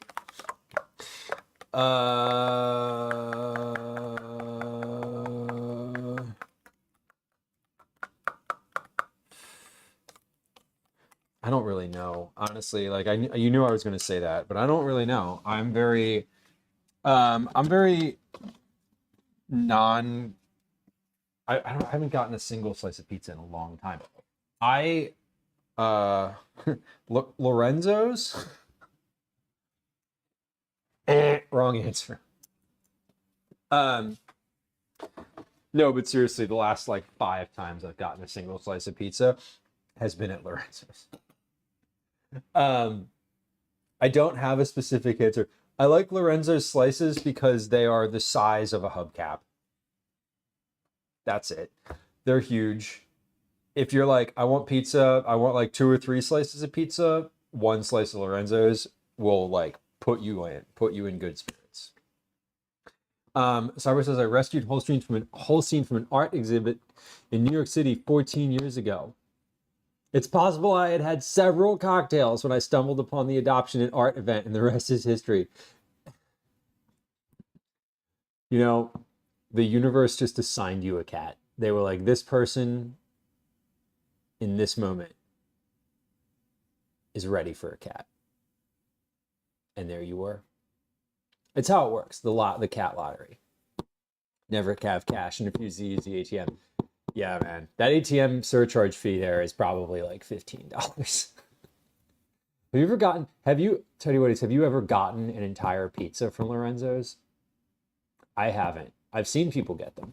There's a place on South Street called Lazzaro's that has their like extra large pizza is too large to fit through a door. You have to turn the box sideways. Liz says my niece adopted her dog from our city's annual chili cook-off. That's why his name is Chili. That's a very unique place to get a dog. But I can see that. So a lot of these like animal adoption agencies will go to things that are family friendly, like for that reason. Which smart, right? I know when we go to the Union games, Union is the Philadelphia football team, not to be confused with the Eagles, who are the Philadelphia American football team. Anyway, the Union is the soccer team.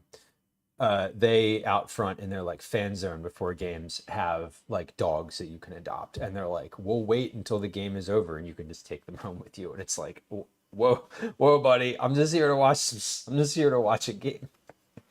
Like they get you because there's kids there, and the kids are like, can we take him home? I know I told this story on stream, and there's probably a clip of it, but when we got my first cat, we were in Fells Point in Baltimore, and there were kids who had a kitten out front, and my mom was like, if you're out here when we're going in to eat lunch, if you're out here when we leave, we'll take the cat. And the kids just waited there, and then we like had a cat at the end of it. Wasn't a chili cook-off, but chili cook-off is like a big street fair. I love those kind of events. I love those kind of events. Just send me to any of those types of events. Anything where it's like food or food related and like out on a street with like tents and pop-ups and stuff. I'm so there. I want to do all the shopping. Question was inspired by me getting 2 slices for dinner from a local spot. I mean, the local spot's probably the right move. Like the local spot is going to have decent enough pizza, right? And like it's close. You have experienced a whole pie there. I've seen people ordering broccoli on pizza is blasphemy. I love anything on pizza. I love the like vegetable pizza with the slice that's piled so high that it is like hard to eat. Although I don't love when they don't chop it up. When you put broccoli on pizza, you got to chop that shit up. You can't have like a whole floret. Like I draw the line at that. That's just irresponsible. I think broccoli is fine, but like you got to make it so you can chew it, you know? That's me. Closest place to me leaves a lot to be desired. Yeah. I'm thinking of the places that are close to me, and none of them sell individual slices. They all sell whole pies. Artichoke, you know, Liz, I don't think I've had an artichoke on pizza situation. I love artichoke though, and I feel like I don't think I've ever used it on stream before. And I was thinking about this the other day. I was thinking about vegetables that I've never cooked with, or that I rarely cook with, and I had the thought that I've never cooked artichoke on stream. We're not starting tomorrow, but it was a thought. The hearts come in the jar, so you can just like use them. You don't need to cook it. I would overcomplicate it and try to do the whole thing myself, and you know, that's how it goes. Marianne says, I love grilled eggplants with mozzarella cheese and tomato sauce. Man, I wish eggplants didn't make me feel awful. They do, and so I don't eat them. But I want to like I want to be able to eat eggplant like so badly because it seems so good. Like, I know that's probably silly of me to say. It feels silly to say. What's for dinner tonight? You know, I'm about to show you. We got dinner right here, and I'm gonna put it in a little bowl. Big cast iron pan of farro, and our other bits. So here's what we're doing for dinner. Yeah, Marianne, it's not like it causes me it just causes me like discomfort. It's just not it like doesn't, like my stomach just starts gurgling and doesn't stop, which is annoying, like really annoying. Okay, so there's that. Do I have a bigger spoon in here? I don't. You know what I do have in here though? A cup measure, and I can just use that as a scoop. Perfect. Okay. So if you're not a fan of the eggplant texture, that's valid. I just would like to be able to use it because it is a versatile thing, and I'd like to be able to do things with it, like having a like eggplant parm type of thing. Oh my God, Calvin is upstairs whistling as loud as he could possibly whistle, and I can hear it in my bones. It's just funny. I love that he whistles though. It's like nice. He's getting progressively better at whistling, which is pretty cool. Okay, So we have a grain bowl here. Got beets. I've got beets and chicken. I have roasted and spicy vegetables. These are carrots and parsnips that are roasted in hot sauce. We have a few tomatoes on here. Raw tomatoes, of course. Well, I say of course as if there's only one thing you could possibly add to here. And I'm going to add another, just a little bit of grain on here so you can see it. There we go.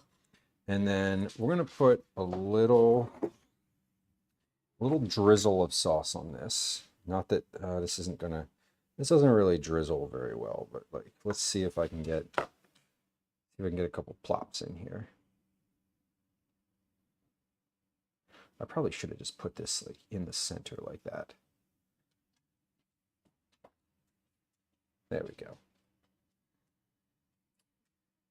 I feel like parsnip tastes and smells kind of similar to celery. It kind of does. When you cook it, it does have a like vibe. I'm with you. I know what you mean when you say that. And I agree. It does have something of a celery energy to it.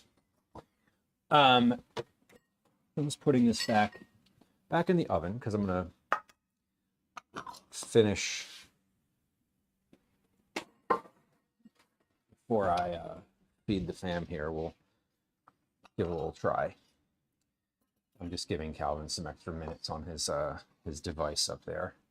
So this is what we made for dinner tonight. Here is a little overhead view of it. We haven't done one of these, and we do these occasionally, but less frequently. Now, this is like old school, eat it dad's fucking like, here we go. Here's dinner tonight. Dinner tonight is a grain bowl. It has cooked farro with herbs. It has raw tomatoes. It has roasted chicken and beets, as well as roasted carrot and parsnip with sriracha on them. So it's a little bit spicy. And then there's a cool mayonnaise. No, not mayonnaise. Oh my God. There is a yogurt and sour cream sauce on the top. And for those of y'all who prefer a different view, this is that same grain bowl, just at a different angle. There it is. Yeah, roasted parsnips are delicious, and I hadn't had them in a while, and we started going, look, Sourker, welcome, hello. Tahini dressing 9, that's what I should have done. That's definitely what I should have done. I have tahini too, although I don't have it in the fridge. I was looking in the refrigerator for tahini. I haven't used it yet, so it's still in the pantry. See, that's a good idea. I would prefer a tahini dressing on here. I just didn't think about it. So I'm mixing all of this together because, like, obviously it's what you're supposed to do. And you know what? It turned out really well. I am glad I made the dressing because otherwise this would be pretty dry.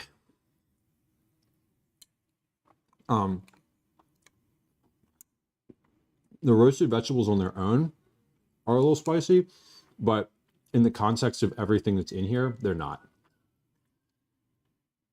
So I'm pretty pleased with the circumstances of this meal. We did quite a bit today, despite not getting to everything I wanted to do.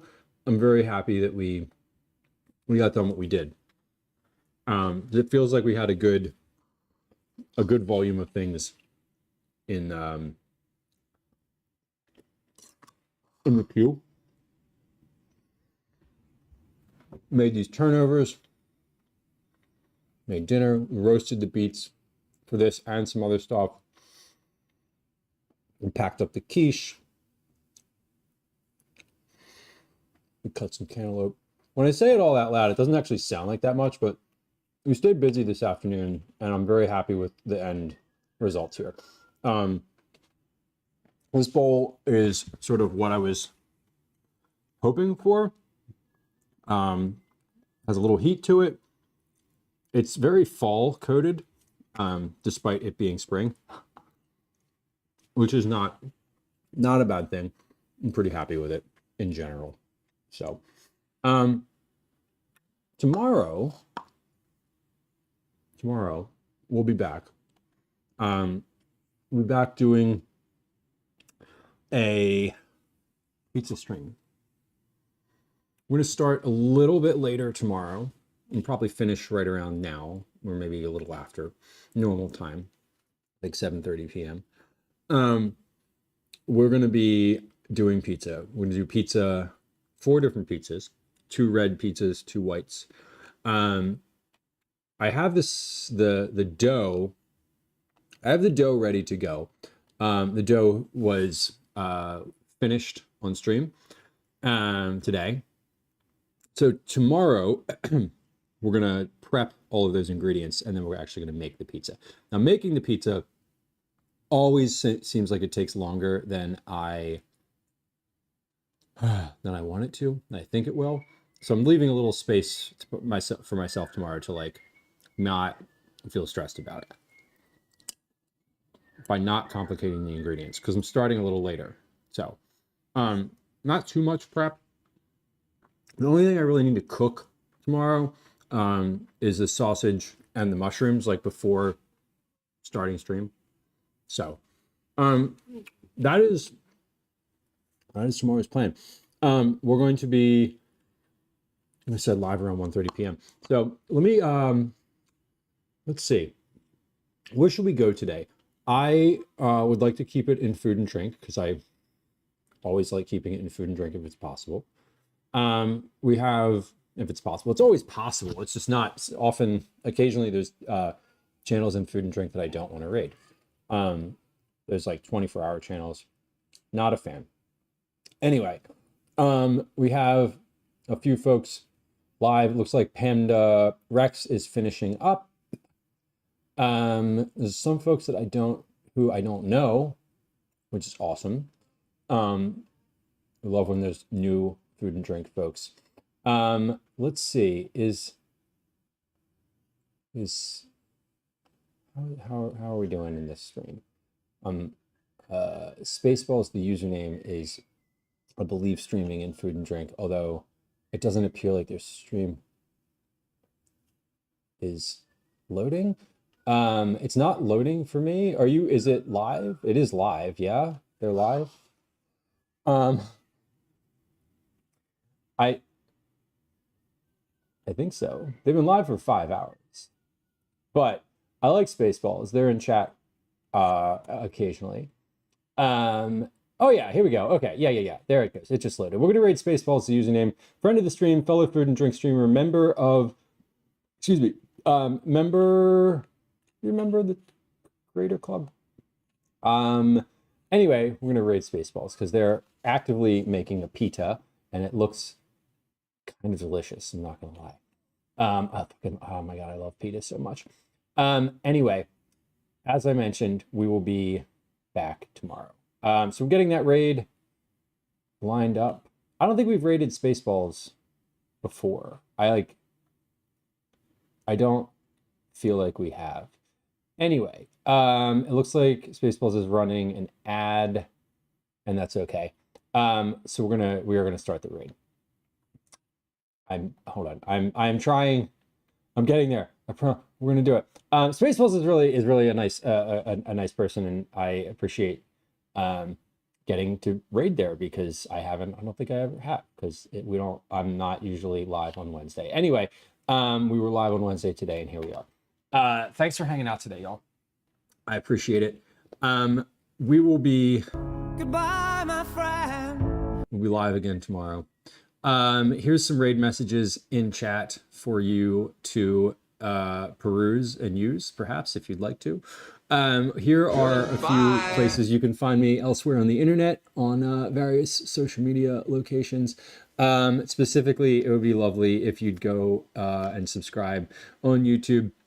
There's a link to that in chat on Twitch. Speaking of YouTube, here's where we depart. Thank you for hanging out today, friends.